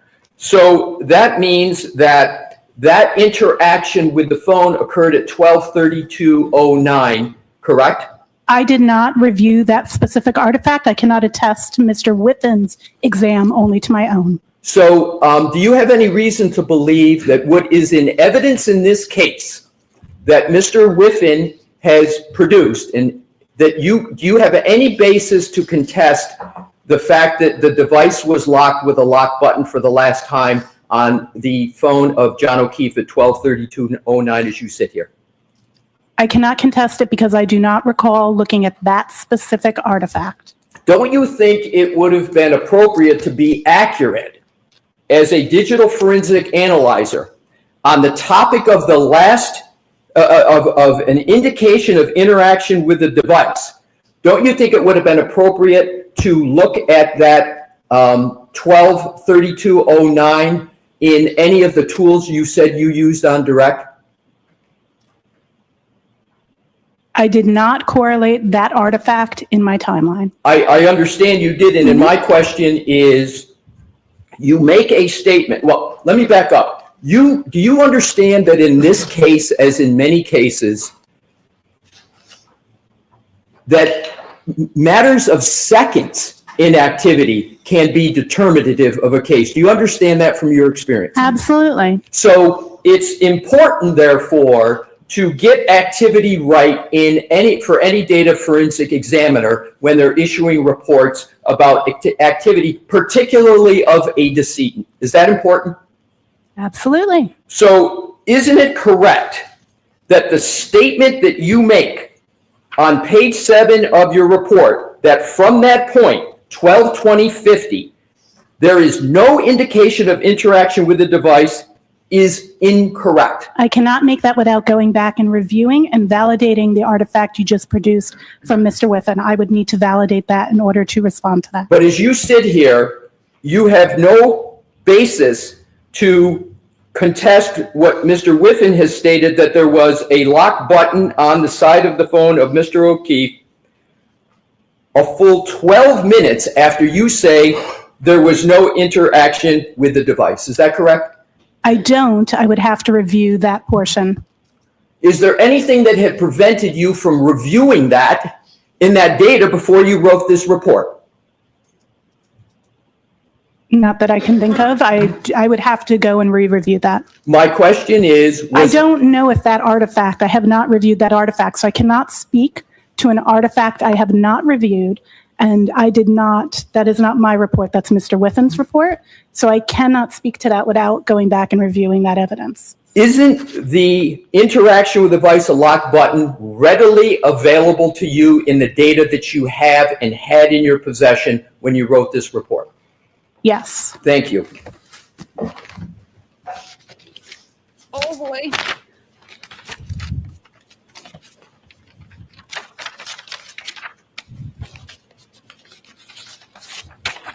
I'm scared to move. I feel like we're all in trouble. If you could please turn to, in the same report, page 1528, which is your page number 6. And I just want you, please, to go to the, just put a placeholder in that. And if you could now just go to the conclusion, which is your page 50. I feel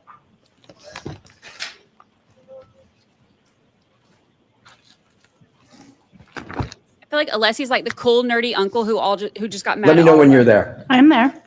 So in the conclusion, you state that starting at 12:01 a.m. on January 29, 2022, the mobile phone was in use with activity of Waze navigating to 34 Fairview Drive, Canton, MA, active interaction with the screen, steps, audio playing text messages and calls until 12:31 a.m. EST on January 29, 2002. Did I read that correctly? Yes. That statement is also incorrect, isn't it? On what basis? Do you believe that statement is correct or incorrect? I believe that the statement is correct regarding those artifacts that are mentioned in that statement, yes. Okay, if you could please, if you could turn to page 1535 of the same report. Can you give me my page number, please? I will. Okay, thank you. You're welcome. If you could turn to your page 13. 13, Roger. Yes, I'm there. And do you see an entry that says 12:31:56, which is the same time in the conclusion, but I'm going to develop it. I believe I know where you're going. Well, hold on. I'm sorry. I need to ask the apologize. questions. Yes. I appreciate you looking to help, but if I could, I'd appreciate it. Absolutely. Thank you.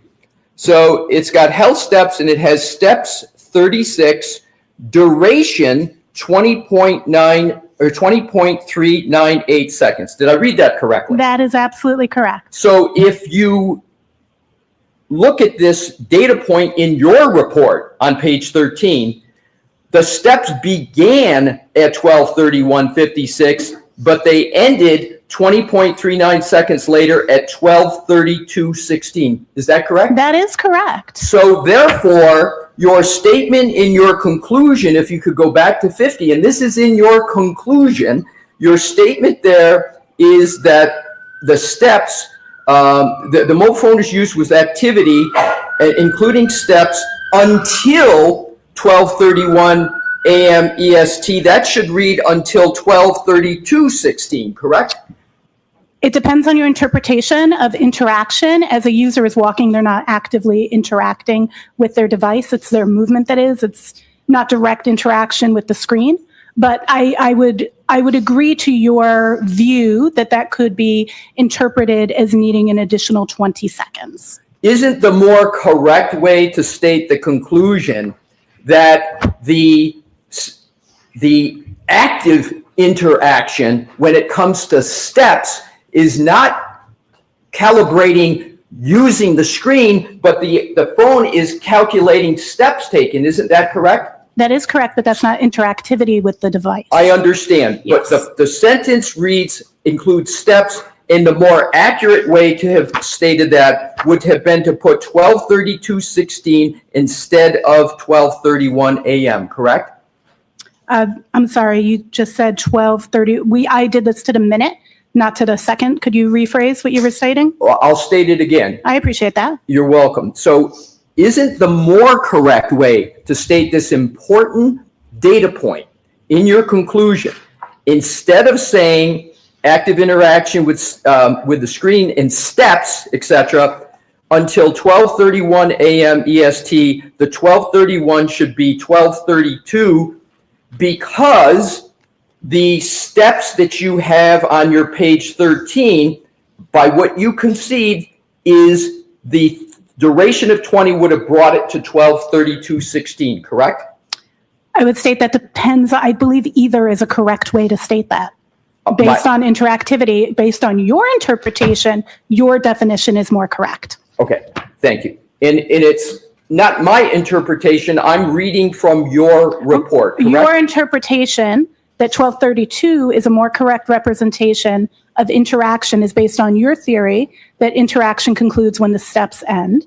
And I'm saying both would be acceptable. Okay, so let's follow up on this. Sure. Isn't it correct that it isn't my theory when the steps ended? Oh, it's not, if I could just finish, please, absolutely, because if we sorry. talk over each other, the stenographer's not going to get both of us. Thank you. Agreed. So it's not my theory. It's just the simple math from an entry you've made on page 13 that the steps began at 12:31:56. They ended 20.398 seconds after that, which just doing the simple math is 12:32:16. Did I do the math correctly? That is correct. Okay, I'm not thank you. debating that. Thank you very much. So now what I'd like to do is to go to page 1528 of your report. Do you have my page number for that? I'm sorry. Yes, and I appreciate that you go page number, so I center in on the lower one, then I'll go immediately to the one. So it's your page 6, Ms. Hyde. Thank you. You're welcome.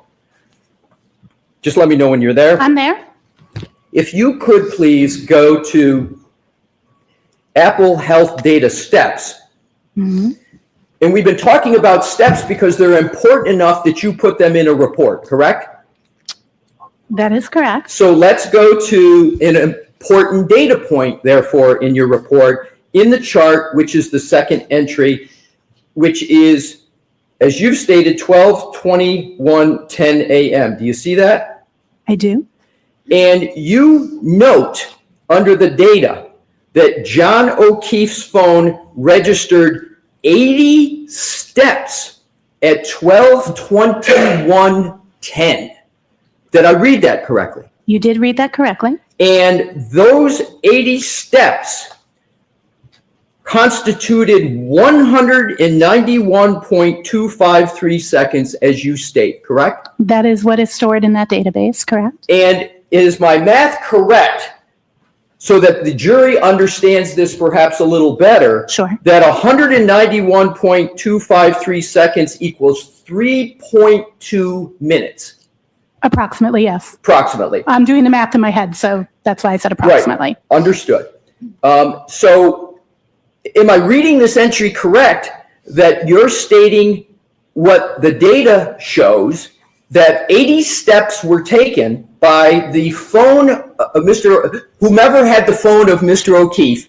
There were 80 steps taken at 12:21:10 a.m. on January 29, 2022, for a length of time of 3.2 minutes. That is what the phone registered.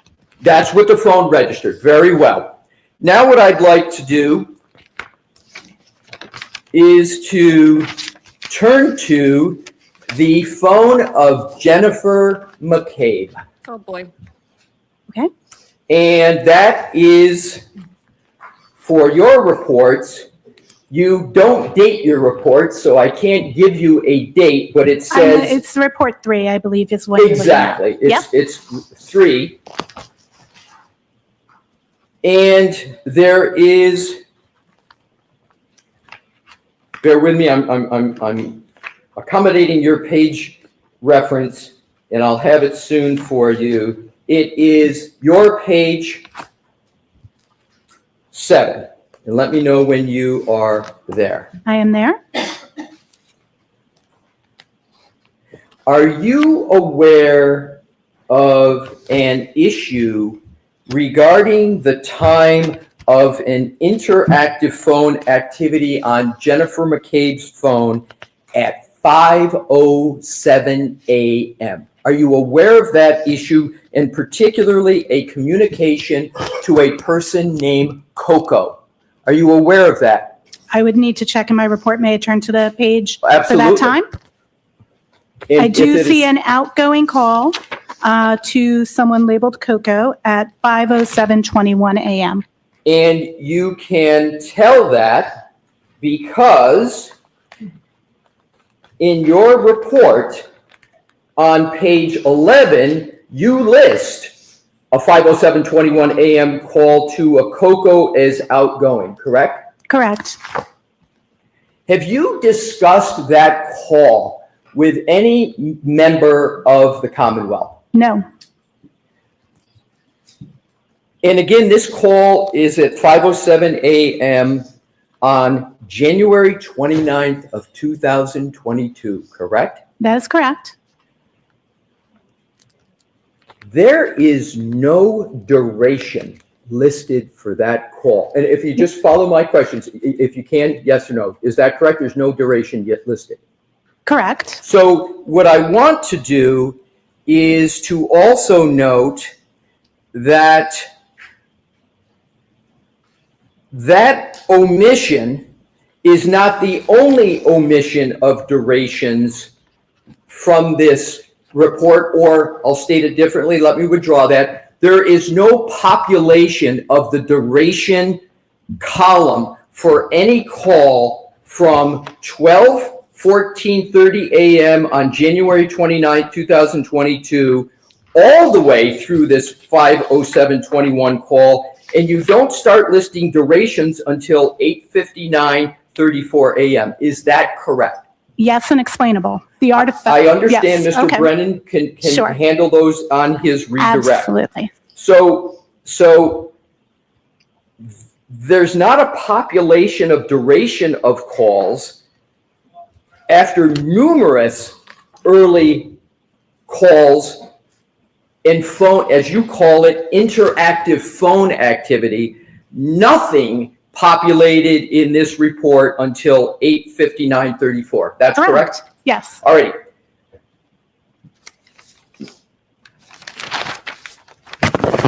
Now what I'd like to do is to turn to the 22740 artifact that was the subject of much discussion on direct. And I am going to refer to that as an artifact. Is that a parlance that is familiar to you? Yes. And if I refer to that as a timestamp I'll say this, Alessi is not on pocket mode. also, is that a parlance that's familiar to you? Absolutely. So I can refer to 22740 as a timestamp, and you would find that parlance acceptable. Yes. Thank you. So I'm going to do that, just to keep it simple. I'm going to refer to it as a timestamp.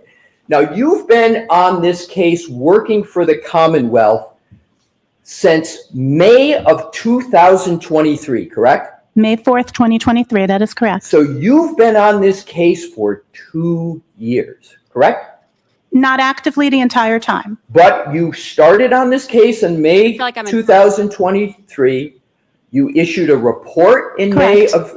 of 2023, correct? Correct. You issued a report in December of 2024, correct? Correct. After being rehired in November. Right. And you issued more reports in 2025, correct? That is correct. So all of that activity has been on this case, correct? All on this case. That And is that's correct. been all on behalf of the prosecution, correct? That is correct. None of that work has been done on behalf of the defense, correct? That is correct. So let us now go to the timestamp of 22740.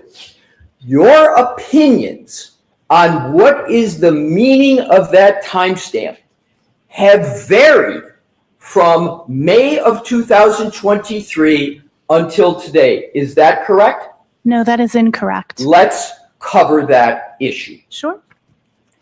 Let's turn to your May 2023 report.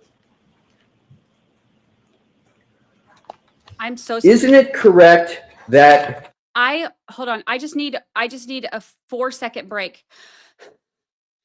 I've been hiding behind my emotional support folder, and I feel like I feel like he's using his angry voice, and I feel like I'm in trouble and I'm scared to move. Together. All right, let's go. the report and your findings were pursuant to a request from Detective Lieutenant Brian Tully? Correct. And how many interactions have you had with Lieutenant Detective Brian Tully on this case approximately? I really don't know. I'd have to go look back at email and call logs. Is it more than 5? Yes. Is it more than 10? Yes. Is it more than 20?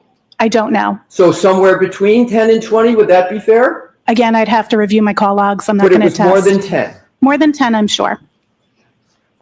So the issue was your use of various forensic tools that revealed a timestamp, 2:27:40 a.m. timestamp on January 29, 2022. Is that correct?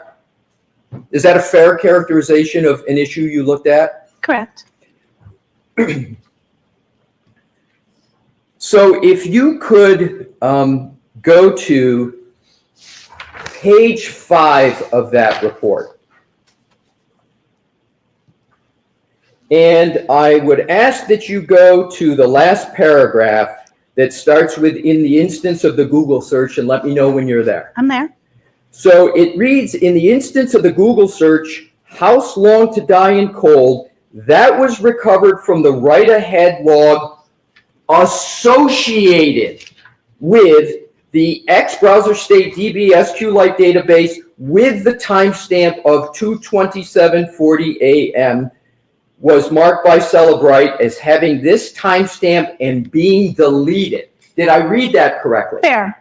Yes. So you use the words that Google search, "house long to die in cold," was associated with the timestamp of 2:27:40 a.m. Isn't that what your words are in this report? In that database, they are associated. That is correct. Right. And in terms of page 3, if you could go back, of your report, under relevant findings. Mm-hmm. It starts with, "There were 2 searches of interest that took place on the iOS device," and we're talking about Jennifer McCabe's device, correct? The device that was identified to me as Jennifer McCabe's. Yes. That's identified to you as Jennifer McCabe. And it's what you talked about on direct examination as her device, Absolutely, right? yes. It's not a mystery as to whose it is. It's not like you don't know, right? In direct, I also use the phrase "identified to me as Jennifer McCabe's." Right, but your conclusion is the device you've been working on and analyzing for 2 years is the device of Jennifer McCabe. That is how it was identified to me. Do you have a different conclusion as to whose device it is? I always am very, very careful that I did not assess the ownership. That was information that was given to me, not information that I personally assessed. So are you uncertain as to whether the device you've been working on for 2 years is the phone of Jennifer McCabe? The device that I've been working on for 2 years is the device that was identified to me by the Massachusetts State Police, Detective Tully, as belonging to Jennifer McCabe when I began working and received that device, as stated in the evidence analyzed section on this same page. So let's go, and we're talking about, again, to get back to the center of gravity, we're talking about a timestamp of 2:27:40 a.m., correct? That is correct. And when you issued your first report in May of 2023, the timestamp you were looking at was 2:27:40 a.m., January 29, correct? I was looking at multiple timestamps associated with the same two searches. Right. So what I'd like to do, you said multiple timestamps. What times are in the multiple category? What I was tasked to do was to look at the times, the search, the Google search history, I'm sorry, not Google search history, the Safari history, which includes Google searches, associated with those two search terms within that 12-hour period. That was the particular task, not the task of looking at the 227, just for clarity. Right. And I appreciate that, but my question wasn't that. My question was, I thought I heard you on direct examination, which is why I repeated the question, what I thought I heard on direct, but I'll ask you the question. Sure. You looked at and talked about on direct two potential times for a Safari search, which includes Google, one of which was 2:27:40 and the other one was 6:23 a.m. Is that correct? I analyzed the meaning of those two timestamps. Right. So we're just talking about two times, 2:27:40 and then 6:23. Is that correct? So you are only talking then about the one that we're also talking about 6:24 a.m. Okay. So we Eastern time for clarity, because some of these records are in UTC, some are in local. Fair enough. So you've got 2:27:40, you've got 6:23, and you got 6:24 that you were looking at, correct? There are other timestamps that exist in the realm of what I was looking at, but those ones, correct, are the ones that are relevant in this report. Exactly. And that's what we're talking about. Okay, We're just talking about this report. Yes. And so if you look under relevant findings, at the very bottom paragraph, you say, second sentence, a Google search for how long to die in cold at approximately 11:23 a.m. and then how long TIDIE in cold took place at 11:24. That is in UTC. I apologize for not having the timestamp format there, but that is the UTC time. The UTC time equivalent in Eastern Local Time would be 6:23 and 6:24. So to be clear, in your report, you wrote 11:23 a.m. and 11:24, and you didn't put UTC next to it, Correct. did They you? should. You are correct. That should say UTC. That is a typo. And there's a significant difference between 11:23 and 2:27:40, correct? 11:23 is UTC, so its equivalent in Eastern Time would be 6:23. The artifact of 2:27 is already in local time, so that is in Eastern Time. So what we would be comparing is 2:27 and 6:23 and 6:24 to be appropriate. They're taking into account the data storage and which ones are in UTC and which ones are in local time. I understand your explanation now, Perfect. but in this report, there is no UTC time down. You have two additional times in addition to the two times, two different numbers added to the two, correct? The UTC was a typo. It should say UTC next to those. And the chart shows all of those artifacts in EST and is clearly labeled that they're all in EST. So you would agree that it's better stated to state it a different way than you have in your report? I would say that both are equivalent. I should have had UTC there. But yes, it's easier for the audience to speak in EST. I would say forensics examiners typically communicate in UTC, but we translate for our reports.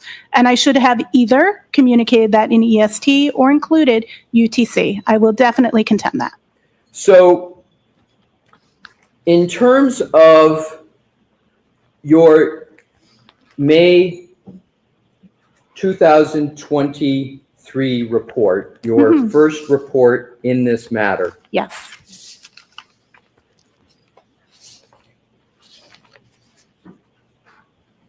you on page 5, in the sentence underneath the block paragraph state, in the instance of the Google search, house long to die in cold that was recovered from the right-ahead log associated with.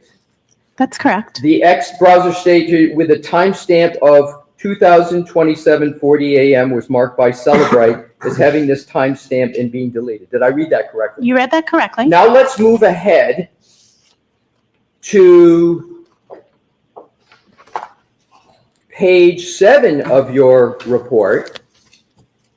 I'm scared to move. Up at the top above conclusion. Importantly, at this time, you state, testing shows great inconsistency with timestamps parsed from this file. It is, however, definitive that the page existed in a tab. Correct.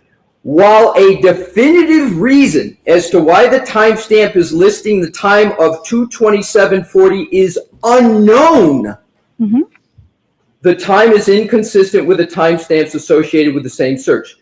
Did I read that correctly? You did read it correctly. So as of May 2023, you said the definitive reason as to why the timestamp is listed as 2:27:40 is unknown, correct? I'm just asking, is that what you wrote? Unknown. I believe that the wording here is, sorry, I know I do use the word unknown. It says, while a definitive reason as to why the timestamp listing is the time of 02/27:40 is unknown. Sorry. So you use the word unknown, your word in your report. Yes. Okay, so now what I'd like to do is to go on to the first proceeding in this matter. Do you remember giving testimony in a proceeding? Yes. Deep breath. Remind yourself, it is not us who are in trouble. We are only internet jurors. About a year ago under oath. Yes, I do.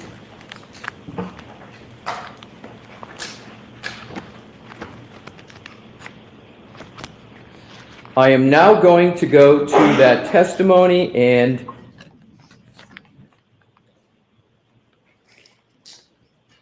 if at any point you would like to have a copy of that, if it's the honor, if your honor would like, I will do it, but I'm going to start and then we'll see how it goes. We need a safe word, Alessi. We need a safe word. So bear with me a moment. Julie's like, I'm just still thinking about pizza. I'm Do stuck. you recall in that testimony stating that you processed the image in several forensic tools? I use Celebrite Physical Analyzer, and then you list many other tools. Do you remember giving that testimony? We have a page. I'm sorry, Mr. Brennan, I thought I'd given it 1-12. My apologies if I didn't. It's June 14, 2024, page 1-12. Thank you. You're welcome. So, do you recall giving testimony about the various tools you use for this timestamp? I do. And do you recall stating that those tools were commonly used digital forensic tools that are very standard?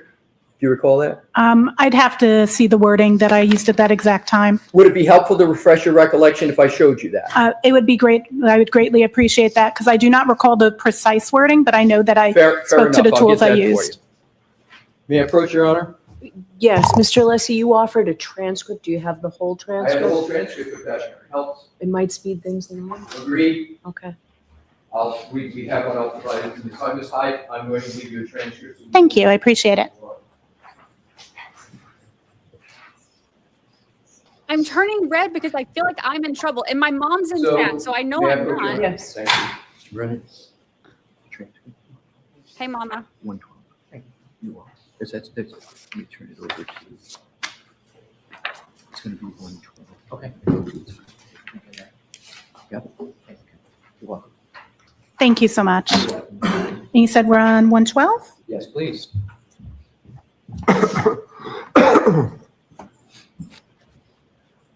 113, I see it. I see it's highlighted on the copy, so I Right, figured so that's the what I one. wanted to do, the reason I said 112 is that's where I Oh, started with my sorry. previous question. So I'm not going to repeat the question, but just to orient you, so you have a fair context for the questioning. Fair. So I started at the bottom, 112, now I'm moving to 113, and I'm starting with line 7. Do you see that? I do. And it says, yes, they are commonly used digital forensic tools that are very standard for other forensic examiners to use on mobile exploitation. Did I read that correctly? That is correct. And then if you go down to line 22, you testified in that proceeding, so it's important to use multiple tools so you can see the results from different data sets, and be able to compare those results and enhance those with manual analysis. Did I read that correctly? You did, that's correct. And then going up to page 114, line 5. Slow down a little bit, Mr. Leslie. I will, Your Honor, thank you. Yeah, that's very, very typical for me to process with multiple tools to ensure that I'm getting the most complete interpretation from forensic tools. Of course, you go beyond that with your analysis, but it's absolutely pertinent to that. Did I read that correctly? That is correct. And then lastly, for this section at page 114, 17, the Sanderson tool is meant to look at specific type of data structures called the SQLite database. SQLite databases are very nuanced, and this particular tool allows you to take that database and explore it at a deeper level than the other forensic tools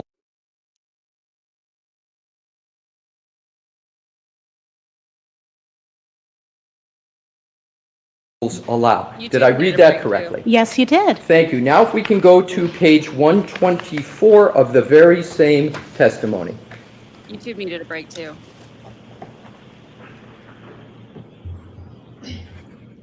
And feel free to go back a page just so you can see to page 123 that the topic is the 2/27/40 timestamp associated with house long to die in cold. Can I have a moment just to review and get context? Absolutely. Thank you She so needs much. a moment. Page I don't blame 123, her. 13, but if you need to go back further, feel free. I don't blame her. We all need a moment. Oh, you know what our safe word should be? Cacophony. Okay, I'm good. Thank you. No, You're we're welcome. fixing you. So what I want to do is start with page 1-23, and this is your testimony. On line 16, I have them in the timestamp order that is associated with the artifact. You use that word associated again, correct? Did I read that correctly? Yes. And that's associated with the Google search house long to die in cold in a 2:27:40 a.m. timestamp, correct? That is correct. Now, if you turn the page of the testimony,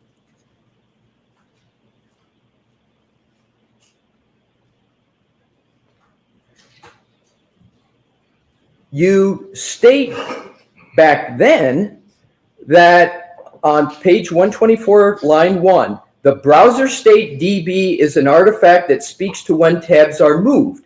So when you're using your browser and you open different tabs, you may have a search that this time pertains to the time that the tab moved.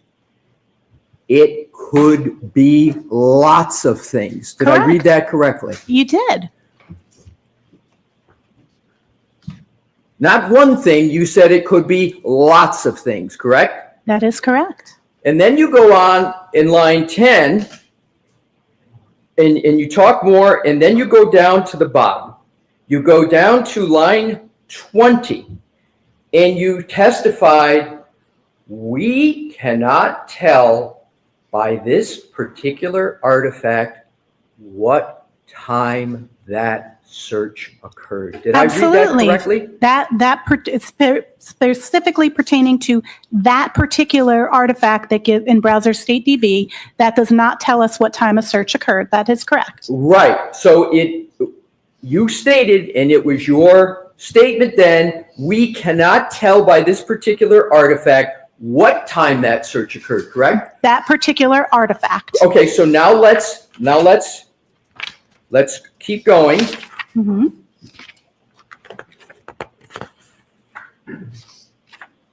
I would hate to be in trouble with. If you go to page 129 of this transcript.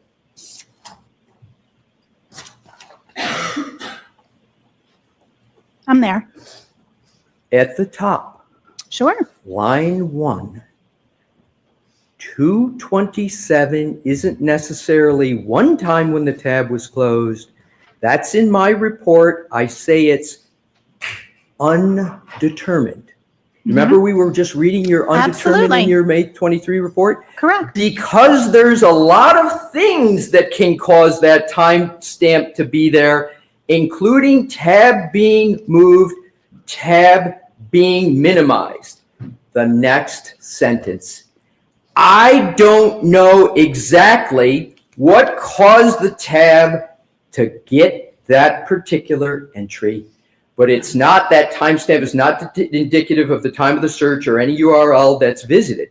But the first part of it is, I don't know exactly what caused the tab to get that particular entry. Did I read that correctly? You read 100% correctly. Thank you. Now, if we could turn to page 130 of your testimony. I need to object. I'll see you both.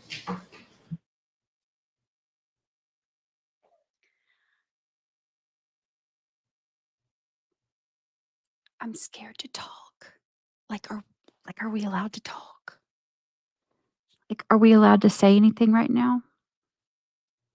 My face is red. I feel like I'm in trouble. Like, I feel like I'm in trouble. Okay, let's see what y'all are doing right now. In my poll, when I said, what you doing? 34% of you are stress eating. 26% of you are doing breath exercises. 20% of you are hiding under your desk, and 19% of you are writing an apology letter and you just don't know why. So that's where we are currently standing in the poll. Also, do you remember when we did that one really technical Monday morning and then that afternoon was like fireworks? I'm having deja vu. This is like that day all over again. We will need to unpack this in therapy. Faux show. Yeah. My face is literally red. I feel like I'm in trouble. He's using his I'm angry voice. And he's like, up to this point, he's been like the cool, nerdy uncle. And now it's like cool, nerdy uncle snapped and he's mad. And like, I'm trying to like back up out of the way so that I don't witness all of this.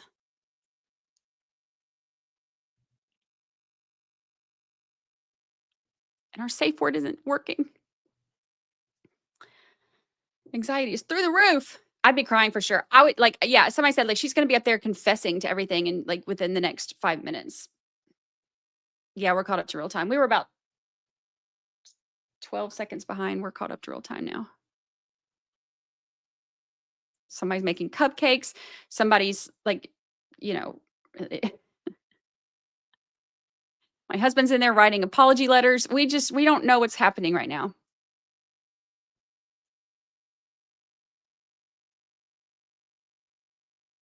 Safe word is unknown. Okay, give me, what's our safe word? Because waffle ain't working. Waffle ain't working. So what's our safe word going to be? We need a new safe word stat. Lucy is, you can't see Lucy. She's over here asleep behind me. Hold on. She's lazy, you know.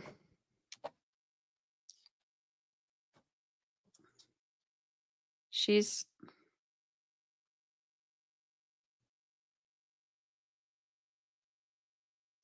over here laying down. She's got furry rugs and blankets and all kinds of stuff, and she's laying on the floor.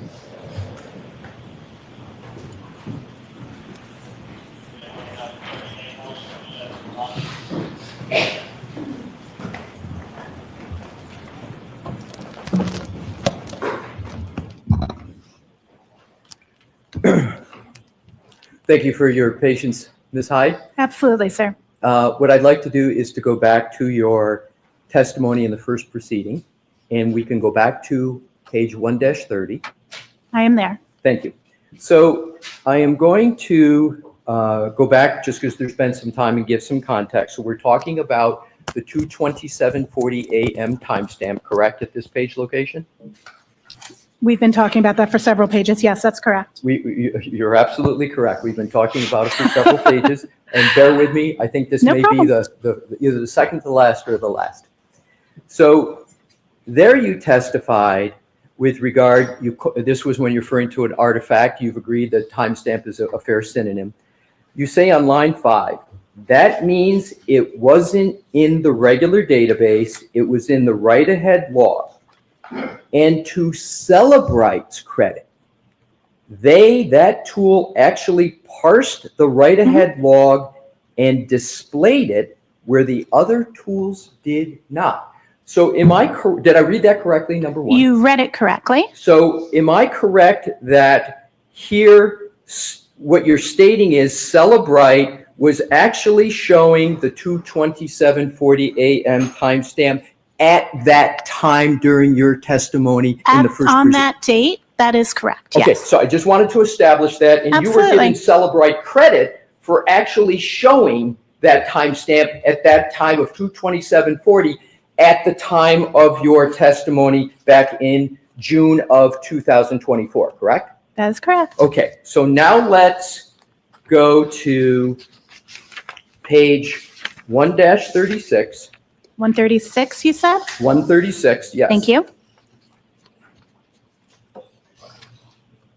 And on line 12, you note that Celebrite and Magnet Axiom, and then you elaborate, both Celebrite Physical Analyzer, which is a specific tool, right, of Correct. Celebrite, and Magnet Axiom, another specific tool, correct? Correct. Both have file system viewers that then have SQLite database viewers. And you, skipping down to line 17, you talk about they don't allow for deep analysis of the write-ahead logs, which is why in my analysis I use the specialized Sanderson forensic browser for SQLite, correct? I read That is correct. So is it fair to say that what you did up to this point in June of 2024, with regard to the 2:27:40 a.m. timestamp on January 29, 2022, you applied a variety of tools to analyze the issue of when did the Google search occur that you use the words associated with a Safari Google search, house long to die in the cold? There's a little bit of wording I would correct there if that's okay. Right, but so let me see if I can ask the question That'd be great. a different, more simple way. Thank you. You're welcome. So you used a variety of tools to analyze that house long to die in the cold search, correct? Plus manual analysis and testing, yes. Plus manual analysis and testing. Alrighty, now let's leave the testimony. Okay. And let's go to your next report. And your next report is December 2024. Do I have the it correct. chronology correct, Ms. Hyde? That is correct. So in December of 2024, just approximately 6 months ago, you issued another report, correct? That is correct. And you got the request for that report also from the Norfolk District Attorneys, correct? That is correct. And you state in regard, well, that report regarded the analysis of the same timestamp, correct? Correct. To 2:27:40 timestamp. And in that report, under relevant findings, you state, and this is December of 2024, so it's from your May 2023 report, it's approximately a year and a half. Is that approximately from your May 23rd report? Approximately. Approximately a year and a half? Yes. So a year and a half after what we just reviewed in your May 23rd report, and then just months after the testimony of June, right? So about 6 months after your 6 months later. June testimony that we just went through, you went and looked at this issue again, correct? That is correct. And isn't it correct that when you were asked to look at the same timestamp in December of 2024, that Celebrite removed the timestamp from their tools? Celebrite did remove that timestamp from the tool. That is correct. Okay. And that timestamp was the subject of extensive reports and testimony that you participated in the first proceeding, correct? That is correct. And even though that timestamp, 2:27:40 a.m., that showed up in Celebrate Tools, Magnet Forensic Axiom showed up, that was removed by Celebrate, correct? Celebrate no longer reports it. The evidence is still in the data. I want to be clear, just that it doesn't change the data. They just removed it from their automated parsing and reporting. Right, so they Correct. removed it from their automated parsing and reporting, correct? Yes, they did. That is correct.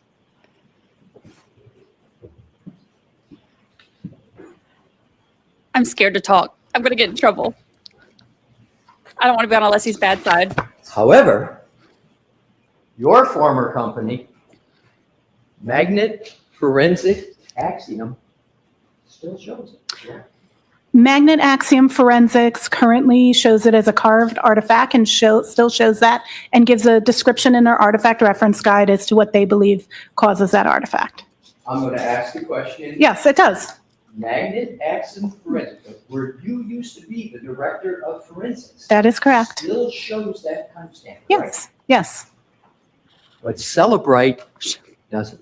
In the that is automated correct. tools. That is correct in their automated parsing. And you would agree that Magnet Forensics is a very reputable company, correct? Correct.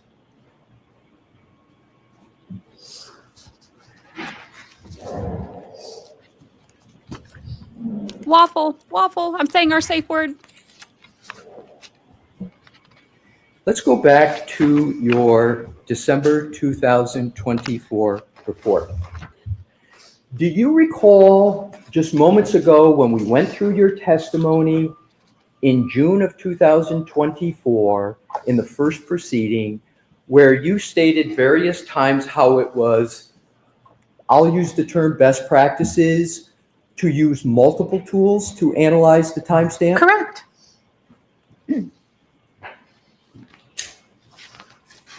And you used many tools back I've then used- to analyze that timestamp. And you testified to those many tools on your direct examination, correct? Correct. Yes. However, in December of 2024, when you returned to analyze the 2:27:40 timestamp, how many tools did you use to analyze that timestamp? Can you give me just a number?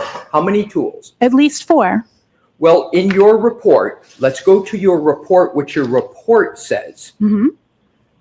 So in your report, you state that under relevant findings, do you not, that review of data from Celebrite shows that the artifact of a Google search from a Safari suspended state tab with the search term house long to die in cold, and I'm going to skip over, in addition to my own previous report, no longer shows a last visited timestamp. I think that is not clear.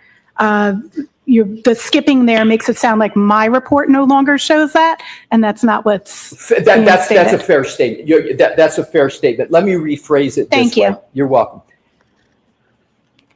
In this report, Mhm. you speak about Celebrate release reports, correct? Are you referring to the Celebrate release notes The that come out? release notes at the bottom, Perfect. right? You referred to that? That's correct. And that release note states that Celebrate has removed the timestamp value from records, and I'm assuming that's a reference to Celebrite's. Celebrate no longer parses that result. That is the statement in this report. Correct. Right. And so I'm going to go to page 4 of your report. For sure. I'm there. And I'm going to go down all the way down to the conclusion. In that report, is there reference to any company other than Celebrate in this entire report? Is In there? this report, no. Okay, thank you.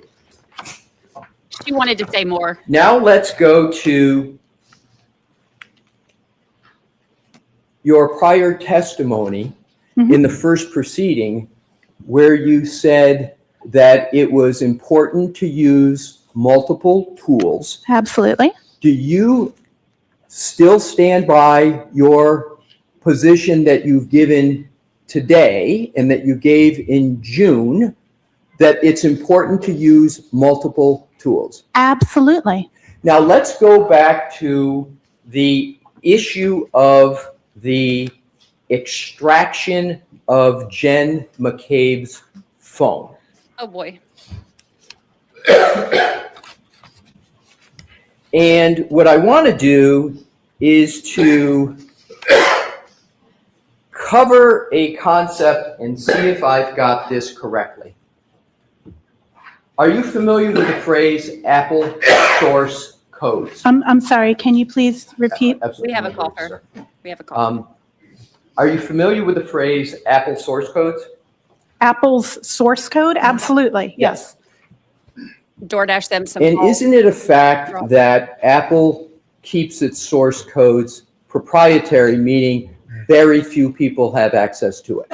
That's correct. It is closed source is the term we would use. Closed source. That would be the term of art, correct? And they keep it so close that they call it closed source. And it's not just Apple. Lots of tools are closed source. That just means that the code isn't available like it would be for the tool I mentioned earlier, iLeap. That's an open source tool. Anyone can look at the code. For Apple, we cannot go look at the code that makes your phone run. That's correct.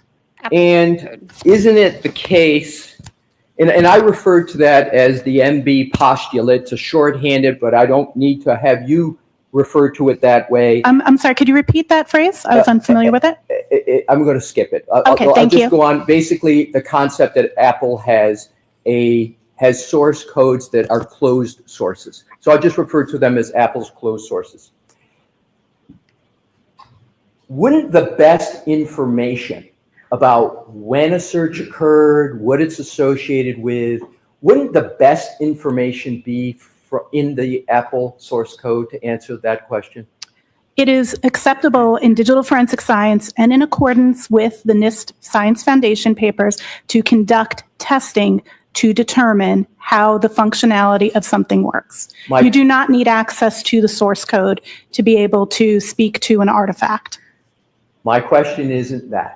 My question is, isn't the best place the best place to go is to the Apple source codes themselves? Or are you saying these physical analyzer tools are just as good, and the information they pull is just as good as an Apple source code? Those are very, very, those are incongruent statements. Apple source code is not a healthy way to do an examination because it would be so onerous, and we do not know the level of documentation. We don't know the language. That is not necessarily the most effective way to determine what data is. Forensics tools parse results of how data is. They don't interpret them. The examiner interprets them and provides meaning. And I would like to state that those three things should not be conflated. They are very individual concepts. I think you misunderstood my question. I probably did it because that's what I was seeing. My question is this. Isn't the best source for information about data in an iPhone contained within Apple source codes? Not necessarily. Because that doesn't perform, operational performance is a better source in a practical sense to being able to determine what something is, as opposed to zillions, and no, I don't know the number because it's closed source, lines of code that may or may not have different levels of documentation. Apple themselves wouldn't be able to, any individual there who has access wouldn't know every feature of how every element works. Testing through the methodologies described in NIST is the accepted methodology in our science, not reviewing the source code. I'm going to try it a different way. Oh, boy. I understand what you're saying is, if I got it correct, you correct me. Are you saying that these physical tools make it easier to interpret and view the data? I did not speak about the tools at all in the statement I just made. Okay. I spoke about manual testing and checking the functionality and what results. Parse tools, again, these are three separate concepts. The concept of code and actually reviewing code to make a determination is different from parse tool results, is different from doing testing and validation. Those are separate concepts. They should not be commingled as if they equate to each other. So have you ever learned of, have you ever spoken with Mr. Whiffen?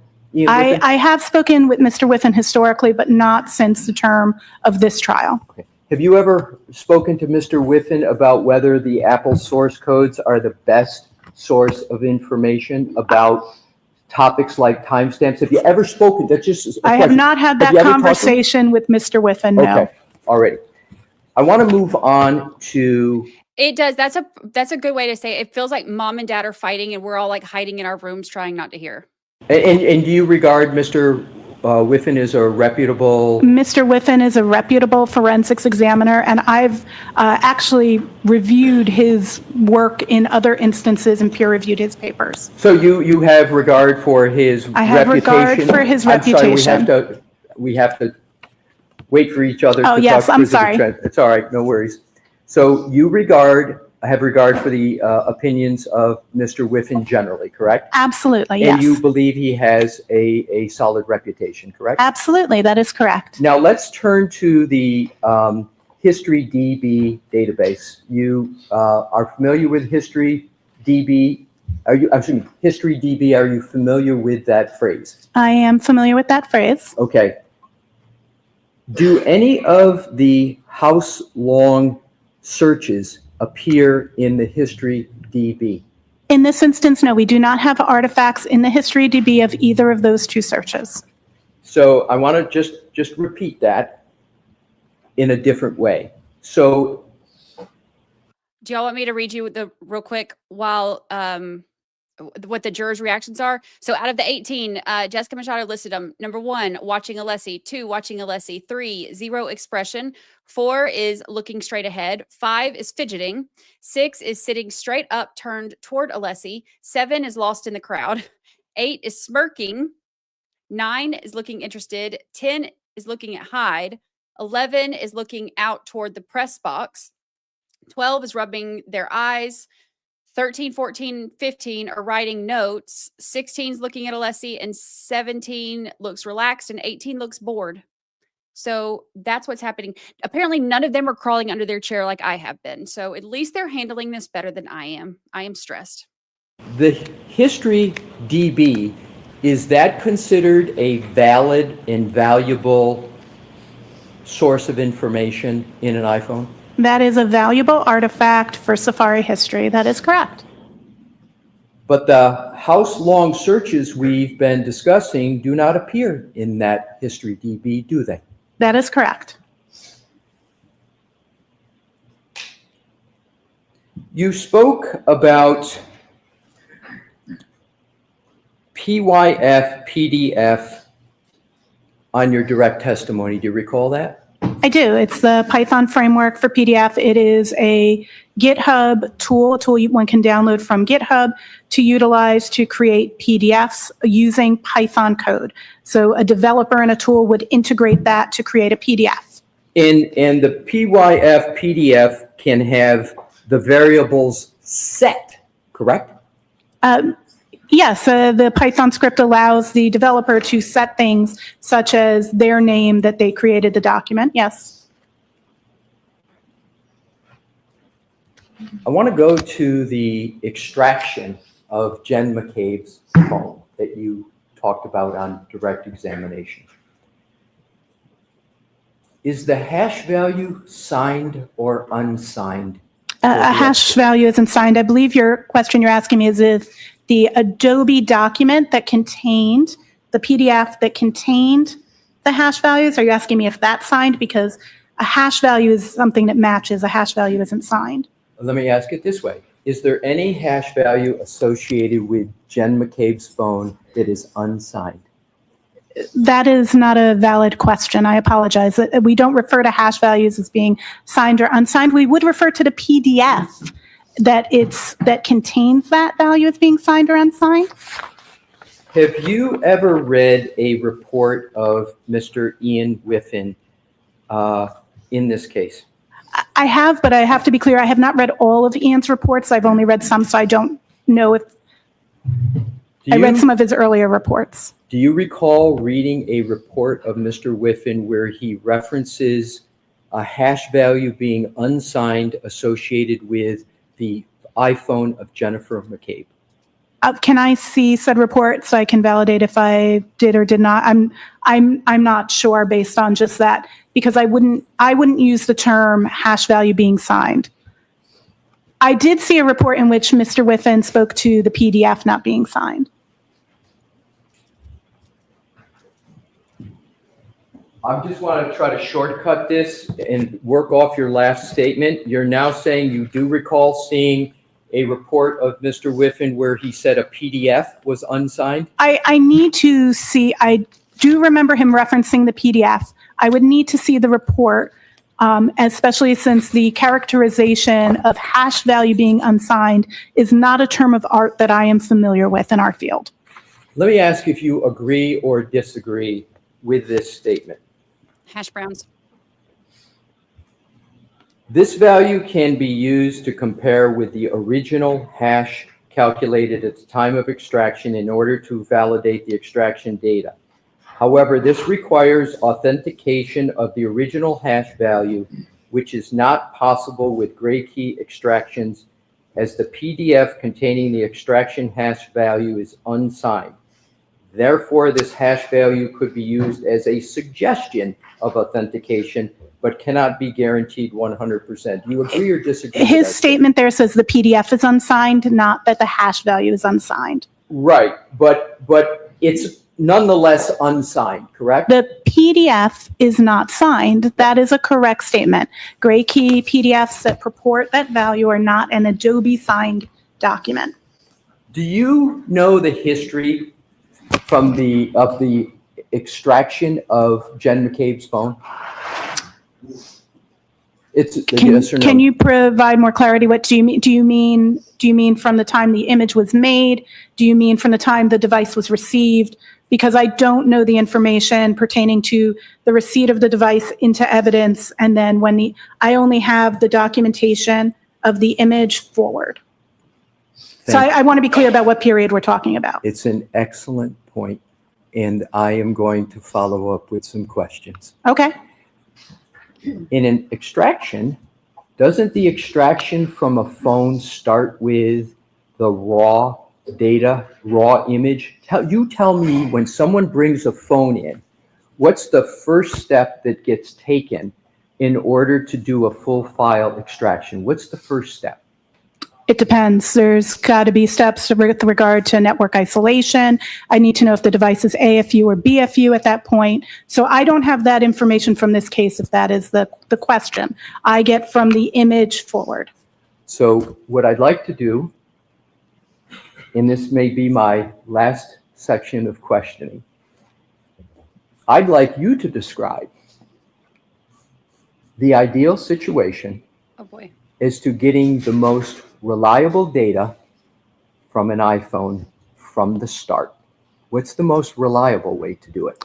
I would say the most reliable way is following the recently released SWIG-DE Scientific Working Group on Digital Evidence document on best practices of evidence handling, preservation, and imaging. I may have that title slightly out of order, but it is the document released this January. And tell me what that is. Sure. In that, the first thing, from which point are we starting? Are we starting like extracting the data using a tool, or are we talking on scene, taking the device into evidence? The latter. Okay. So the first thing you're going to do is you're going to ensure that you are isolating the device. This is also going to depend on condition from the network. So typically this would be done with a Faraday enclosure in a best practice. However, there are alternative ways of isolating from the network, such as disabling all of the communication protocols, such as Wi-Fi, airplane mode, etc. The next step, once you've isolated, But prior to, you also want to make sure you're continuing battery stat. So if a device is on, you want to keep it powered on. If it's off, you want to keep it powered off. That's a general statement. So the best way to do that is to attach a battery charger. Just like when your battery runs low, you plug in a charger in the back of these battery packs. We do that with that before we put it in the Faraday bag. A Faraday bag is an enclosure that blocks signals from coming to the device.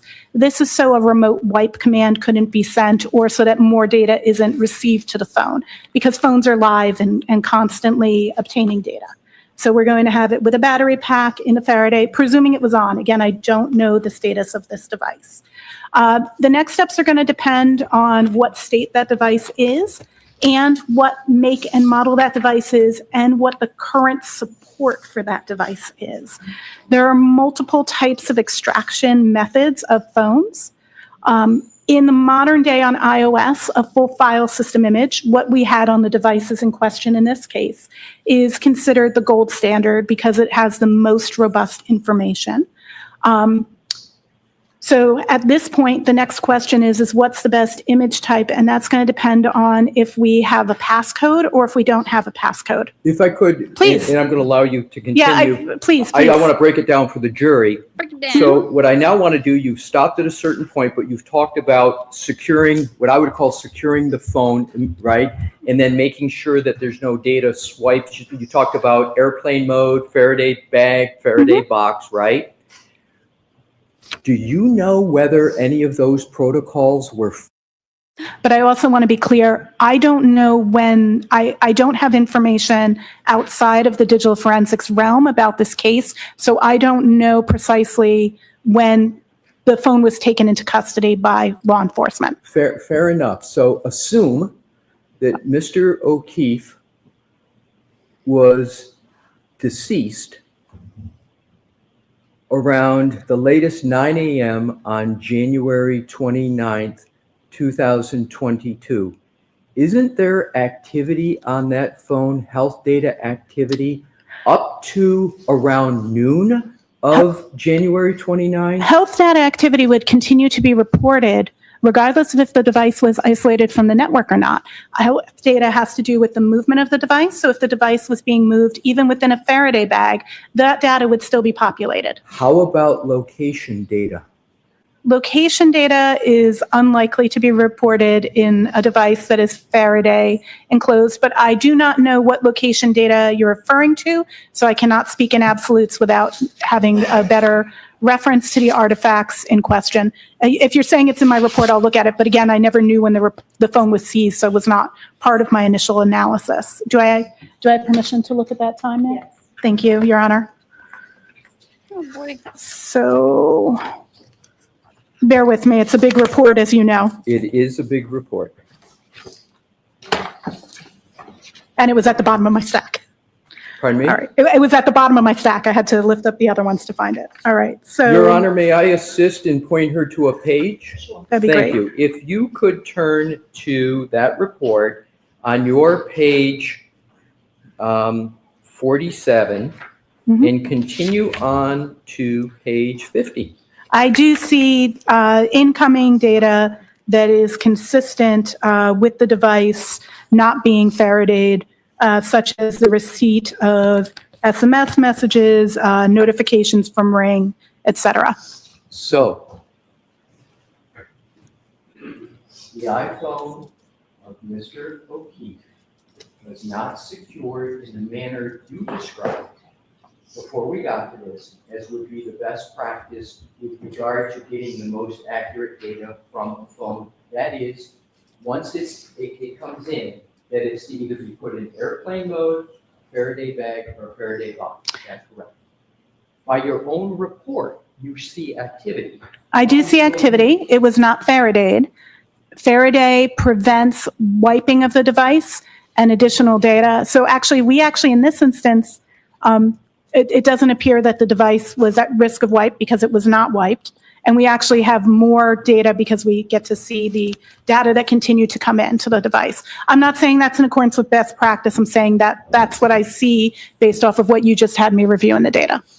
It sounds like you're trying to justify. Oh, I'm not if trying to right or justify. wrong, you tell me. It sounds like you're trying to justify the fact it wasn't secured. Am I correct? Or No, you're incorrect. I'm just stating we have, you asked if we had more data or less data. We actually have more data with it not being Faraday, but no, best practice would be to Faraday. that I wasn't my 100% question. agree. My question wasn't, is there more or less data? My question was simply, doesn't your own report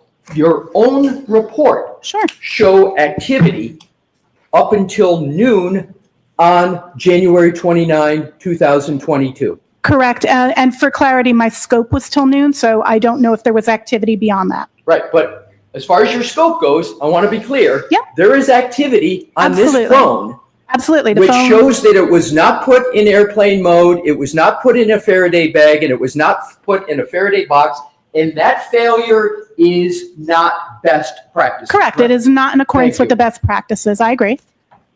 I would have Faradayed it. Thank you. So If I, that's presuming that's all okay. things. I have no further questions. Thank you for answering my questions, Ms. Hyde. Thank you for your questions. Have a great day. All right, Mr. Brennan, any redirect? Oh my gosh. I'm so stressed out. Okay.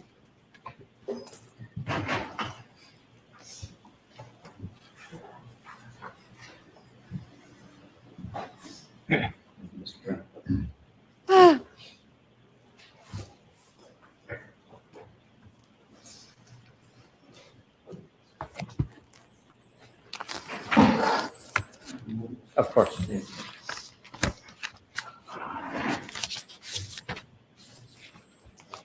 He's mad. He's like shuffling those papers Whenever you're ready. Thank you, Mr. Brennan. You're welcome. with anger. You were asked when you began working on analyzing phones in this case, and you said it was in May. Was that of May of 2023? May of 2023, May 4th, 2023 is the email I have of a note. Thank you. Yes. It's easy to remember because May the 4th be with you. When you first were asked to Who begin called work that? on this What have y'all case in May of called that? 2023, Y'all called what that. was the catalyst for you to begin working on this? I was contacted by Mr. Tully and then contracted, a SOW was signed, and I began work on the initial request to look at those two search terms on January 29th. Does that answer your question? Sure. Okay. Was there a certain claim that was lodged that you were to focus on? I was to focus on the two search terms from January 29th, 2022. And were you informed why? Was there any context to that? Probably, I don't recall the exact conversation that I had with the DA's office and Lieutenant Tully at that time, but I'm assuming that I was given that context. I have in my notes that I was to look at those two searches on that date and do an analysis about those. Were you asked to reach any particular result? No, I was asked to provide my report, not to reach a particular result. Were you asked to reach a conclusion that the 227 timestamp was inaccurate? No, When you engaged in your analysis, was it independent of the district attorney's office? my analysis was independent of the district attorney's office. I actually, in the first case, had very little communication with the district attorney's office during the period of my analysis. Was there any input from any outside source on what your result or ultimate opinions would be? No, Would you ever allow anybody to affect your input? no.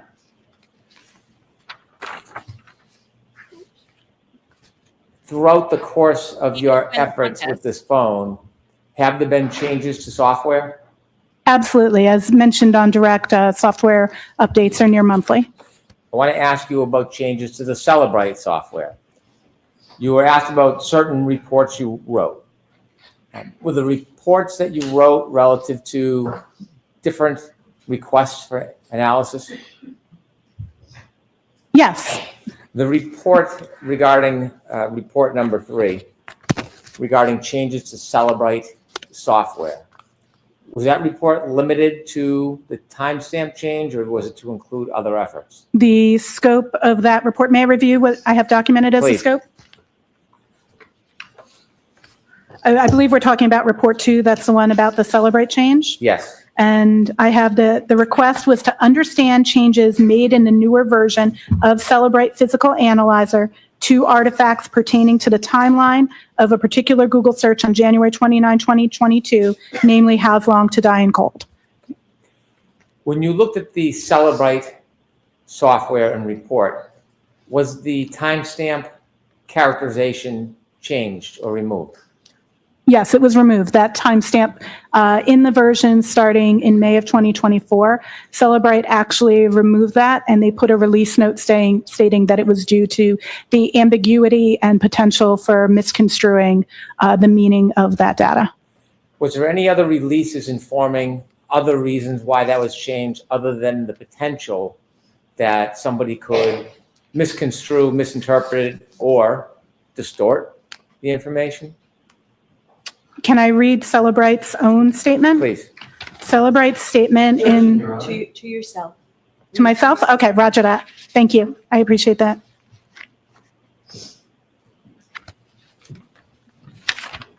Hensley says hi.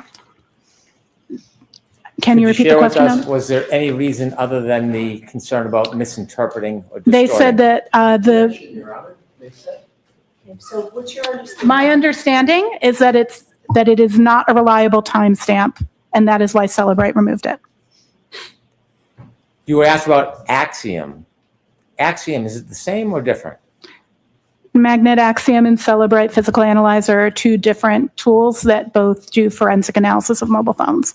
You were asked whether Axiom still has a timestamp that was similar to Celebrate before the change. Axiom shows what I spoke to on direct, where they have it as a parsed versus carved result. And so that particular result shows in the suspended StateDB artifact as carved. Do companies like Axiom and Celebrate give releases, updates, information about how to interpret their reports? So Axiom actually has a document that's released with it called the Artifact Reference Guide. And that actually gives a brief description of the fields and of artifacts. All tools, when they release new artifacts, they put out in a release note. Not all artifacts are clearly documented that are parsed. However, all of the vendors regularly put out webinars and blog posts that explain their new artifacts, but not necessarily all.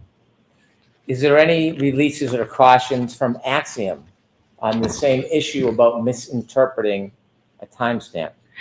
Axiom, in their artifact reference guide for this artifact, does speak to the possibility of misinterpretation and states that the timestamp can be earlier than the search had occurred, based on what different reasons could cause that timestamp.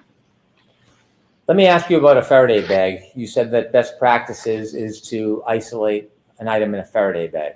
That's correct. Do you have any information, or did you know the travel of Mr. O'Keefe's phone that night or where it went after? I'm sorry, can you clarify the time period? On January 29, 2022, from say 6:04 in the morning until later that afternoon. I did not have access to that information. When you analyze data from certain devices, are they always placed in a Faraday bag immediately after an incident? There's a lot of times when this is situation dependent. An example of when you would not put something in a Faraday bag is when you have a deceased victim and you're going to be using their biometrics to possibly unlock the device. Because a Faraday bag is enclosed and then can't be opened, if your intent, if you don't have the password, is to use a deceased person's fingerprint to unlock the phone, we don't want to put the person's finger in the Faraday bag. So usually those phones would not be Faradayed, but they would typically have airplane mode enabled or SIM card removed. But no, SIM card removed doesn't actually work on iOS, so I won't get into that. Understanding or having the opinion that this item was not placed in a Faraday bag at 6:04 in the morning, does that in any way affect your opinions about the data that you analyzed on this phone and the conclusions that you reached regarding Mr. O'Keefe's phone? It does not have any impact on the conclusions other than the fact that it wasn't Faradayed and more data came in. So we have additional data. You don't want to. You were asked a very specific question about history DB, and it was simply whether or not How's Long to Die in Cold, whether it appeared in history DB. That isolated question, does that provide any context for you and your analysis and conclusions about How Long to Die in Cold and that it occurred at 6:23 and 6:24 the next morning?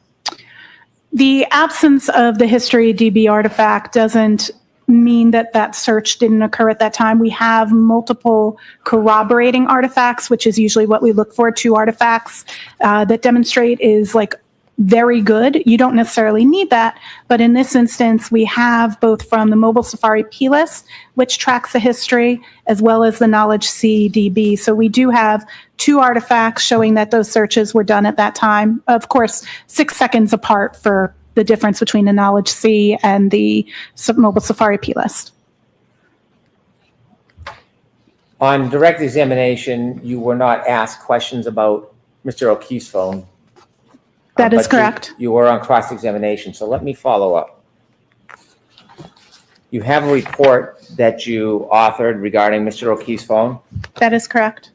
and you had an opportunity to look at the healthcare data for January 29, 2022, That is correct. page 6 of your report. Thank you.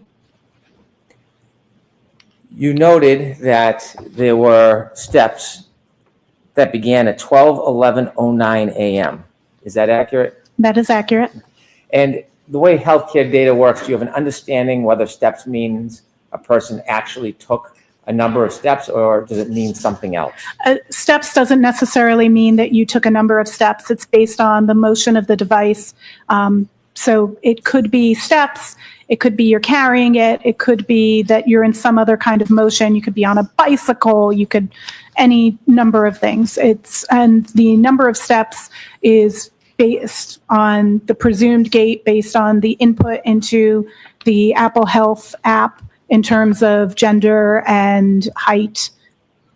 So it determines a gait and then prescribes a number of steps, but it is possible for other things to cause steps to occur. You were asked specifically if you saw that there were reported movement or health steps at 12:21:10 a.m. and specifically pointed out to you notation or characterization of 80 steps. Is that accurate? That is what's stored in the database. I try to clarify, as I did for you, sir, that that's what's stored in the database. I'm not saying that 80 steps were taken. And by the way, in addition to the healthcare analysis, you did some analysis on the movement of a car, didn't you? For Ms. Your Honor. I'm going to deny that question. What? Can these health steps occur if somebody's holding a phone while traveling in a car? As mentioned in my report, it's caused by motion. It could be various motions that could cause it. You could be using an elliptical. You could be in a vehicle. You could be on a bicycle. It's not necessarily steps taken. Based on your analysis of Mr. O'Keefe's phone and the report that was pointed out to you in cross-examination, do you have information or opinion where Mr. O'Keefe's phone was located around 12:21:10 while those steps registered? Objection, Your Honor. Scope. That's beyond the scope of the process. It was pointed out to you at 12:21:10 there was a registered 80 steps. Is that accurate? That is correct. Okay. And then you were also asked about the last healthcare data, the last movements of this phone. And it was pointed out that that began at 12:31:56 for 20 seconds. That's correct. Per the data in the database. And is that the last movement of Mr. O'Keefe's phone that evening before 6:04 that you saw when you analyzed the entire data in the phone? May I have one moment to review? Yes. Oh, boy.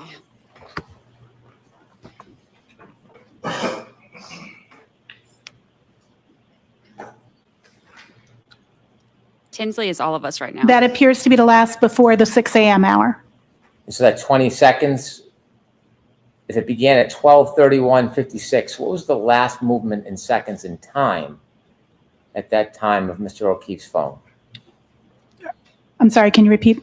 Yes, if that was a 20-second interval at That's correct. 12:31:56, what was the last second that evening that Mr. O'Keefe's phone moved?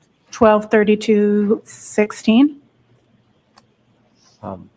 And then when you analyze the phone and were asked about these times, is there any movement between that last movement and 6:04:01? Between the 12:32? Yes, 12:32:16 and 6:04:01. Any movement of that phone whatsoever?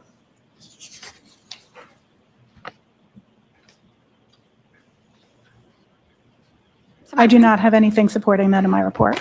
Do you know what was going on with Mr. O'Keefe's phone at 6:04:01 a.m. on the morning of January 29th, 2022? I do not know precisely what was happening with his phone at that time in terms of movement. If that's, or are you asking me? I'm sorry. Can you clarify what you mean Yes. by the question? The next movement after 12:32 Is the 6:04? 6:04:01 Correct. a.m. Correct. Do you have any information about where or why there was movement of the phone at that time? I don't. That wouldn't be inside my digital evidence, I don't believe.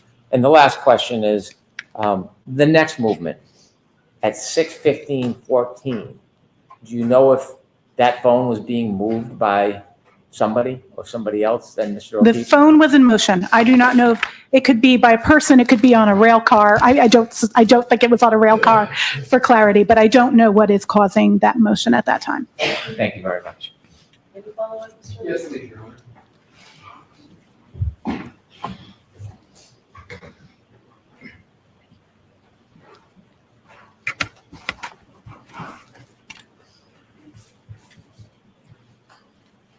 We have a moment here.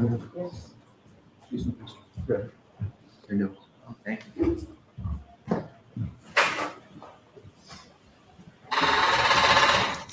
Get some WD-40. Ms. Hyde, you were asked questions by Mr. Brennan just moments ago about Celebrite and release notes. Do you recall those questions? Yes. And did Celebrite, beyond stating that their opinion was the 2:20:40 a.m. timestamp was not reliable, did they give any reason at all for why they concluded it was not reliable in that? I'm sorry, we'll wait for the, Thank you. I appreciate it. and I'll repeat the question. Thank you.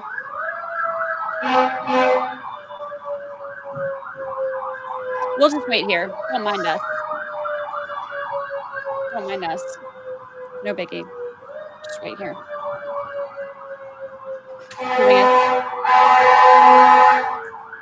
Those sirens are how we all feel right now.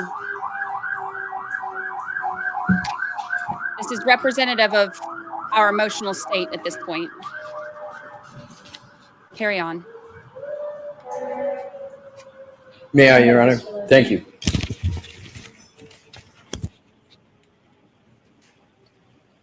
In that release note, does Celebrite state any reason for why they wrote not a reliable timestamp? There are other I'm sorry, my published, but question not is, do they Celebrite? state in the release note whether there's a reason for why they concluded? Thank you, ma'am. Thank you, Your Honor. And please try not to talk. I will, Sorry, Your Honor. Thank you. 2.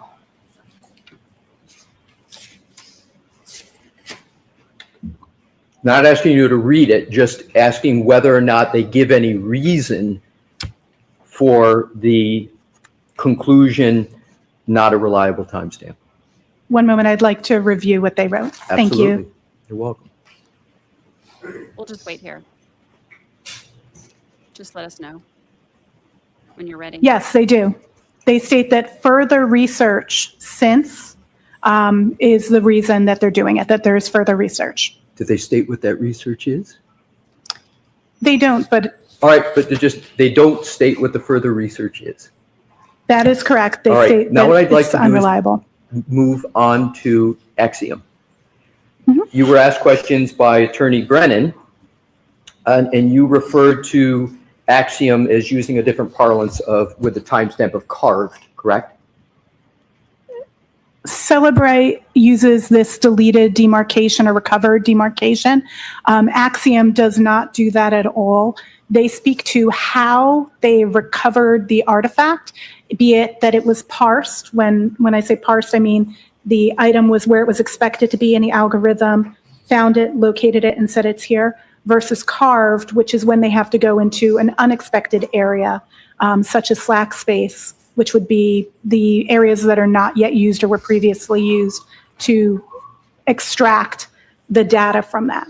So Axiom actually recovers the timestamp, but Celebrite does not. Is that correct? Is that correct? Yes, Okay. currently, previously, when we did the first case. Right, but It's the currently, opposite. Celebrite Correct. doesn't, but Axiom does. Axiom recovers 2:27:40 a.m., correct? Timestamp? They That recover- is the timestamp that they show for that artifact. Correct. Exactly. So now I'd like to go back to the next topic, our discussion about Mr. O'Keefe's phone and secured or not. You talked about one example of maybe needing to use a biometric to unlock a phone, and that might be a reason, as I understand it, as to why someone might not put it in a Faraday bag or box. Do I have that correct? Correct. Okay, do you know whether the passcode was immediately provided on the phone of Mr. O'Keefe? I do not have that information. Assume that the passcode was immediately provided for the phone of Mr. O'Keefe. Can you think of any other reason why that phone wouldn't be put in airplane mode, Faraday bag, or Faraday box? Best practice would be to put it in a Faraday bag. Okay. Sorry. And that phone was obviously not put in airplane mode, Faraday box, or Faraday bag after 6:04 a.m. on January 29, 2022, correct? Correct. Now let's go to, Well, I don't know if at some point past 12 o'clock. My report only goes to noon, so just for clarity, I don't know Fair enough. anything past noon. fair enough, but from 6:04 a.m. until approximately noon on January 29, 2022, at least that time, that phone is not in airplane mode in a Faraday bag or a Faraday box, correct?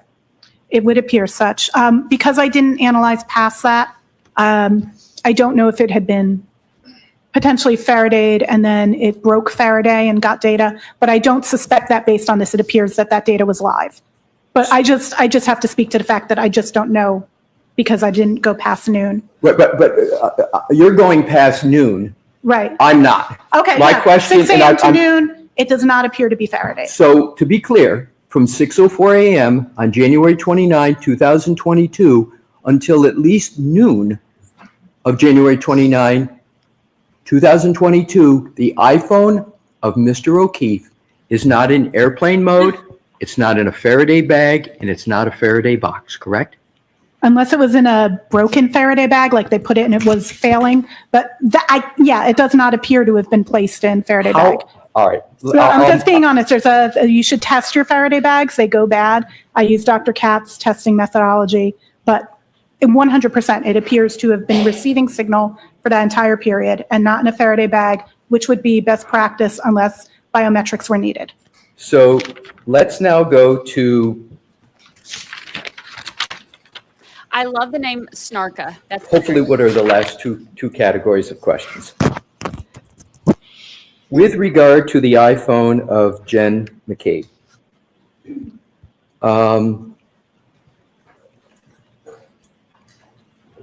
do you have any knowledge as to whether over 200 calls were auto-deleted on her phone? You analyzed it.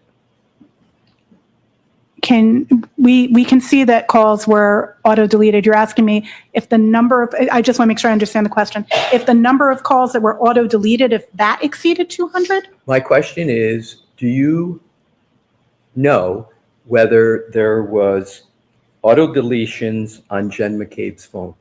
Do you know that? I'm uncomfortable with the term auto-deletions. Because I About don't know what deletions. what that is inferring. Okay. Did you analyze her phone at all for deletions? I analyzed her phone to see if there had been deletions of call logs. And what I found was that there were records that were removed by the system and not recoverable from that database, but were recoverable from biomes. Understood. Now, what I'd like to do is to address your answer in response to Mr. Brennan's questions, where you said that the issue with regard to Mr.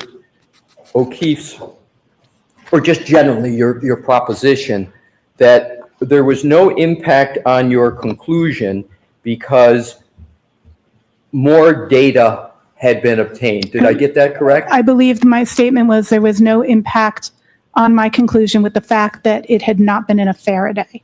Right. So isn't it, though, the case that when a phone's not in a Faraday and is therefore active, data can be overwritten? Yes. So if data can be overwritten when it's not in a Faraday, you can lose that data, correct?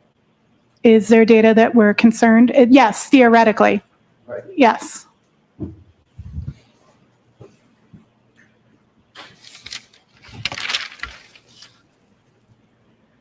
Literally last time ever. You talked about, in response to Attorney Brennan, the 12/31/56 steps, and you said the last, according to you, last movement 12/32/16. Do you recall those questions? I recall the questions. Yep. To boil it down, isn't correct that that phone was moving at that time? May I check the timestamp again? I Absolutely. apologize. There's Oh, no. a lot of timestamps going back and Please forth. do. 12/31/56? Is that Yeah, that's the start. Yep. Oh, yes, this one there definitely is. Yes. So, doesn't matter what kind of movement, but that phone was moving starting at 12/31/56 and still moving until 12/32/16 a.m. on January 29, 2022, correct? Yes. Thank you. Appreciate again you answering my questions. Thank you. All right, Ms. Hyde, you're all set. Thank you, Your Honor. Can I see counsel about scheduling here? Jurors, feel free to stand up and stretch. What are we thinking? How are we feeling? Miss Woods, I believe you just won your case. Deep breath.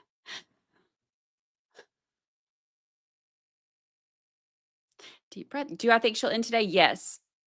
Yes. Sidebar.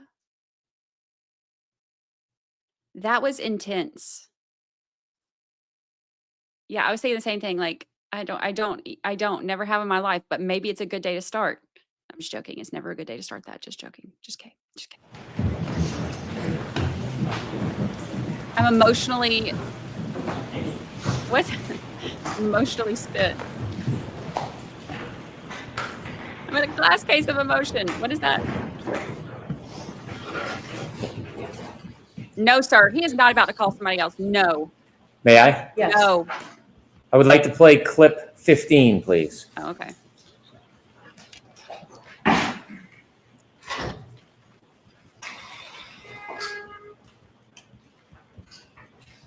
A little bit more than Jen McCabe. Jen McCabe, it's me or her. Either I'm going down, Jen, or you are.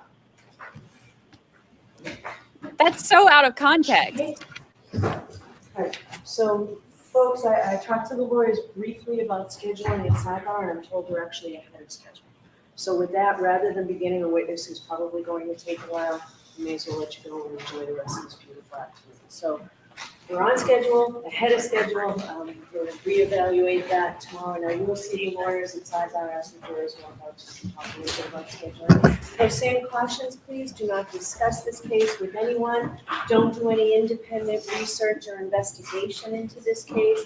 If you happen to see, hear, or read anything about this case, please disregard it and let us know. And be very careful with your social media use. We'll see you tomorrow morning. Thank you. All right, to the court, please. Close and open to follow me. How are they allowed to play like Why that? not? There is zero context for that. Imagine seeing that, not knowing what she was talking about. That's weird. That's super weird.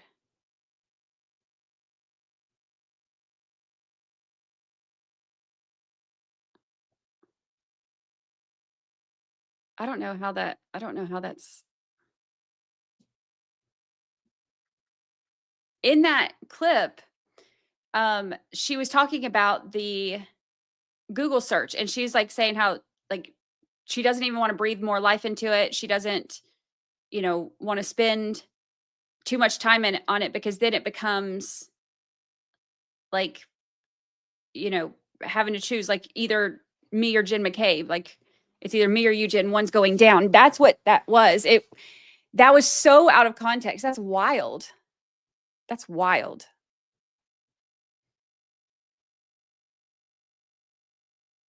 Wow.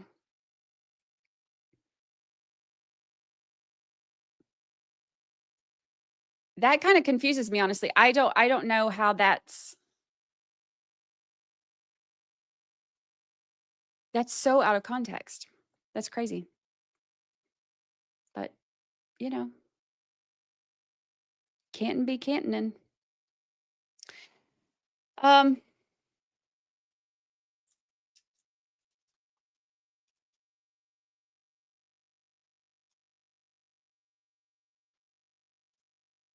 don't even know what to say to that. I am that may be the one that the defense objected to, because there were a couple that the defense objected to.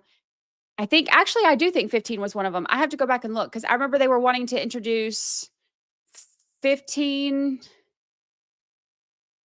16, 17, and 18. And I think it was 15 and 16 that they had the problem with, and they didn't have the problem with 17 and 18.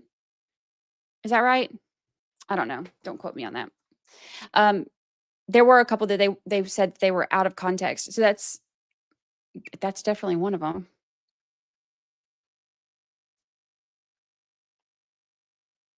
Yeah, we can replay it one more time once they dismiss us like we're in school.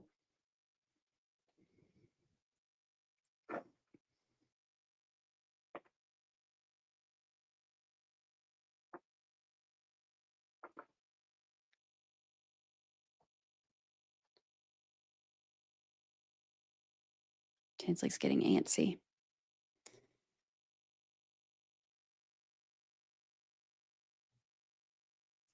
See if they're going to say anything else. I have not seen, and I have not checked the docket today, but I assume so. Because they're pretty impressive.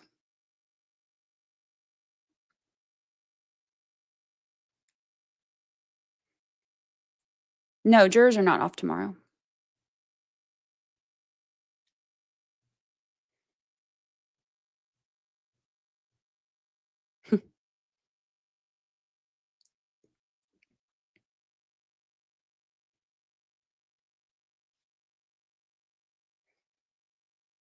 Will the defense be able to show the whole video? Anytime they want to put any clips in, they have to let the other side know. And then they're, the other side can have objections, but then the court decides. Oh, boy.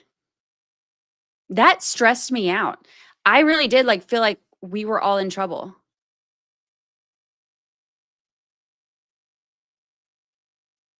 The clip was from the documentary where she's talking about Jen McCabe, but she's not really talking about Jen McCabe though. She's talking about the Google search.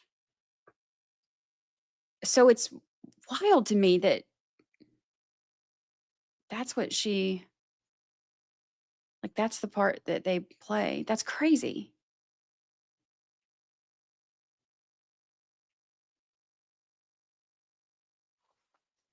Marie Moss with our official stats. 2 witnesses. Did it not feel like so many more?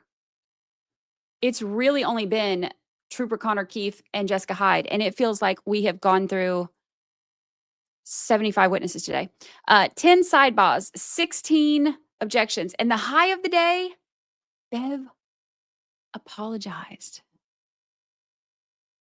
I'm glad that's recorded because I won't say we'll never see that again.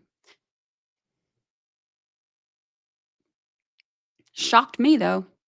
Do you think Alan is regretting letting Karen do the doc series? Yeah, I think that it's never a good idea to have them speak to the public. I think that you should let the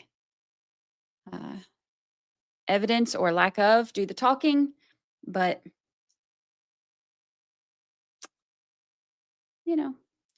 it was right when we came back from lunch. Because she had said, remember, Alessi asked to approach, and she was like, this is the last time, or something like that.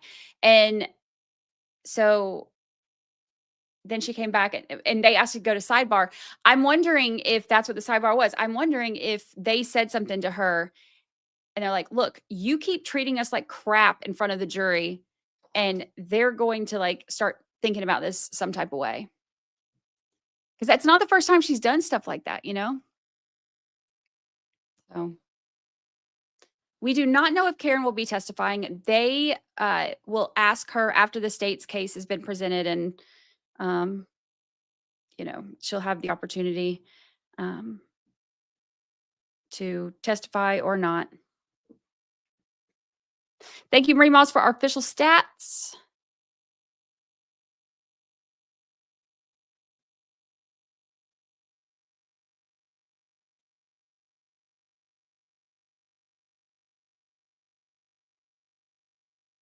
Contract didn't allow for the mistrial, which is funny because when so I got interviewed for that documentary too. There were a bunch of us who she interviewed, and they ended up cutting our stuff because once they got so much Karen footage, they ended up cutting a lot of us. And I remember when I was interviewing, I remember being in the interview and saying I just hope it's not a mistrial. I just hope it's not a mistrial. If it's a mistrial, it's going to be, I can't imagine going through all of this again. And yet here we are a year later.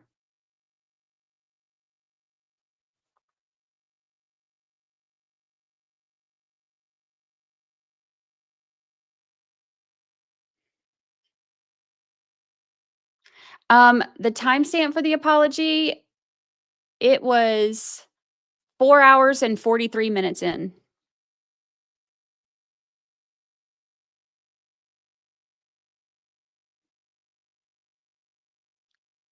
So about almost exactly 2 hours ago.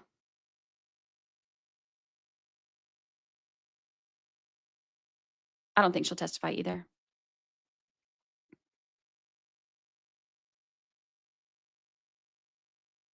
I'm exhausted after Alessi's cross too. That was hard work. And all we did was watch it. Most of it I watched while I was hiding. Here they come. Thank you. I'll see you tomorrow morning.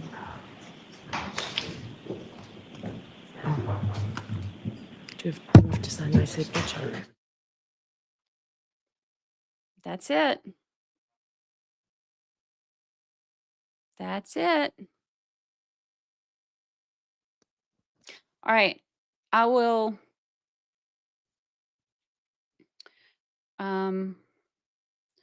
we can watch the clip again real quick. Okay.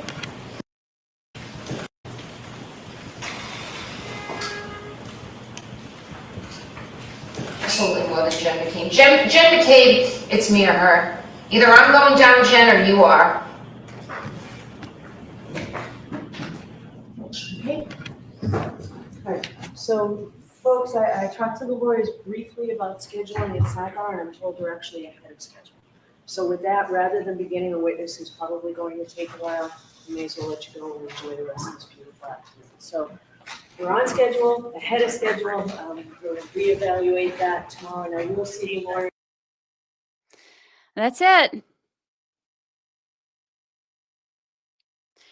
That was crazy.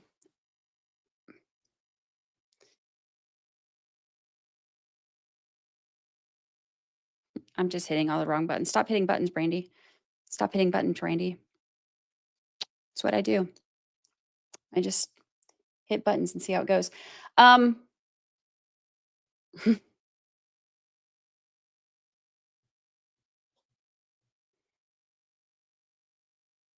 It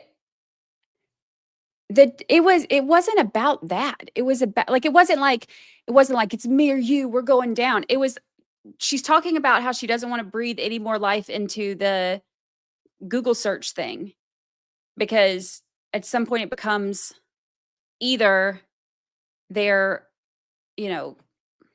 like it's either her or her because it's the whole thing is about that's wild that Jen McCabe, it's either me or her. Either I'm going down, Jen, or you are. Like that's all they play. That makes it look like she's trying to frame Jen McCabe. And that she's like trying to like be like, I'm making you gonna it's either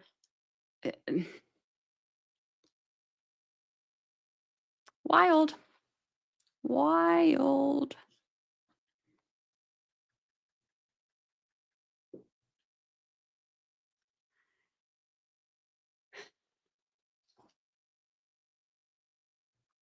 But Jen set her up.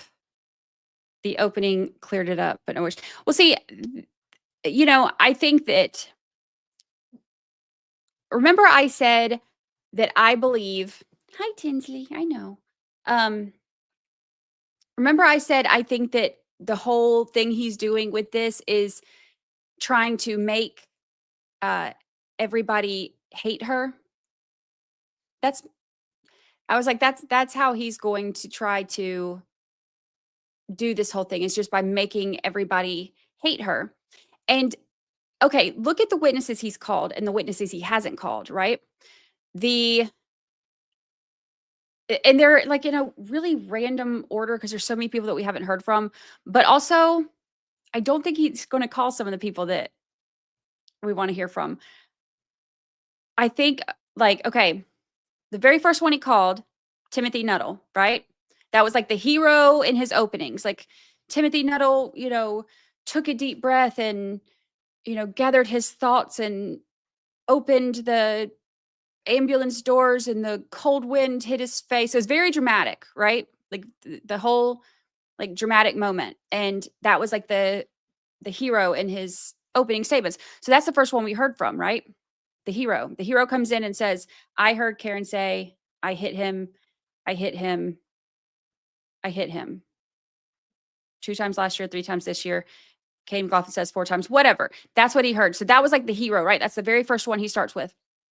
Then he plays the video clip of her saying, I wonder, like, people were asking me, or what, how'd she say it? Something about how, like, I wonder sometimes, like, do I even remember saying, did I hit him? Or people just kept telling me that I said I hit him. And I thought, no, that's not true.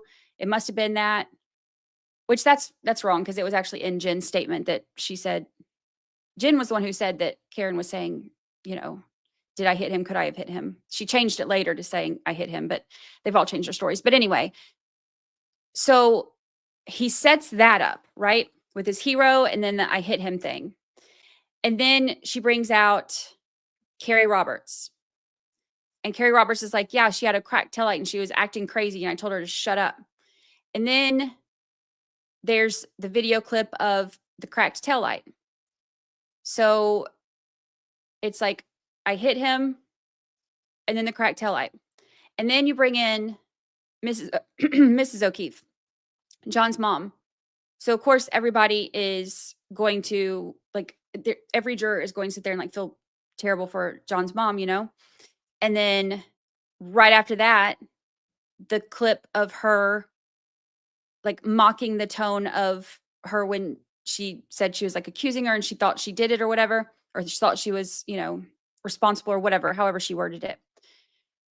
So it's like, okay, it's like working down all the things that they can do to try to make the jury hate her. I said from the beginning, the way that he's going to try this is by trying to make the jury hate her. And I feel like that's exactly what he's doing. It was the hero, and then the I hit him, and then the, you know, mocked Peggy's like accusatory tone or whatever. And then the text between them all day long, you know, that showed how they had like some toxic stuff going back and forth. Then the video clips then comes in the alcohol. So then the video clips about how she was, you know, buzzed and how much she drank and whatever. She kept saying she was buzzed. And then right after that, Dr. Fowler comes in and talks about her blood test and the estimated BAC.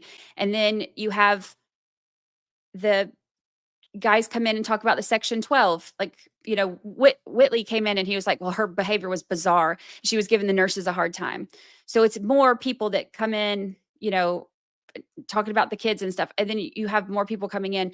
Then Jen McCabe, that's its own thing, you know, just simple small town soccer mom, you know, trying to make it in a big bad world. And she's living, you know, like just a normal soccer mom life. And this was so traumatic. And she brought up the Bella's mom thing. Then you have like the Ryan and Heather. He brought them in next because now he's trying to use that to say John wasn't in the car. The light was on because the dome light was on because the door was open. So while the defense is saying, yeah, because he was like gone to the house, they're saying, no, it's because he was getting out of the door. You just didn't see him. And then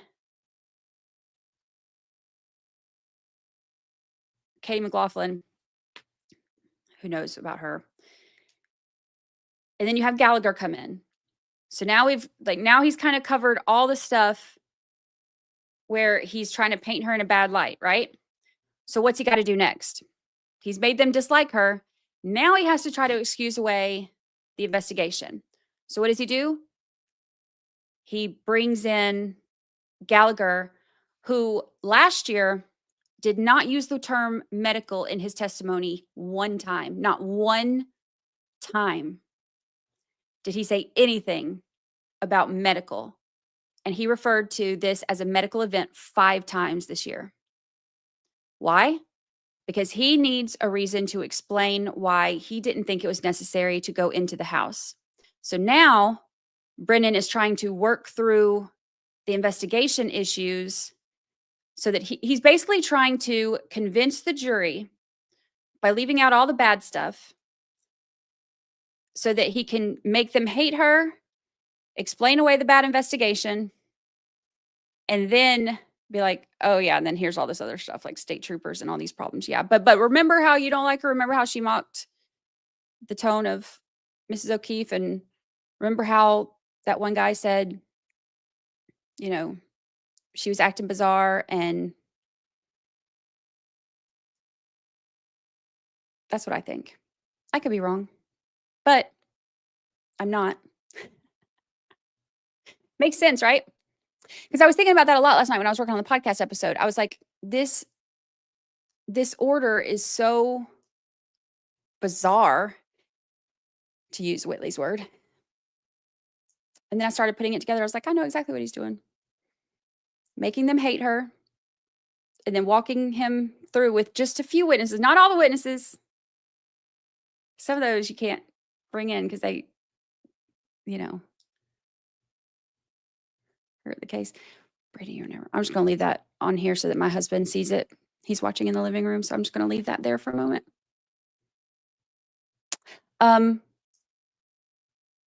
But yeah, that's what I think. Oh, and then of course the meteorologist to like, because that's the other part is the hitting the head on this, like on the frozen ground. And then the angry voicemails. Like I think that's what he's doing. I think he's, make them hating her and then walking through it. So, all right. Everybody wants to see Bev's apology again. I will do that. And then we're going to go because I've got to do the recap and then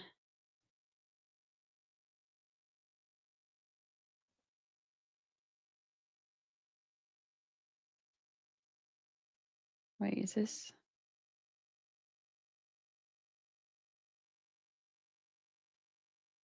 Is this it?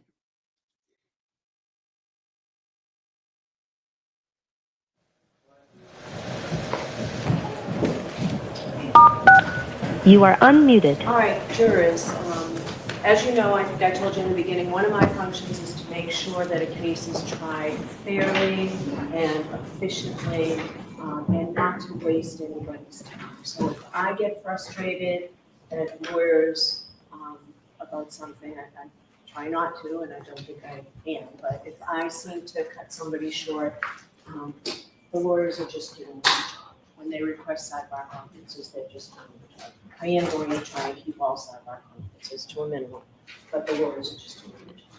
Okay. All right, go ahead, Mr. Alessi, let's go to the witness. She said, and I don't think I am, which means that that's what that sidebar was about. They were like, look, I don't know if you are hangry or just can't hide your frustration with us anymore because we're up here trying to fight for our client, but you acted totally whack. Do kids say whack anymore? Is that a thing? Kids say that? Not really. But they must have said something to her about it, look, you can't be talking to us like that in front of the jury. And now she's like, sometimes I can get snippy with them, even though I don't think I was.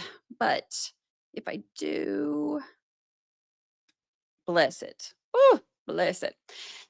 You best to believe that one's going to be on the craziest court moments tonight in my video. So,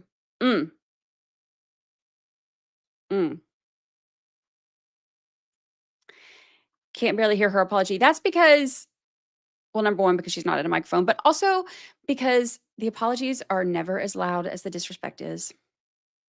So, all right, y'all, that is it for today. Day 11, and it feels like day 742, but we are slowly making our way, methodically, methodology, making our way through here.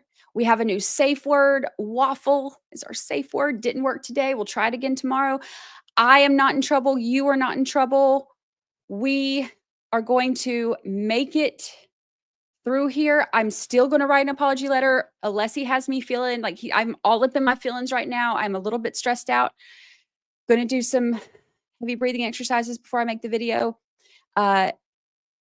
But you won't want to miss this one. So make sure you check out the craziest court moments because this will be a fun video to make because it'll be here. It'll be on Crime Junkie Jury. So there's a playlist. If you're on the homepage, there's a playlist that has the trial updates and it'll be on there. So